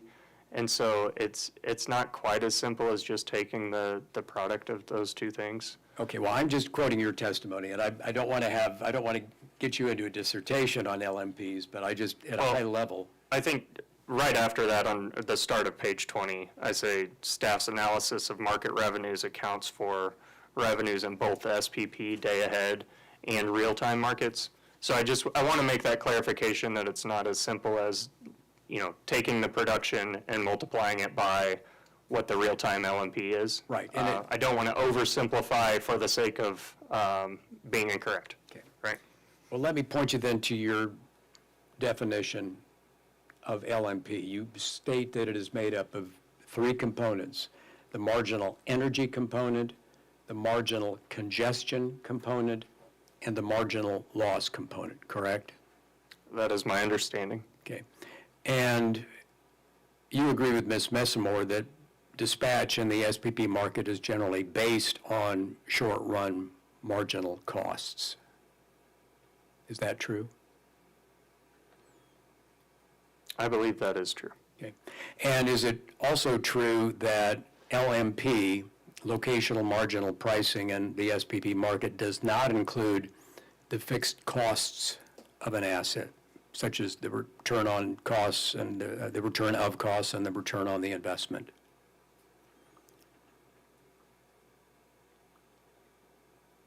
So I think you may be mixing terminology a bit. So the LMP is the result of the security-constrained economic dispatch model of SPP. The inputs to that model, or that, to the SCED, are based on SCED, the security-constrained economic dispatch model. Yeah, it's in all capitals, SCED. So, go ahead. Thank you. So the generator owner will bid its units into the SPP market. And my understanding is that would be based on short-run marginal costs. But the actual LMP is not necessarily tied to what those short-run marginal costs would be. It's tied to what is dispatched, or what is determined by the SCED, and then obviously that changes by location because of the kind of the large differences that can occur throughout the footprint. Exactly. And so the elements that go into whether you make money in the market or you lose money in the market doesn't have anything to do with the fixed costs of the asset that bids into the market. Well, I think determining whether or not the asset is ultimately economic does depend on whether the revenue from that asset exceeds not only the short-run marginal costs, but the fixed costs. And so that's an important distinction, right? But no, my question is what makes up the LMP? Fixed costs do not make up the locational marginal price in the market. Isn't that correct? I don't know that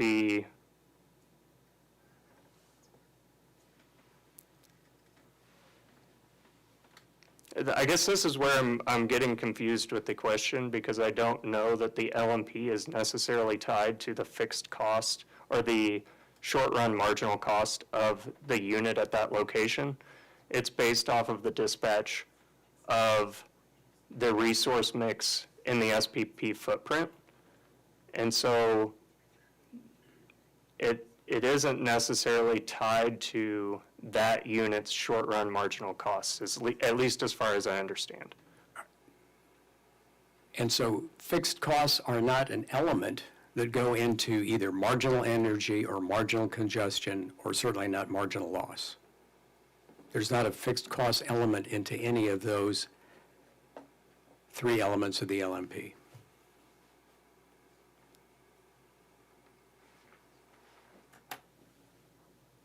I believe the answer is no, but I also believe that the other elements aren't necessarily tied to the short-run marginal costs of a specific unit in a specific location for the LMP that's determined only at that location. Well, for example, isn't it true generally that nuclear units bid in at zero because they want to make sure that they'll be dispatched in the market? And that does not reflect their fixed costs. So I'm really not trying to be nitpicky, but I think there's a large difference between what you're bidding a resource in at and what the LMP is. Those are two very different things. You can bid in a resource and be dispatched, but the LMP be much higher than that. So they're not necessarily the same thing, and you shouldn't, I wouldn't try to equate the two. Well, apart from dispatch and apart from LMP, the inputs to the decision of whether to dispatch a unit or what it's going to make in the market do not reflect a unit's fixed costs.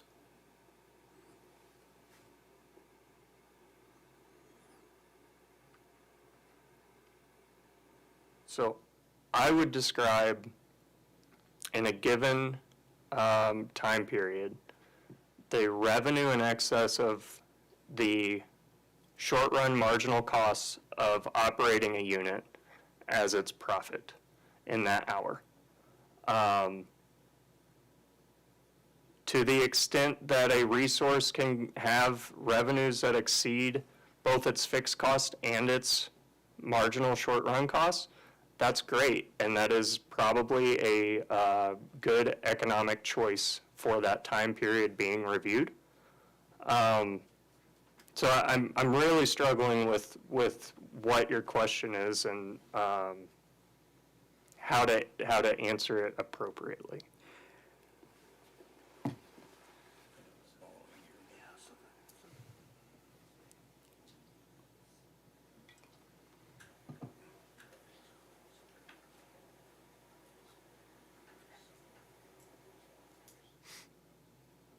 One that's on the margin sets the price, but if none of them have fixed costs.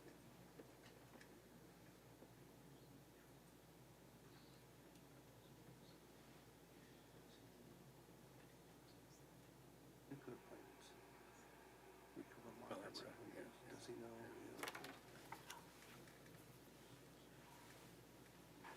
I guess maybe I can ask the question this way. When a unit bids into the market, there's no guarantee that they're going to make money or lose money based on what their fixed costs are, correct?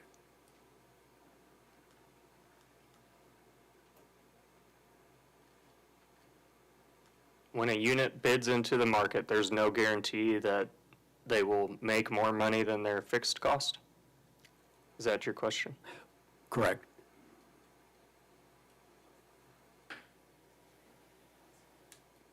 I think that is correct, and it would be specific to a time frame, right? So it depends on what it is you're reviewing.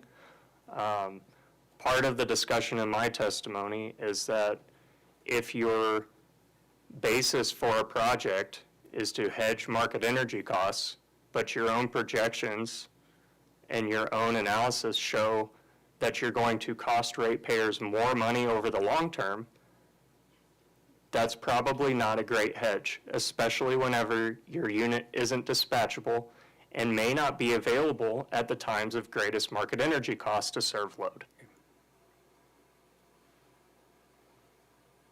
Now,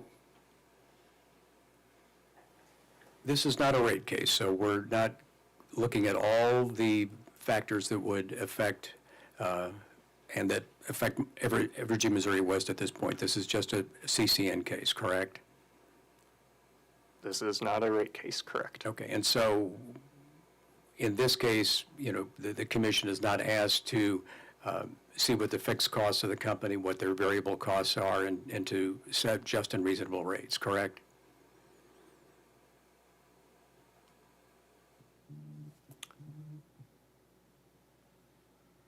I don't believe that the commission will be setting rates within this case, but it does have the opportunity to deny an application which provides shareholders with great benefit to the detriment of ratepayers based on the information that Evergy's provided us. Well, that's your opinion, correct? And the company disagrees with that? That is true. Okay. And the company, to be fair, has presented its view of the benefits that it thinks exceed the detriments, and staff takes a different view, correct? I don't know that the company has provided information that says that the benefits are going to exceed the detriments.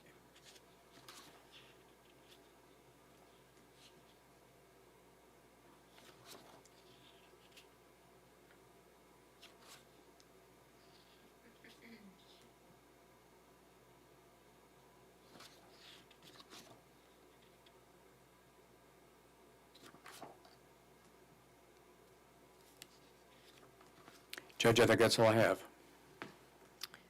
Thank you. Are there questions for Mr. Lubert from the commissioners? Mr. Chairman? Thank you, Judge.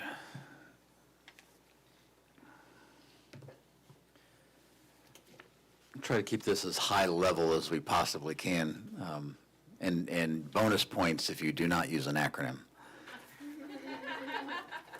I may fail in that. You had stated in one of the interactions with someone that the value of an asset is provided to the company when that asset is generating. So the revenues from that asset will occur when it's generating. Okay. Correct. So even with operating in negative prices, is there still a value to the company when that asset is generating? It probably depends on how negative the LMP gets. So I talked about in my testimony. LMP. Dinged you. I knew I would fail. I had 30 seconds. I think you made 25. So.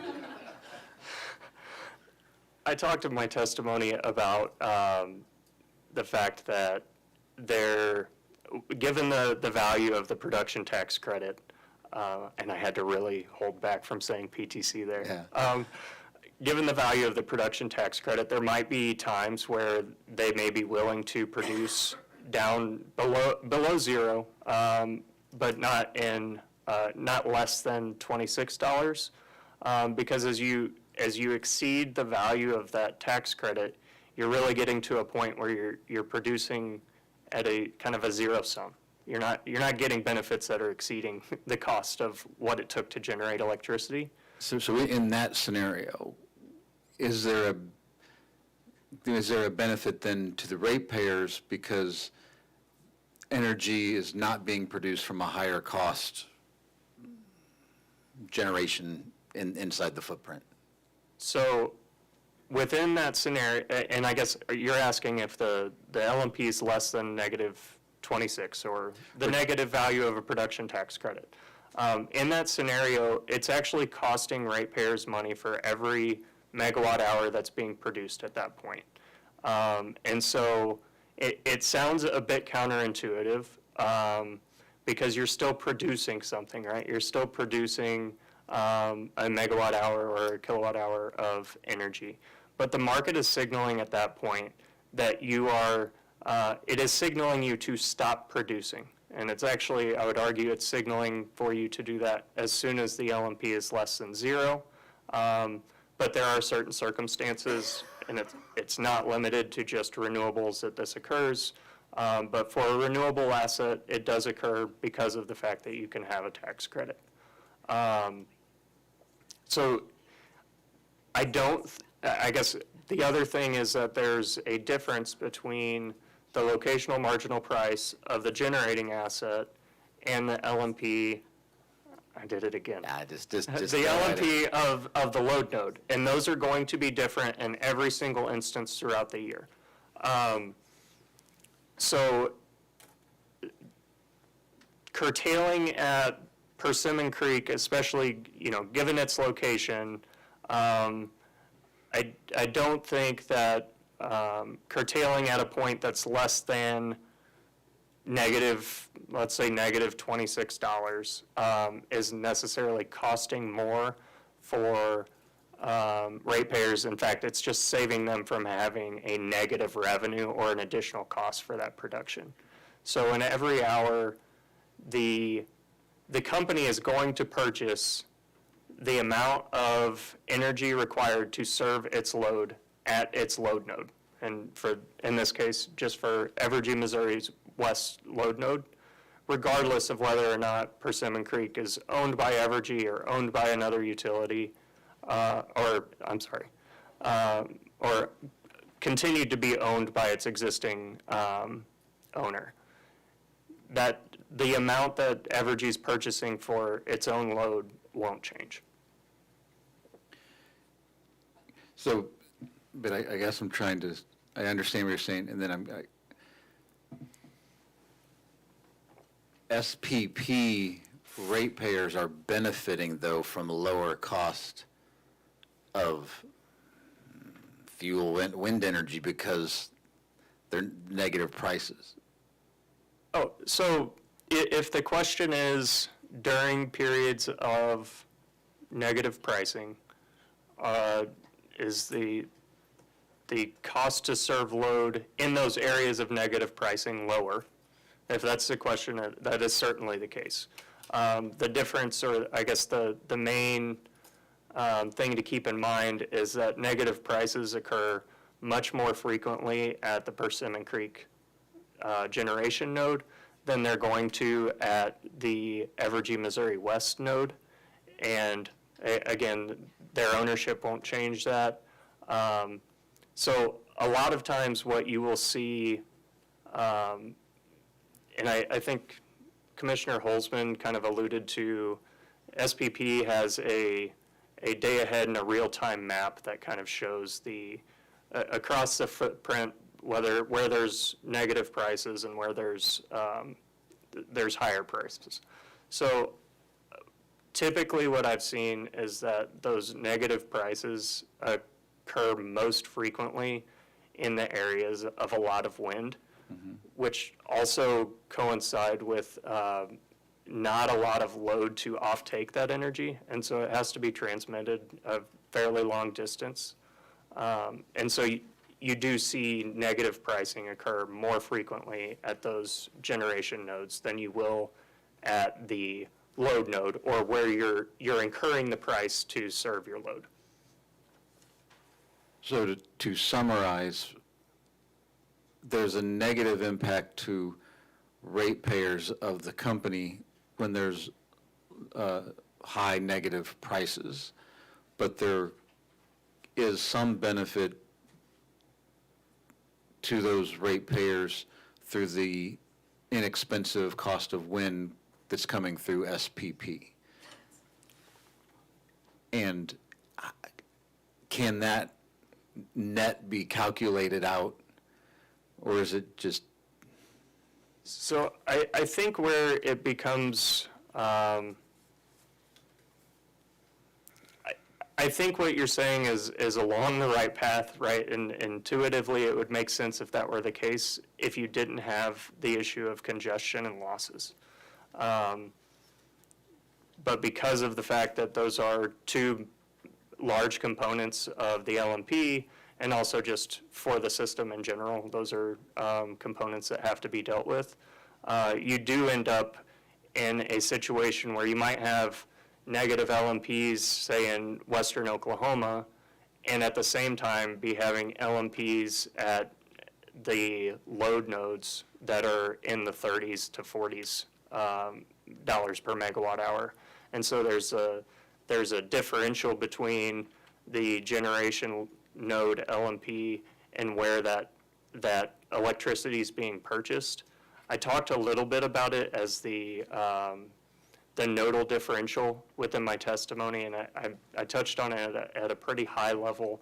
But that is why I've made it a point within my testimony to talk about how the location and the timing of generation and the location and timing of energy usage is so impactful whenever you're looking at the economics of either adding a resource or serving your load.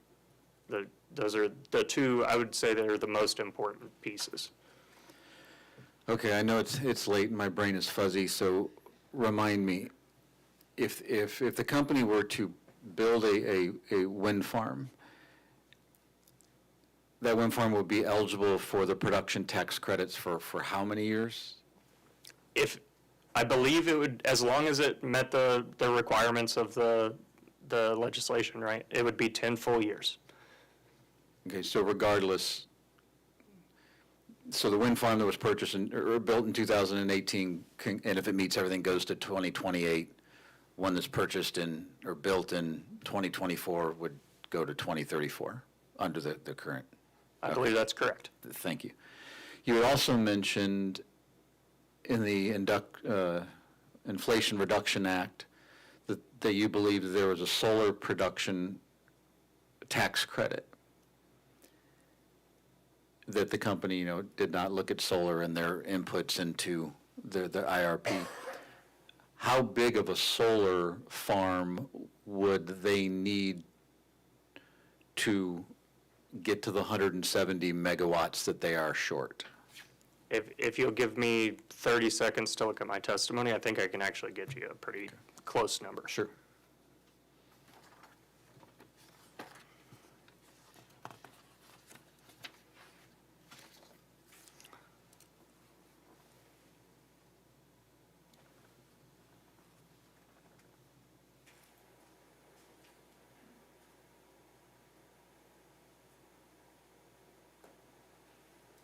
Okay, so on page 9, it's a table that is admittedly an excerpt from Ms. Messamore's testimony, but it has each resource type and the accredited capacity value. Within that, her assumption was that solar would carry a 50% capacity accreditation for SPP. And so looking at the 170 multiplied by 2, a 340 megawatt solar facility would get roughly close to that. I think, the flip side of that is if you're doing that same math for a wind resource that's only getting 10%, take that 170 and multiply it by 10. And so you're looking at 1.7 gigawatts of wind to get that same capacity value.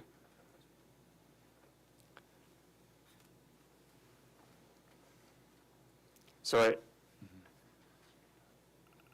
I think this is really important because we've brought up in a couple cases, and I know you alluded to it with a question to our attorney yesterday about staff having recommendations when a recommendation to reject CCN applications when it's not fulfilling the entire capacity need, right? Yes. But I think what we're looking at is we have to base our recommendation on the application before us. And in this case, we have a company that's stating that its need is a summer capacity need, and its solution is to get the least efficient capacity resource to meet that need. And that's what it's offering as its option. And then on top of that, we found additional issues, and we raised those through testimony. And then in the other case that we recently had before you, we had a company that was stating that there was a winter capacity need, and its solution was to use one of the worst resources that it possibly could for a winter capacity need. We have to give you a recommendation based off of the application we have before us. We're not the decision makers as far as issuing the RFP or looking at the RFP to decide what the best asset is. We're just left with providing you the recommendation based on what the company's provided us. That's what our recommendation has been so far. It's not that we're against an incremental capacity in order to fulfill a need, but it needs to be economically efficient. It has to be a good use of resources, and they need to have a good reason to do it. And with these two applications, we haven't seen that, and that's why we've recommended rejection for both. That's all I had, Judge. Thank you. Thank you. Are there any other commissioner questions for Mr. Lubert?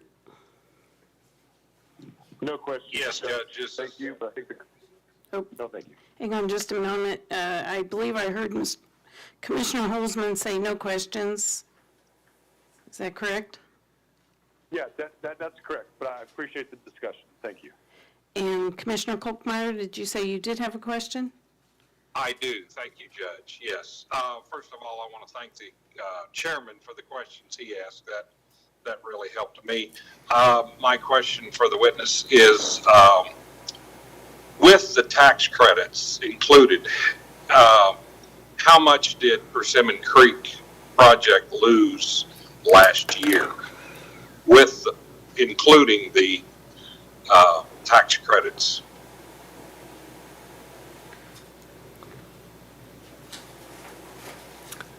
So I will say that the answer is difficult, and part of the reason is that Evergy doesn't currently own the asset, and so we don't have, it's not being included in the revenue requirement that's being recovered from ratepayers. So, and I think that there's been some discussion about what the original build price was, but we don't have specifics on kind of how that's being reflected on the balance sheet of the Persimmon Creek's current ownership. But what I do have is within my testimony, I have, it is a table, if you'll give me just a moment, I will point you to it. Okay.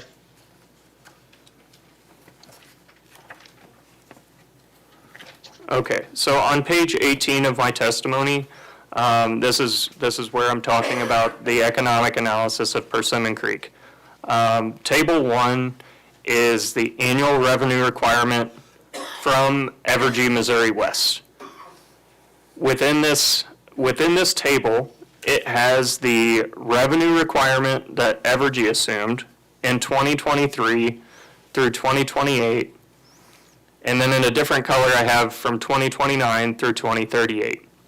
So the revenue requirement within that table includes the assumed tax benefits of the production tax credit. So what that says is that ratepayers, if they were getting all of the tax credits in 2023, which it is Evergy's position that they would not, but if they did, that the revenue requirement realized through their rates would be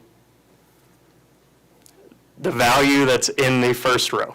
I'm sorry, I almost went into, started talking about confidential information. So what we also have is the revenue, the historical revenue from this asset.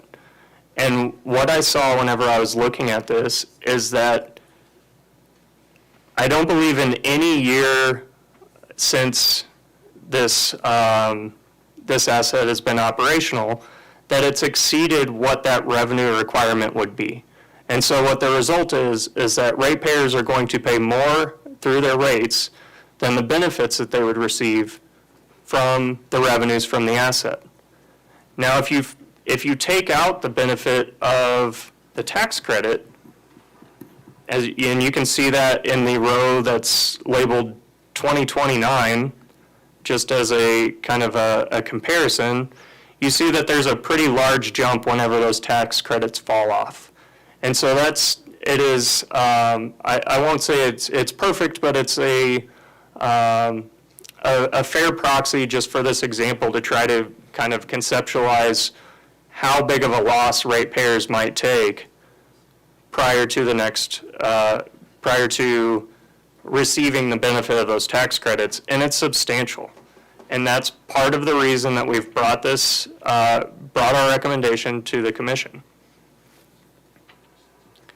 I hope I answered your question and did not get lost in the detail without being able to tell you any numbers. No, I understand.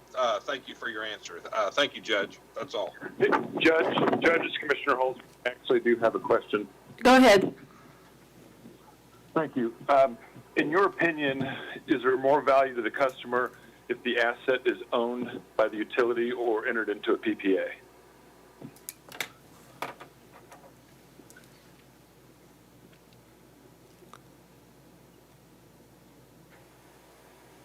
So that's a really hard question for me to answer, and the reason being that the PPAs that I've seen all have slightly different contracts, and so without being able to judge those in comparison with this application, I can't give you a great answer that's definitive.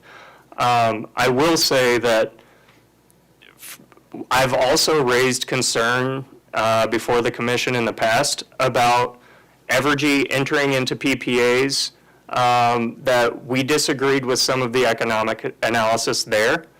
And in those instances, they didn't need approval from the commission. They just entered the PPA and then flowed those costs to ratepayers. And then on the back end, if somebody needed to argue that it was imprudent, it creates an additional hurdle. I will say my preference would be for the company to justify the economics of a project prior to entering into it. And in this case, Evergy's failed that attempt, and that's why we've made this recommendation. So I guess if all else is equal, I would prefer more oversight and more justification from the company prior to burdening ratepayers with additional costs. Thank you, Judge. Thank you, Commissioner. Any other commissioner questions? All right. I have some questions.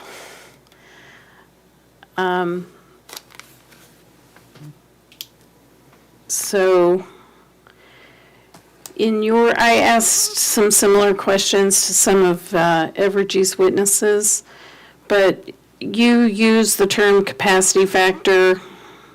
I think you used capacity factor. There was capacity factor and net capacity factor in your testimony and in Ms. Mazemore's testimony, and I believe in Mr. Humphrey's testimony. The testimony earlier was that those were pretty interchangeable terms. Is that? I think I would agree with those having been used interchangeably in the testimony in this case. Obviously, we had some disagreement on how that capacity factor should be utilized or whether or not it was overstated. But I think the term itself I think they've probably just been used interchangeably. Okay, and since they've been used interchangeably, the commission can assume that the difference between the net capacity factor and the capacity factor is not terribly significant? Or is that hard to say? If you had like a couple comparisons for me to look at, I'd be happy to give you a definitive answer. My hesitation is my own testimony, I think, was more than 50 pages, and I know that others had testimony. And so to the extent that something was used slightly differently, I don't want to give you a misleading answer, especially if there's, specifics that you're looking at. I just want to try to clarify that when those terms are used in the testimony, I guess if it's not clear that those are precise measurements with particular data, that the commission can compare capacity factor and net capacity factor. I'm not sure where all of those sites are either in the testimony at this point. No, that's fair. I think that is the case. I would just caution that the capacity factor is a time-sensitive factor, right? So you can have a different capacity factor for the same resource in a different year or over a month or even a day. And so comparing a capacity factor that occurred in, say, 2021 in a given month is not the same as the capacity factor that was realized over the year, or let alone over a few days or a few hours. But I do think that my guess is that those terms were not intentionally differentiated, right? Okay, thank you.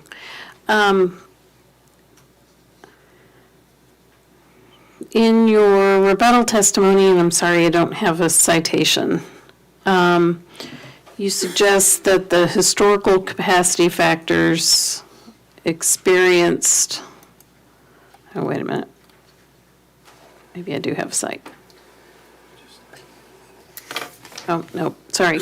In your rebuttal testimony, you suggest that the historical capacity factors experienced at Persimmon Creek are likely to drop once the unit is no longer eligible for the production tax credits.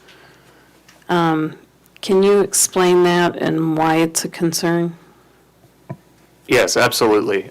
This is actually a very important aspect of my testimony, and I would say one of the most crucial flaws of Evergy's analysis. So Evergy has discussed, and I think their testimony admits, they're willing to operate this asset at a negative revenue for a period of time in order to get the tax benefit of a production tax credit.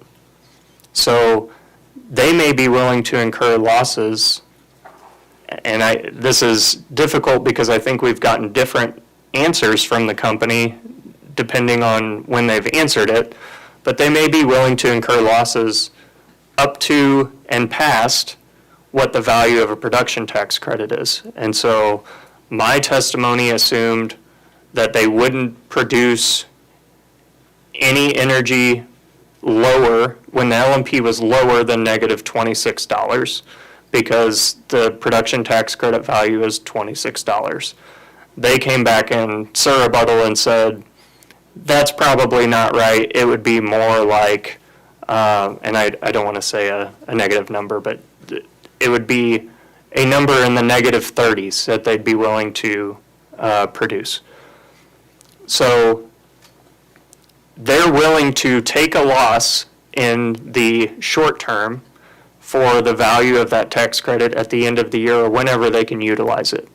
As soon as that tax credit is gone, I can't think of a financial reason why a utility would operate a renewable asset that's capable of curtailing as long as there's not going to be issues with the equipment or there's not going to be issues, on the system. I don't know why there would be a financial reason for them to continue to produce at LMPs that are less than zero. And so, since this location has realized LMPs at a very high level year over year, and the number of hours that negative prices is occurring at the Persimmon Creek generation node has increased year over year. As soon as that production tax credit falls off, they will produce less from that point on. And so the analysis that I did was to go and look at what that production would have been historically for the last 4 years of operation had they stopped producing at anything less than negative $26. And then I looked at what was the production if they didn't produce at any negative pricing, which would reflect what I would expect them to utilize the resource once those tax credits are gone. And I think I've got a few tables within my testimony, but the fall off in production is substantial to the point that I am very comfortable saying that in Evergy's analysis, I guess it's important to consider that their analysis looks at this project for 16 remaining years of the asset. There's only 10 of those years will be without production tax credits. And so to the point that they're assuming revenue and generation that far exceeds what is reasonably expectable for 10 out of the 16 years is deeply concerning to me.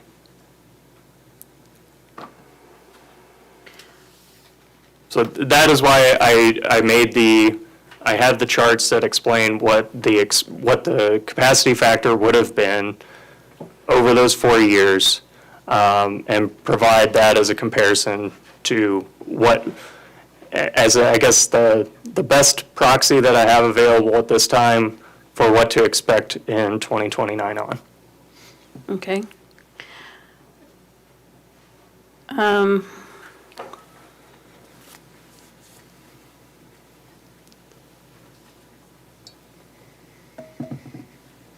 And do you have in your testimony that how those capacity factors will continue to change through the end of the production tax credit eligibility? Yeah, if you'll give me Just just a remind me. moment, I'll give you some citations.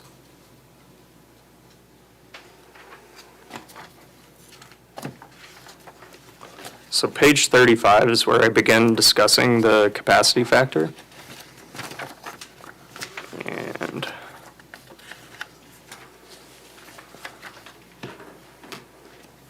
page 36 is where I had the correction earlier. Page 37 is the capacity factors that have been realized, given the information that we had available from 2018 through 2022. If you assume that that asset no longer produced at negative LMPs. So as you can see, there's a substantial drop-off whenever you're no longer producing at a net cost. Then and I'm sorry, that was Table 6. On page 38, Table 7 provides the same analysis, which just looks at the historical production again, assuming that you zero out the production for all LMPs that are less than negative $26. And so while it's not nearly as substantial as the prior table, it does show that if Evergy weren't producing below $26, that there is a drop-off from what the historical capacity factors have been. I have not, within these tables, I haven't projected out what the capacity factor will be in each year going forward.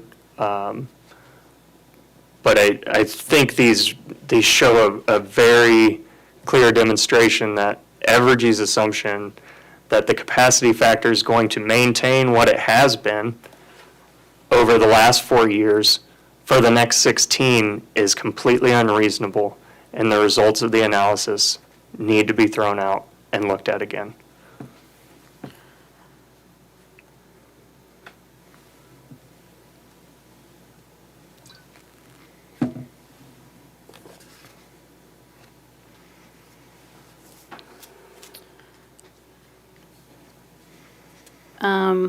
In Ms. Mazemore's rebuttal, she responded to staff's capacity factor calculations, especially those presented in Table 7 of your rebuttal. So how does staff believe that Ms. Mazemore's analysis is flawed? And if it's confidential, don't say. Okay. Do you have a specific page, or are you just speaking generally? I'm just speaking generally. Okay. I'm not sure where the citation was. Sorry. If you don't know that. So I would say Ms. Mazemore's testimony does not resolve in any way the staff's concerns. I think her testimony is slightly misleading, and I'm glad that you asked about it. Her testimony at one point states that the IRP isn't utilizing the capacity factor, but the way that Evergy did utilize the capacity factor to scale up all of the production of this generic wind assumption that they had in their previous IRP. And by doing that, and not accounting for the propensity of negative pricing in this specific location, they're still overstating the production of this asset. I would disagree with her that accounting for, I think she states at one point that accounting for the issues that I raised would double count in the IRP. I totally disagree because of the way that they developed the actual output of the resource. Or the projected output hasn't been actual yet. It's all a projection. She brought up a few different things about my testimony that I absolutely disagree with. One of them being, I think she called my assumption that the current owner would operate below a certain level suspect. I went and looked at the data. They operated at levels below that value, which is what I was saying.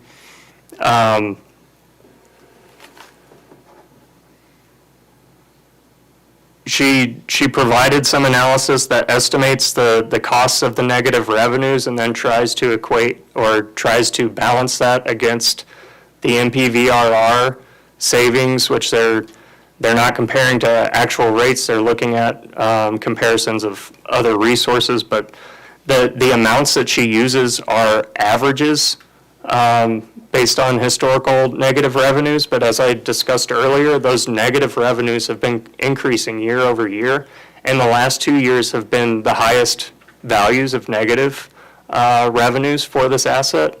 So using an average is probably underestimating what that impact is going to be. I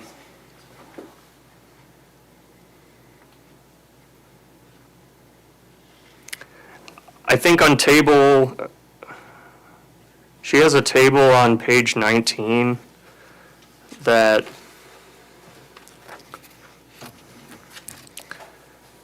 it talks about the, I want to make sure I'm not saying anything confidential, but it talks about some of the existing units that are included in Evergy's rate base. So it's important to consider that these are units that have already been placed in Evergy Missouri West rates. The commission has deemed them prudent. The customers are already paying for the asset through their rates.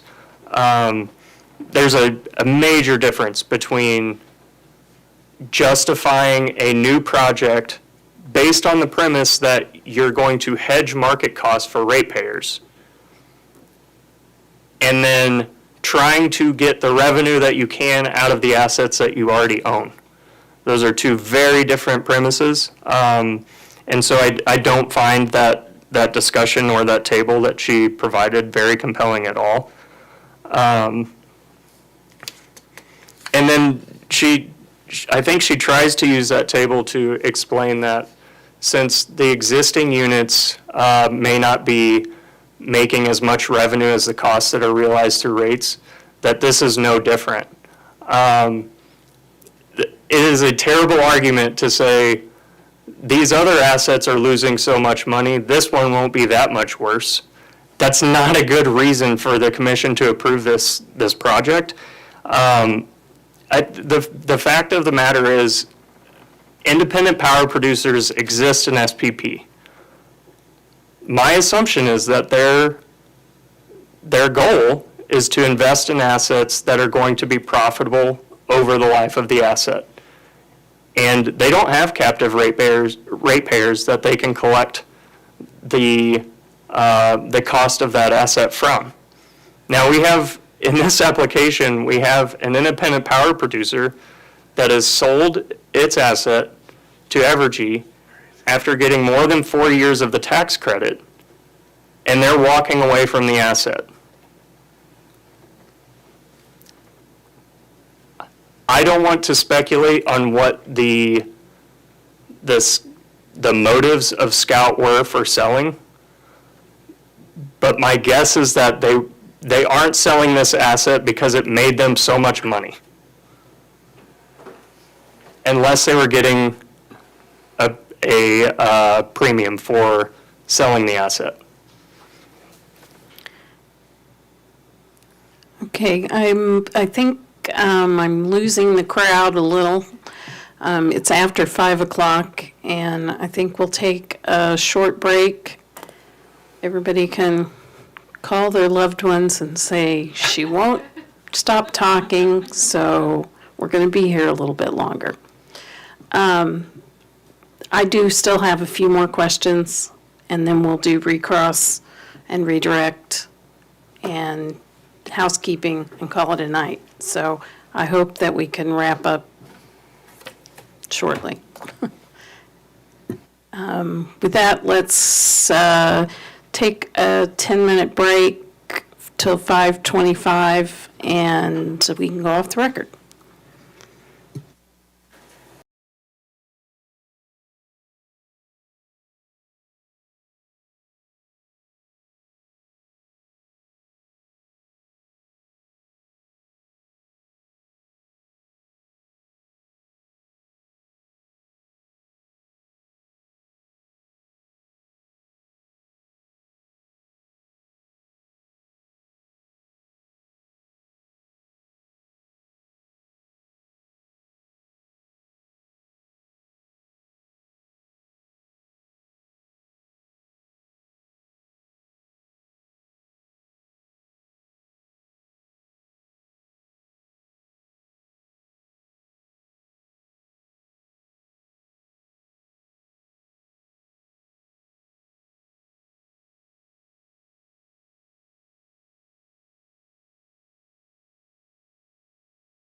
He's back in the room, so let's go ahead and go back on the record.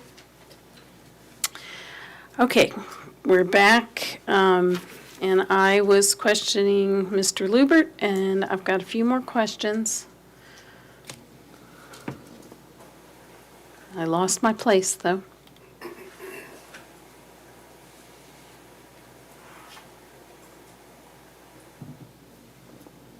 Oh, when does staff expect that, I think you might have been asked this already, but when do staff expect that Evergy West might come back in for its next rate case?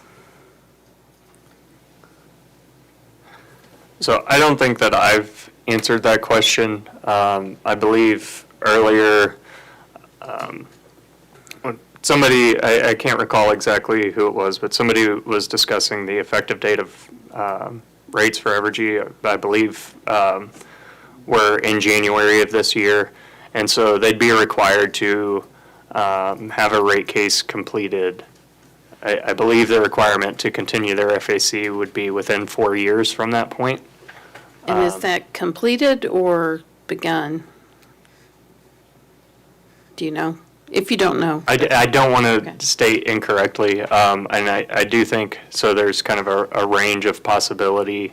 Obviously, Evergy West hasn't filed a new case today, as far as I'm aware. I've been away from my email, but that would require a 60-day notice and then the 11-month time period. So there's kind of the... And then the, 11-month? Yep. So that kind of gives a range of when that could be. So based on, depending on whether they have to file within 3 years or get the case completed, depending on what the law says, the latest that things could be rolled into rates would be whenever they file plus, say, 11 to 12 months. Yeah, I want to say that it would be 2027, and so that would leave the year of 2027 and then the following, I want to say, 8 months of 2028, that production tax credits could continue to, or that's their eligibility window for Persimmon Creek, and then after that, that would no longer be the case. Okay. I'm sorry, I will speak louder.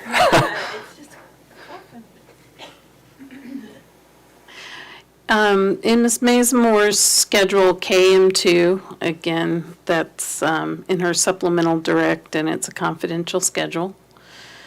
There's a number of worksheets with a bunch of different alternatives for Persimmon Creek, including the tabs were labeled solar ITC, solar PTC, and wind PTC, the three I'm interested in.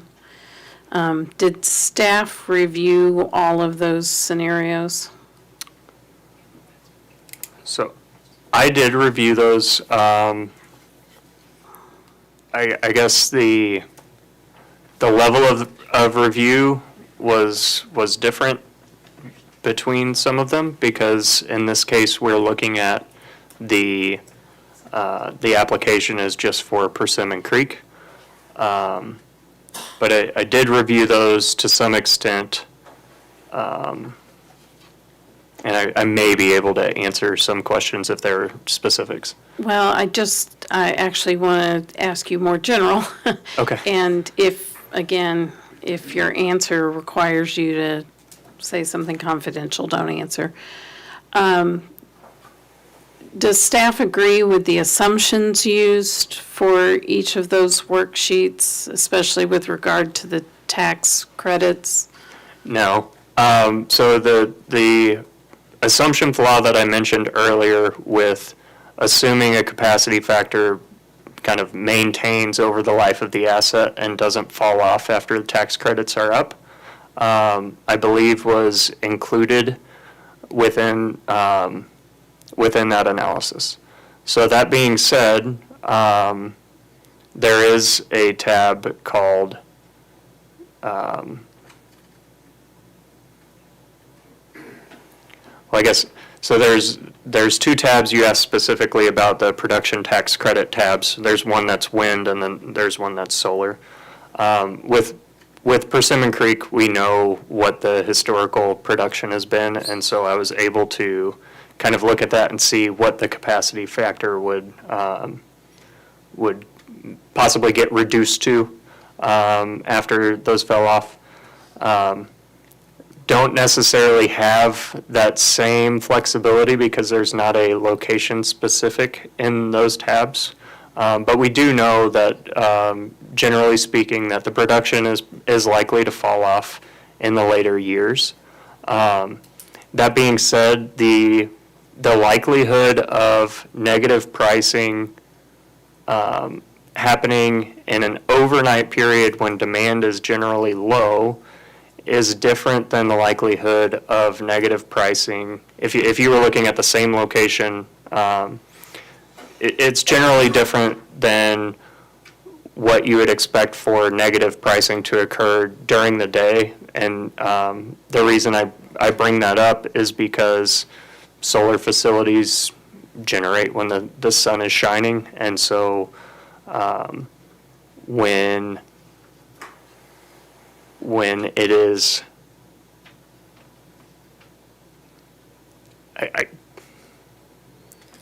I guess my point is that the capacity factor drop-off is probably variable between a wind and a solar comparison, but you would expect it to occur. So the worksheets in Ms. Mazamore's Schedule KM2 don't include a specific Persimmon Creek project, is that correct? I believe those worksheets are just kind of a generic look at levelized cost of energy. But staff did do a specific, did you do a specific Persimmon Creek analysis that was similar? I did. So what I looked at is Evergy actually did a levelized cost of energy analysis for Persimmon Creek.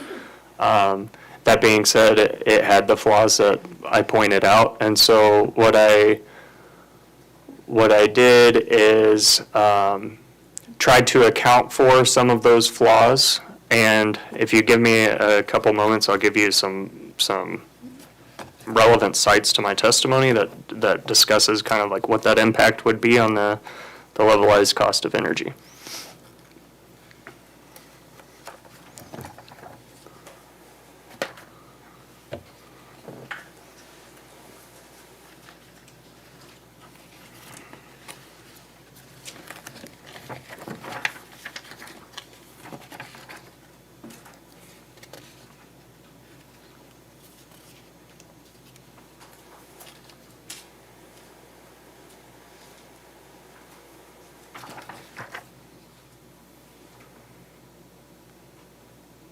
Okay, so on page 41, I describe the two tables that are included on page 42.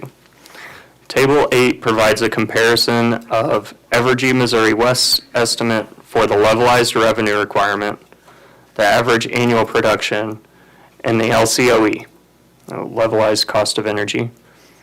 Compares those to those same estimates, which account for a more reasonable capacity factor estimate. And then Table 9 provides the annual revenue requirements provided by Evergy, Missouri West, updated to account for the reduced capacity factor. And so then those are included on that next page and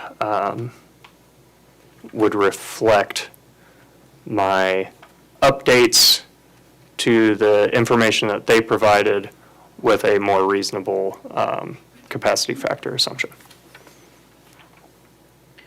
So were there work papers involved in all of that? Yes.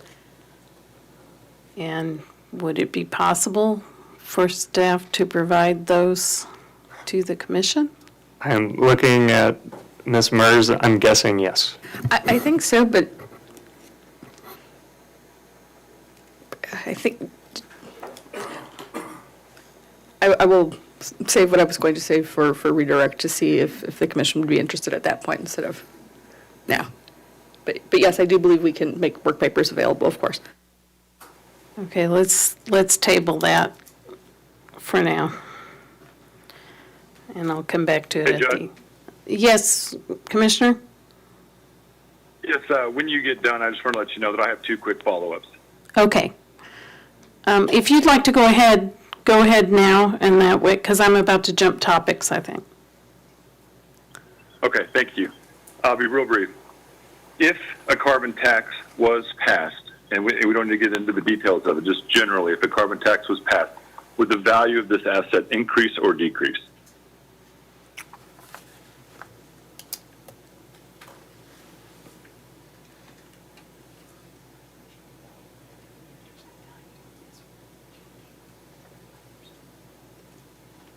So the question is, if a carbon tax was passed, would the value of the asset increase or decrease? I think, obviously, with this being a wind resource, it would not be kind of subject to that tax. So the generation that it has now wouldn't be subject to the tax. The revenues will continue to be based upon the amount of production and what is cleared, or I guess the availability of the asset and then what is cleared in SPP. I don't know what a carbon tax would do to the locational marginal price at Persimmon Creek, and so I can't quantify what that would be. I guess what I would say is that the presence of a carbon tax would not improve the amount of capacity accreditation for this resource, which is one of the reasons that they're stating it's needed. And so I don't know that it necessarily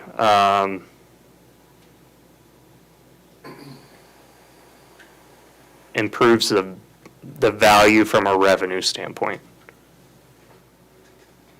Okay, thank you. You have established that in 2029, the PTC will expire and the outlook for the remainder of the life of the asset will get worse or, potentially be a higher negative number.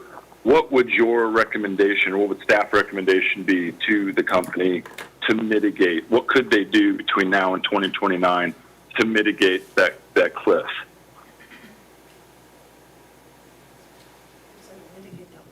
I didn't catch it. Could you repeat that, Commissioner? We couldn't quite hear the end of your question. If the 2029, the PTC expires, and we know that the outlook for the cost is going to be in a higher negative number, what would your recommendation be to the company that could mitigate that cliff in 2029? What could the company do between now and 2029 to mitigate the loss of the PTC? Yeah, so that's a good question.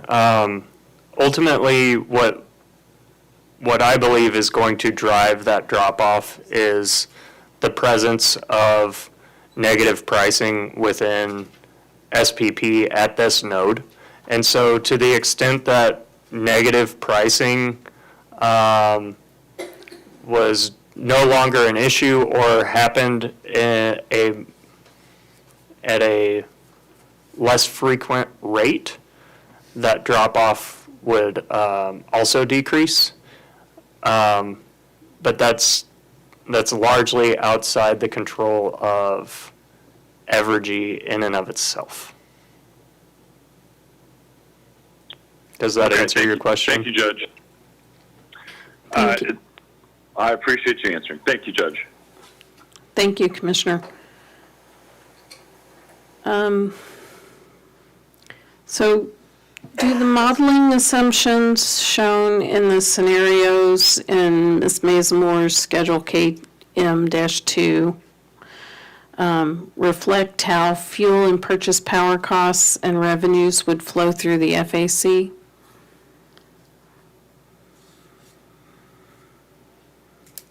In KM2, is that what you're asking about? Yeah. So I think the analysis in KM2, and this is also true within Evergy's IRP analysis, but I think that assumes perfect rate making, meaning that as soon as an asset is included, it starts being recovered from ratepayers immediately, and then the benefit of the revenues would also flow back to those ratepayers immediately, and I think as well as the tax credit. So I think the answer is no, it doesn't reflect what's likely to occur both through a fuel adjustment clause and a subsequent rate case after an asset would be built. Does it take into account that customers would be responsible for 95% of any negative price flowing through the FAC? I don't believe it does. And I guess I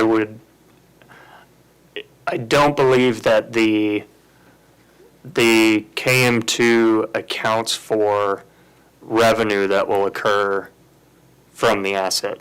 It is looking at, if I'm thinking about the right spreadsheet, it is looking at the levelized cost of energy for each of the generic assumptions, and that isn't accounting for the ultimate revenue that will occur. It's just accounting for the cost and the tax benefit and what would be realized through rates.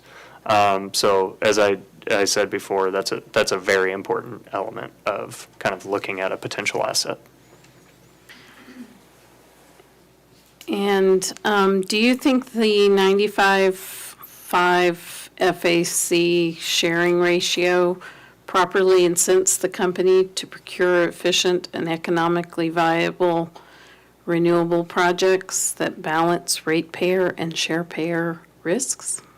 I would certainly defer that question to Mr. Fortson, who I think you've already asked, as he's the manager of the department that handles that.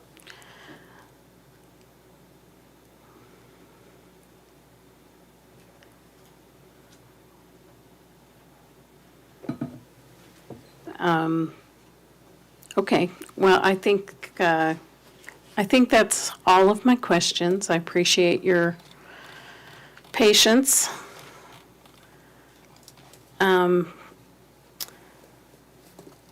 Is there recross examination based upon commission and the judge's Hey, Judge. questions? Oh, yes, I'm sorry.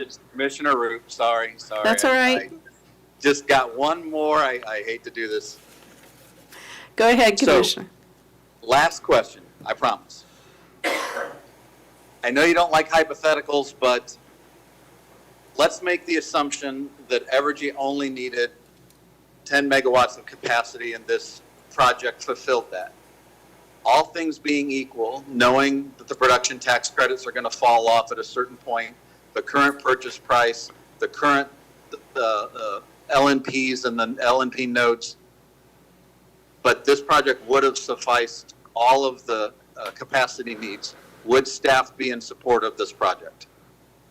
Yeah, so the question is premised on the need identified being 10 megawatts of capacity. My answer would be adding 10 megawatts of wind to meet a summer capacity need is still likely an inefficient way to do so. If the need that you need to fulfill for your ratepayers is to make up for a capacity shortfall in the summer, adding a wind resource is an inefficient way to do so. You could do so cheaper through a bilateral contract. I guess you would likely be able to do so cheaper through a bilateral contract or through, partial ownership of a different type of resource. That being said, we would review the application and try to make a determination based off of kind of what's been identified in that case and the alternative options that were available. Okay, follow up. Make the assumption that their capacity need was in the summer, and this would take care of their capacity need. All things being equal, would you suggest the approval of this project?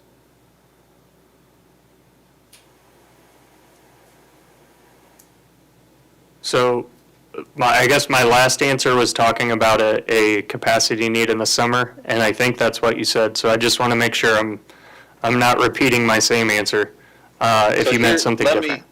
Let me clarify. I'm trying to remove the capacity argument from this case. So assuming the capacity, this project fulfills whatever capacity need in whatever I'm sorry. season that is Commissioner, I'm sorry to interrupt. You cut out just a little bit there. Can you? Sure. I will repeat. My goal is to try to separate the capacity argument and just focus on the financial. So assuming this project meets whatever capacity need in whatever season the company needs it, just focusing on the financial side with the drop off of the tax credits and the current purchase price and the current LMPs, would you recommend the approval of this project? So one of the things that I didn't talk about much today, but I did in my testimony, is this concept that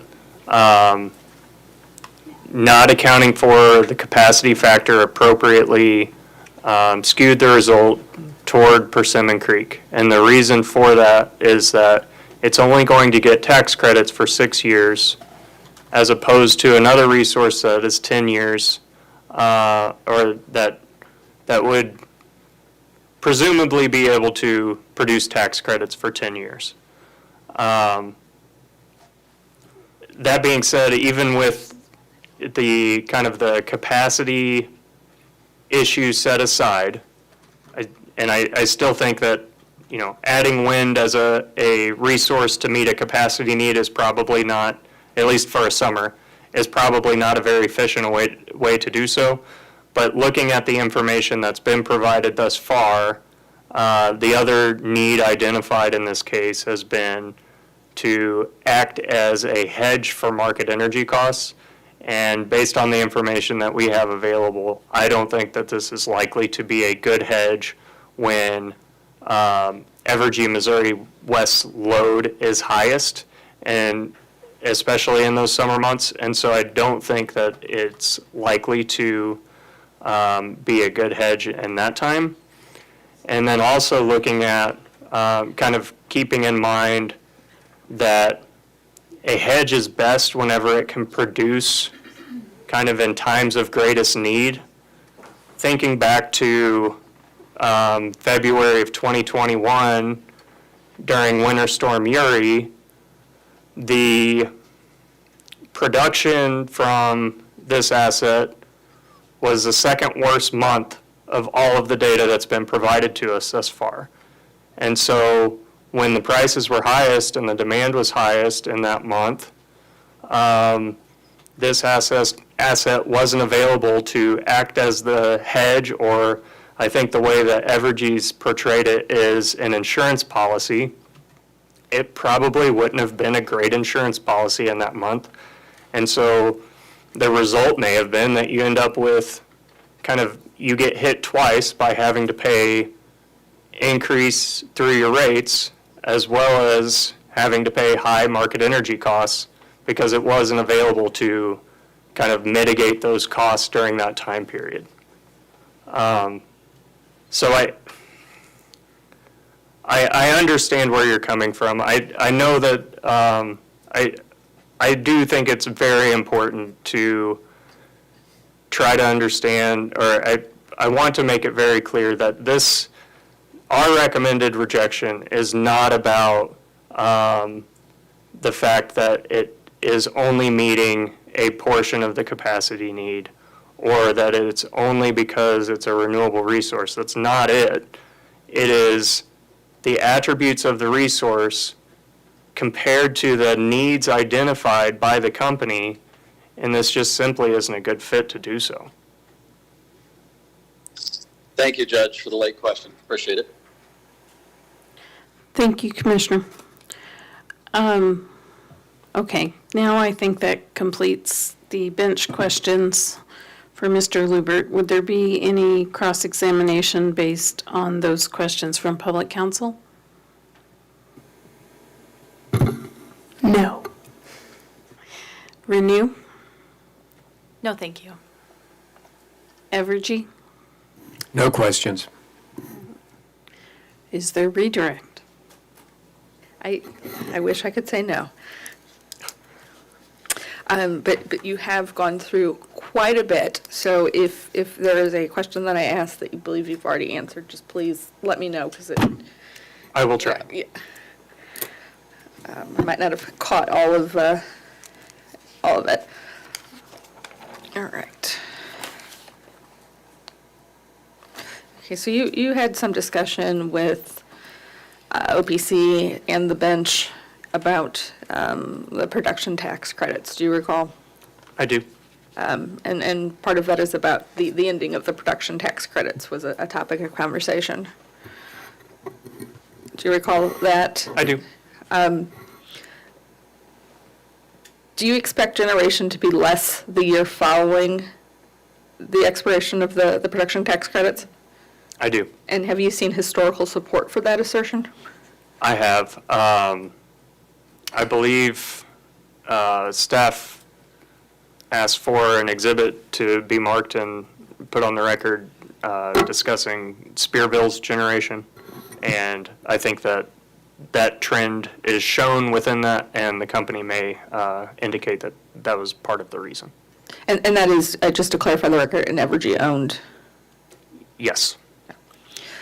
And is it your understanding that after PTCs expire, if generation and thus capacity doesn't drop to account for negative prices, that increased negative revenue that wouldn't be offset by PTCs would flow to customers? Yeah, and I think that would be subject to, my guess is unless there was a very compelling reason, staff would likely recommend a prudence disallowance at that point. Would that increase, not the prudence disallowance, but flowing it through, would that increase costs to customers? Yeah, it would. You were asked about LCOE as a metric by counsel for OPC, and you discussed some shortfalls. Do you recall that? I do. Do you believe that those shortfalls make LCOE not an apple-to-apple comparison as asserted by Evergy witness Mr. Humphrey? Well, wait a minute, Judge. She's asking about Mr. Humphrey's testimony when she should be conducting redirect, and I don't believe that Mr. Humphrey's testimony came up, so I object that this is not proper redirect. Ms. Mers, can you repeat your question for me, please? Yes, I asked, do you believe that the shortfalls discussed in your conversation about LCOE with counsel for OPC make it LCOE not an apple-to-apple comparison as has been asserted by company witness? Mr. Humphrey? I'll allow it. Go ahead. So, I do think that Evergy's use is not fairly characterized as an apples-to-apples comparison for the LCOE with Persimmon Creek and the other assets. And the reason being is that with Persimmon Creek, we know that that production drop-off is going to happen much faster than comparing to another asset where it can have a full 10 years of production prior to that drop-off. And so the LCOE not accounting for that is a problem, and it makes it so that if there's it makes it very difficult to use as a comparison tool in that instance because of the fact that you are not only are you skewing the results, but you're skewing the results for one project more than the others. And so it doesn't really give you a fair look. I would say that the better way would be to reflect that production drop-off within the LCOE for all of them. But even without that, it's still it's more problematic by just looking at it for one and not the other. And do you recall Council for Evergy discussing your past employment at DNR and then health benefits of Persimmon Creek? I do. Are the health benefits for Persimmon Creek already taking place? They are. Yeah, it's already within SPP. Evergy's acquisition is not going to reduce any emissions from any asset that wouldn't have already occurred with its current ownership. And would not approving it in this case remove those benefits as discussed by Council for Evergy? It wouldn't. And have those benefits that were mentioned by? It would not. And have those benefits, as mentioned in the discussion you were having with Council for Evergy, have they in this case been economically quantified? I don't believe they have. And is this acquisition being justified on economic grounds? I believe that is the need that Evergy identified. You were asked to read a portion of a pleading that Evergy filed in this case regarding Evergy's plans for PTCs. Do you recall that? I do. So your understanding that PTCs would not flow to customers? That is my understanding. I believe what the company stated is that they would keep the PTCs prior, I guess, up until Persimmon Creek was included in rates. And what would the value of those PTCs be? On an annual basis, the value of PTCs has been, I want to say, I'm not going to give you an exact number, but I want to say, near 20 million. It is dependent on the actual generation, but I think that is a rough estimate. So over 4 years, it'd be near 90 million? Could be, yes. And again, in reference to the plan on what Evergy plans to do, I believe that pleading also mentioned the revenues in this case. Is that your recollection?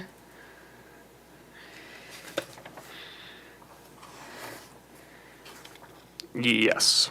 And when revenues flow through the FAC, can those be negative and positive, or positive? Yes, they can. And could that be a cost to ratepayers? Yeah, so one of the concerns that I think, should come to mind is that you have this possibility that ratepayers may be paying for the negative revenues that are being used to produce a production tax credit that is only going to benefit the company. Now, if you didn't have that production during those periods of negative LMPs, and you didn't have that negative revenue, the revenue that would flow back to ratepayers would be higher, everything else equal. So you essentially, you run into this situation where you may be reducing the overall revenue from the benefit that would flow through the FAC in an effort to be giving tax credits that only Evergy is going to see the benefit of for a period of time until the asset's included in rates. And that's concerning. And even if the revenues flowing through the FAC are positive, but do not weigh the cost, would that still benefit customers? Well, let me just object to the premise. This is a wind facility with no fuel costs, so. I can clarify my question to mean that if they do not outweigh the fixed cost or purchase price. Can I ask you to clarify if you're asking about prior to the asset being included in rates or after? Well, can you explain both just for the record? Yeah, so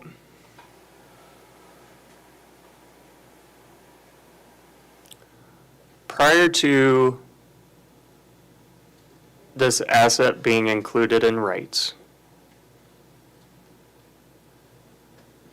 positive revenues flowing through the FAC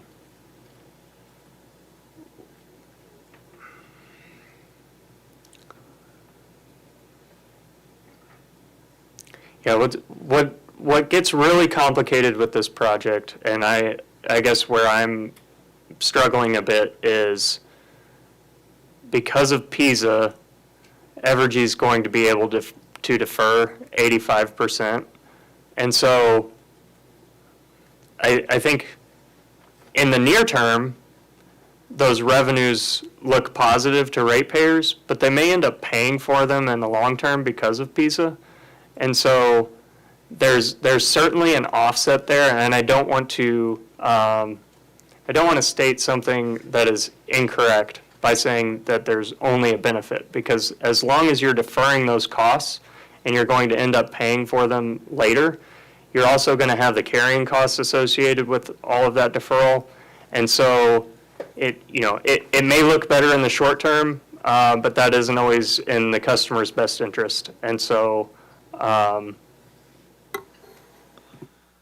yeah, I think to get more to your point, there is a good chance that customers are realizing a higher cost than the revenues that they're receiving. So just because there's a positive revenue doesn't mean it's a ratepayer benefit.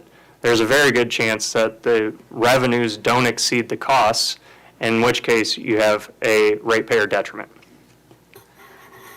You were asked some questions by counsel for Evergy about potential savings in building this project.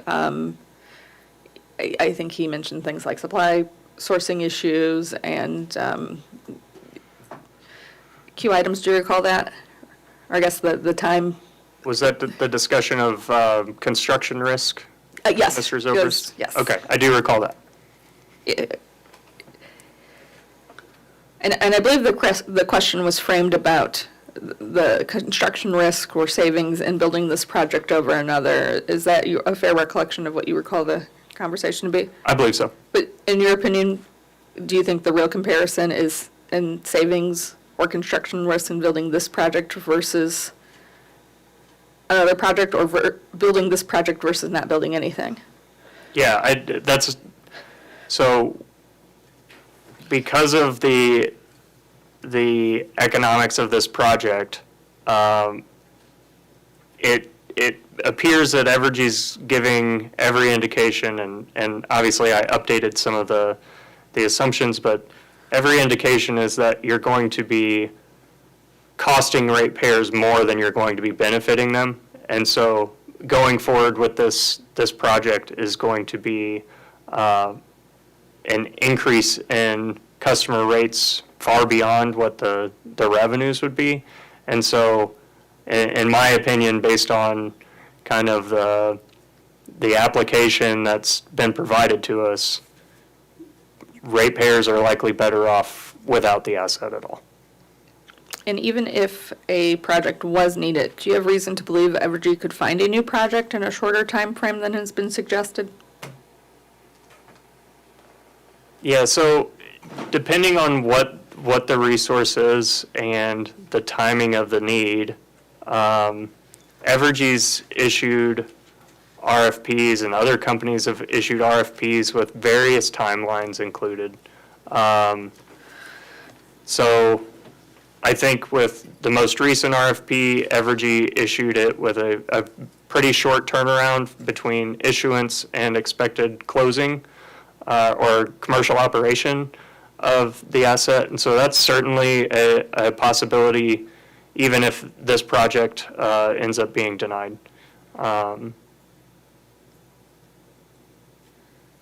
Yeah, it kind of all depends on what the parameters of the request for proposals are. You had a pretty lengthy conversation with Mr. Zobrist about LNPs. Do you recall that? I do. And you were asked, I think, if you agreed with Ms. Messamore on certain assumptions on what, and then I think there was a pretty lengthy discussion on what LNPs do and do not include. I do recall that. And I think you were asked at one point, Mr. Zobish asked if you thought that the determination or the comparison between making money or losing money in the market doesn't depend on fixed costs. Do you recall that question? I do recall that question. And is that, well, first, I'll ask, do ratepayers have to pay for fixed costs regardless of what the LNP includes? As soon as the asset is included in rates, they will be paying for those fixed costs. And I think that's why this distinction is so important, right? Where we have a utility saying, we're justifying this because it's going to be so good to, for the costs of ratepayers. Obviously, we disagree with that conclusion, and they need to provide much better justification before the commission, or before, we would recommend that the commission approve the project. So we don't have that here, and so the comparison to the existing units that are already being recovered through rates isn't really a good comparison. And then again, when you were having that discussion with Mr. Zobrist about making money or losing money, is that tied to if a utility is a net purchaser or seller of energy? Is your question whether or not the utility is making money tied to whether they are a net purchaser or a net seller? Yes. So I think the answer is no, not necessarily.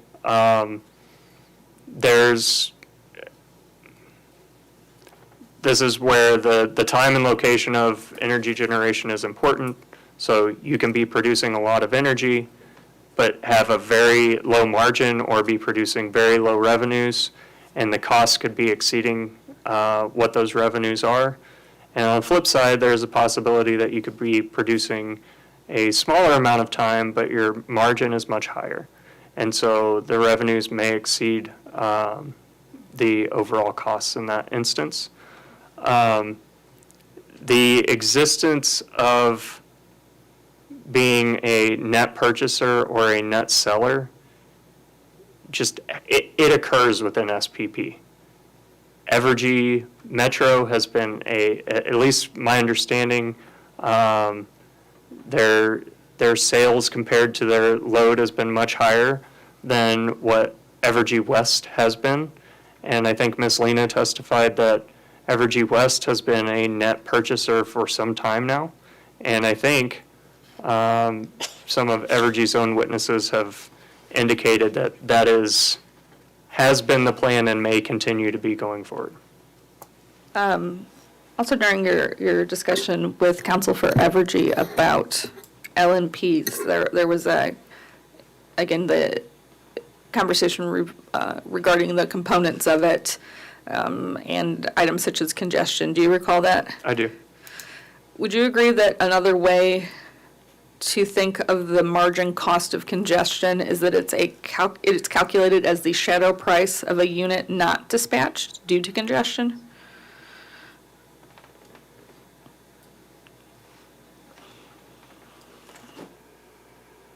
I'm not certain. Okay. Also in conversation with Counsel for Evergy, there was a discussion of how a CCN case is different than a rate case, that you don't look at the entire cost of a company. Do you recall that? I do. However, in a CCN case, is it appropriate to look at all costs and all revenues for a proposed project?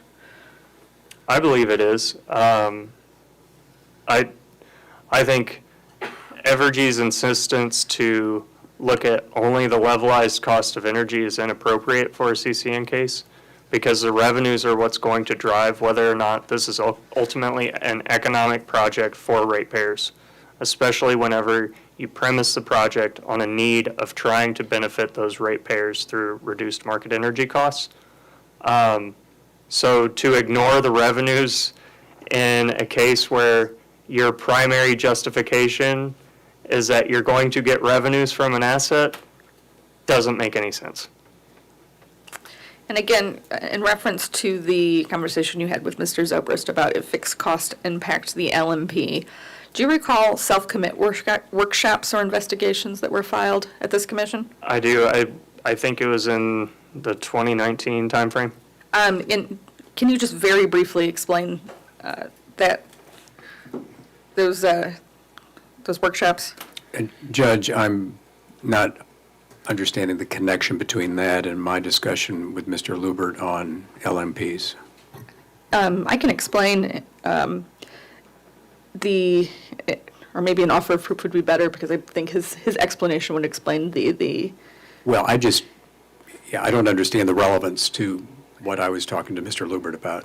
Sure. So in the self-commit workshops, it was there was in the self-commit. Ooh, that was too loud.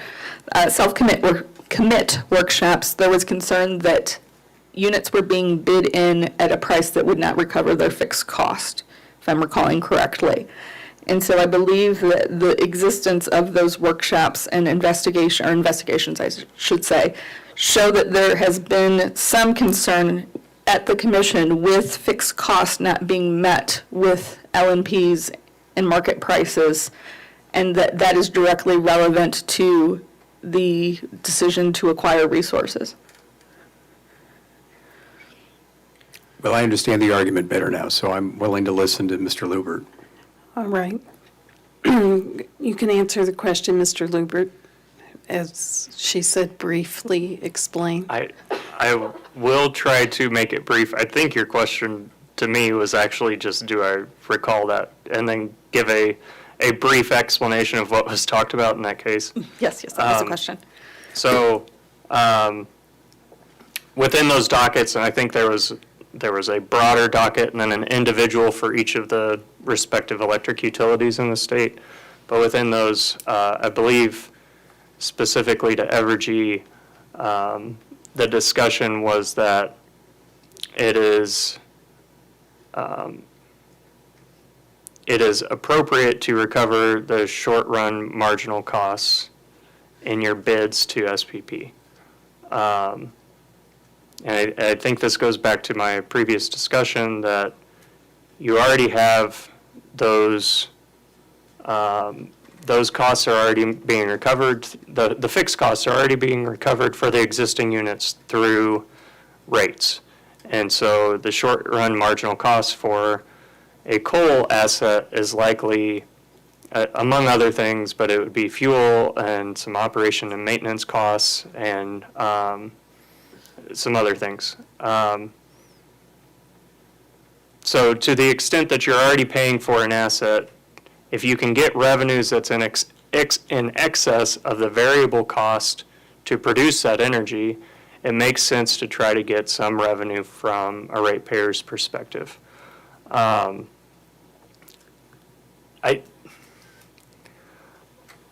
think the discussion with Mr. Zobrist about recovery of fixed costs through your bids in the context of a wind asset actually goes in the opposite direction of what the intention was, because with a wind asset, if you bid in based on trying to recover your fixed cost, you'd be bidding in higher than what you're already going to.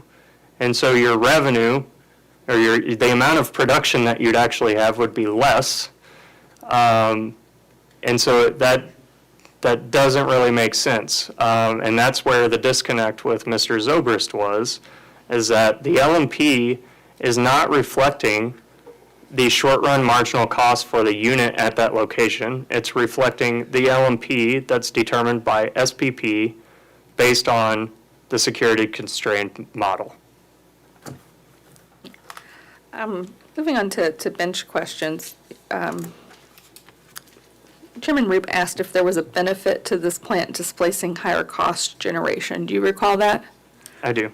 Since Persimmon Creek already exists in SPP, is any additional higher cost generation being displaced? No. Evergy's acquisition will not displace any additional higher cost generation.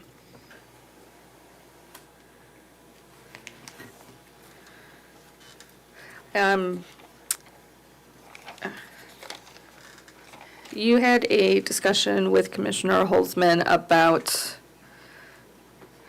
if it would be better to acquire this as a PPA versus owning. Do you recall that? I do. Are the only options a PPA versus owning this generation? No.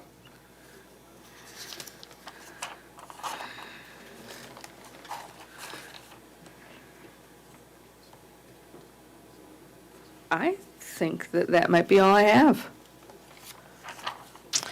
Thank you. And I'm afraid to say that I need to clarify one more thing. Okay.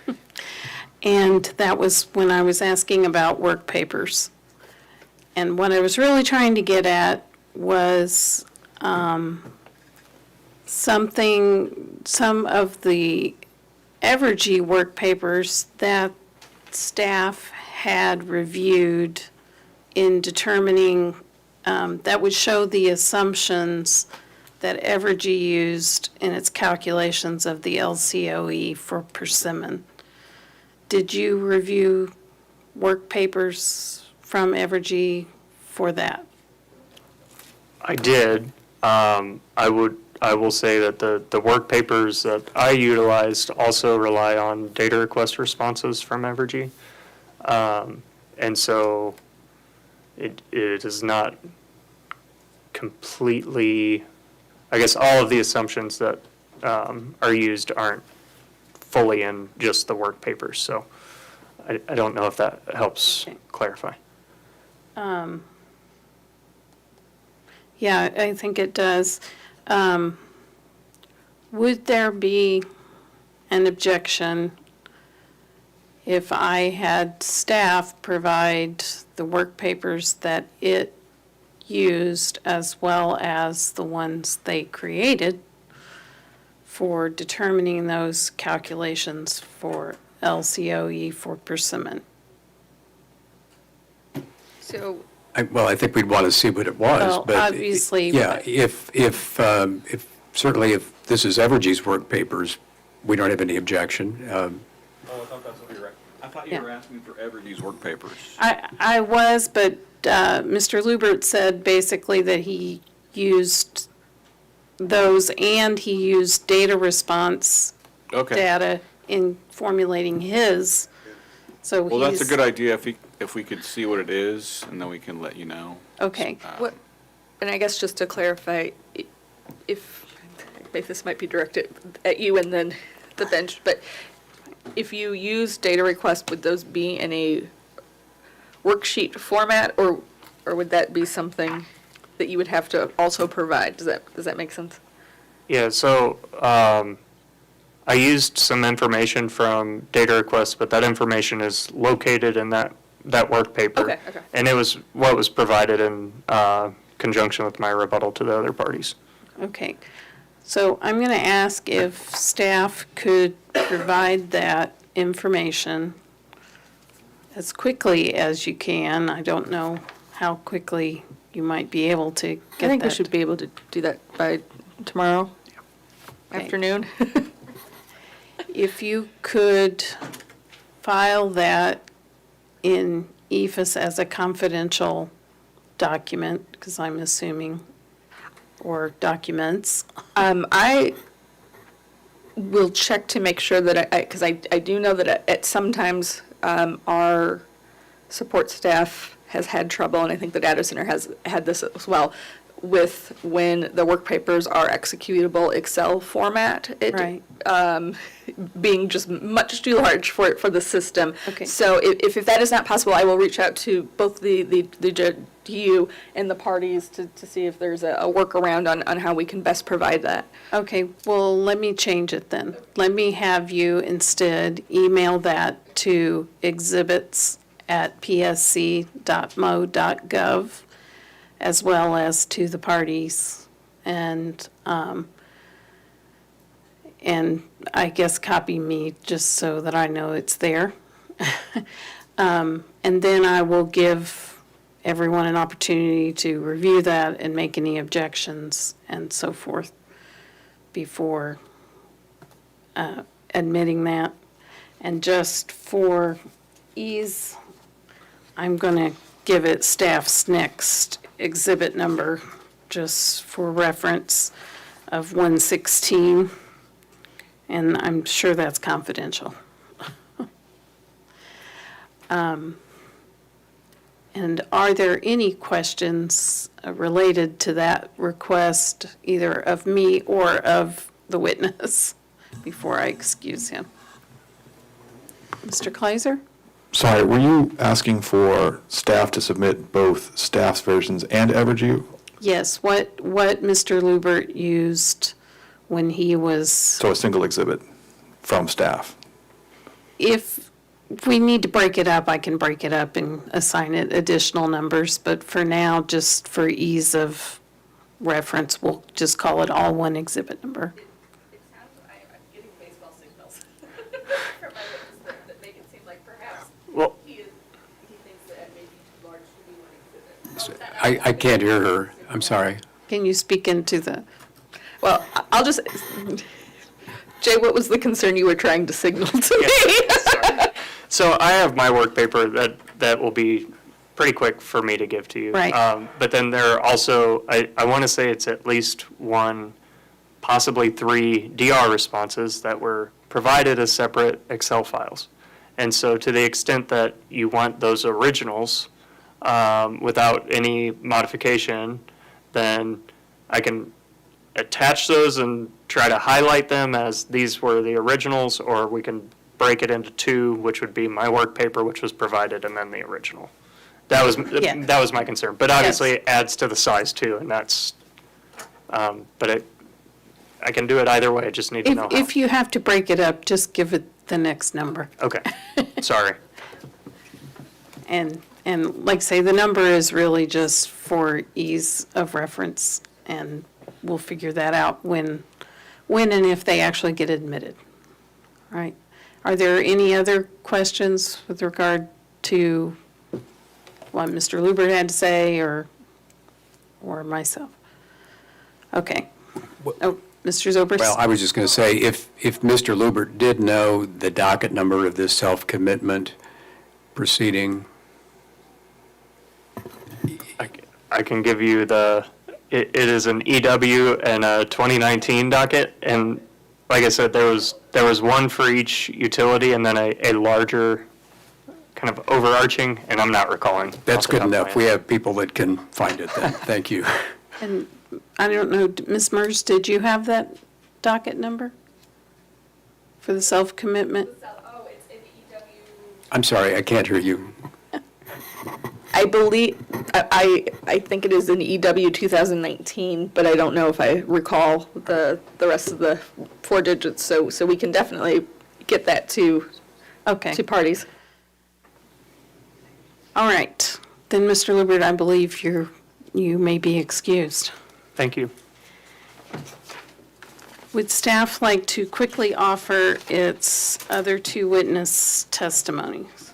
Yes, that would be the rebuttal testimony of Jordan Hull, which has been marked as Exhibit 102, and that is only in a public format. And then the rebuttal testimony of Soonjin Wang, PhD, which is marked as Exhibit 105, and that is also only in a public format. And would there be any objection to Exhibit 102 or 105? And seeing none, I will admit those exhibits. Thank you.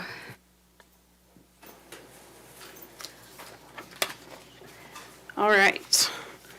I thank you all for staying so late. I especially thank our court reporter and our technician for bearing with us.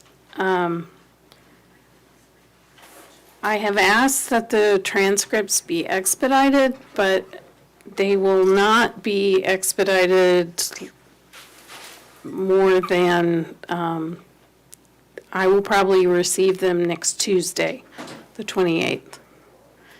Now, we currently have initial briefs due on Friday, the 3rd, and reply briefs on March 17th.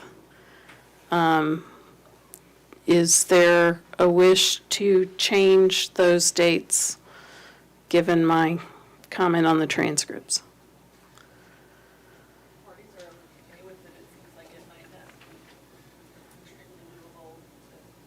We can go off the record while council discusses.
Okay, we can go back on the record.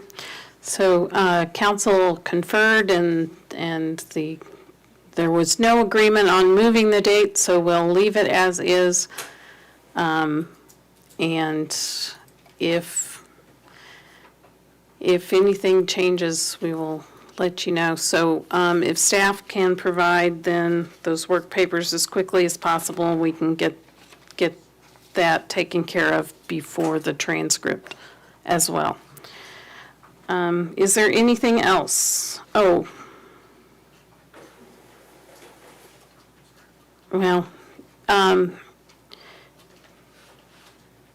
never mind. Is there anything else before we go off the record?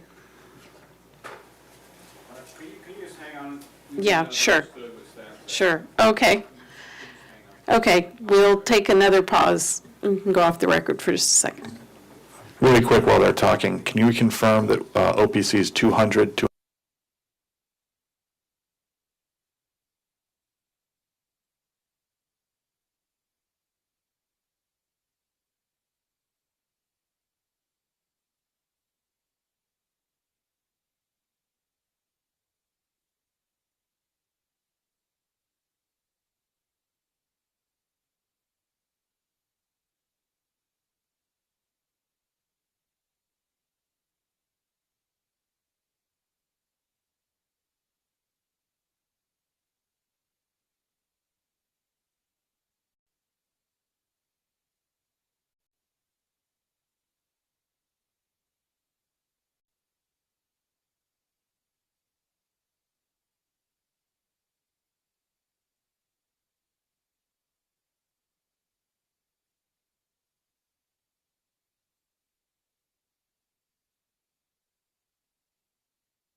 Did you get it?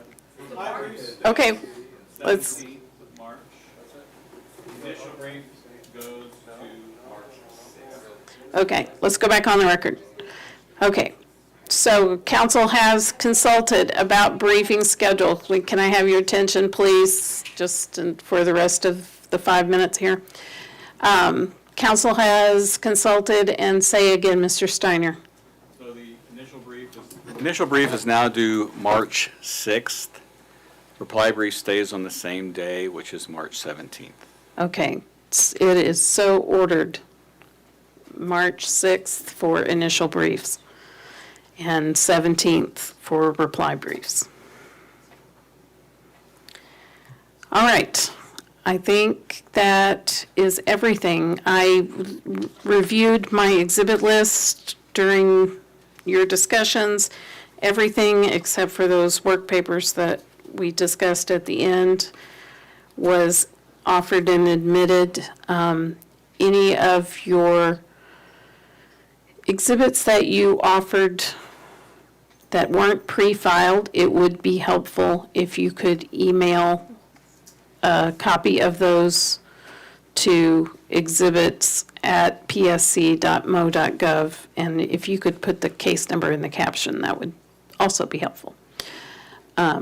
If not, I will get those from the court reporter, and our data center will scan those in like regular, but it would just be helpful to already have the electronic copy. And I think that concludes everything, and we can go off the record.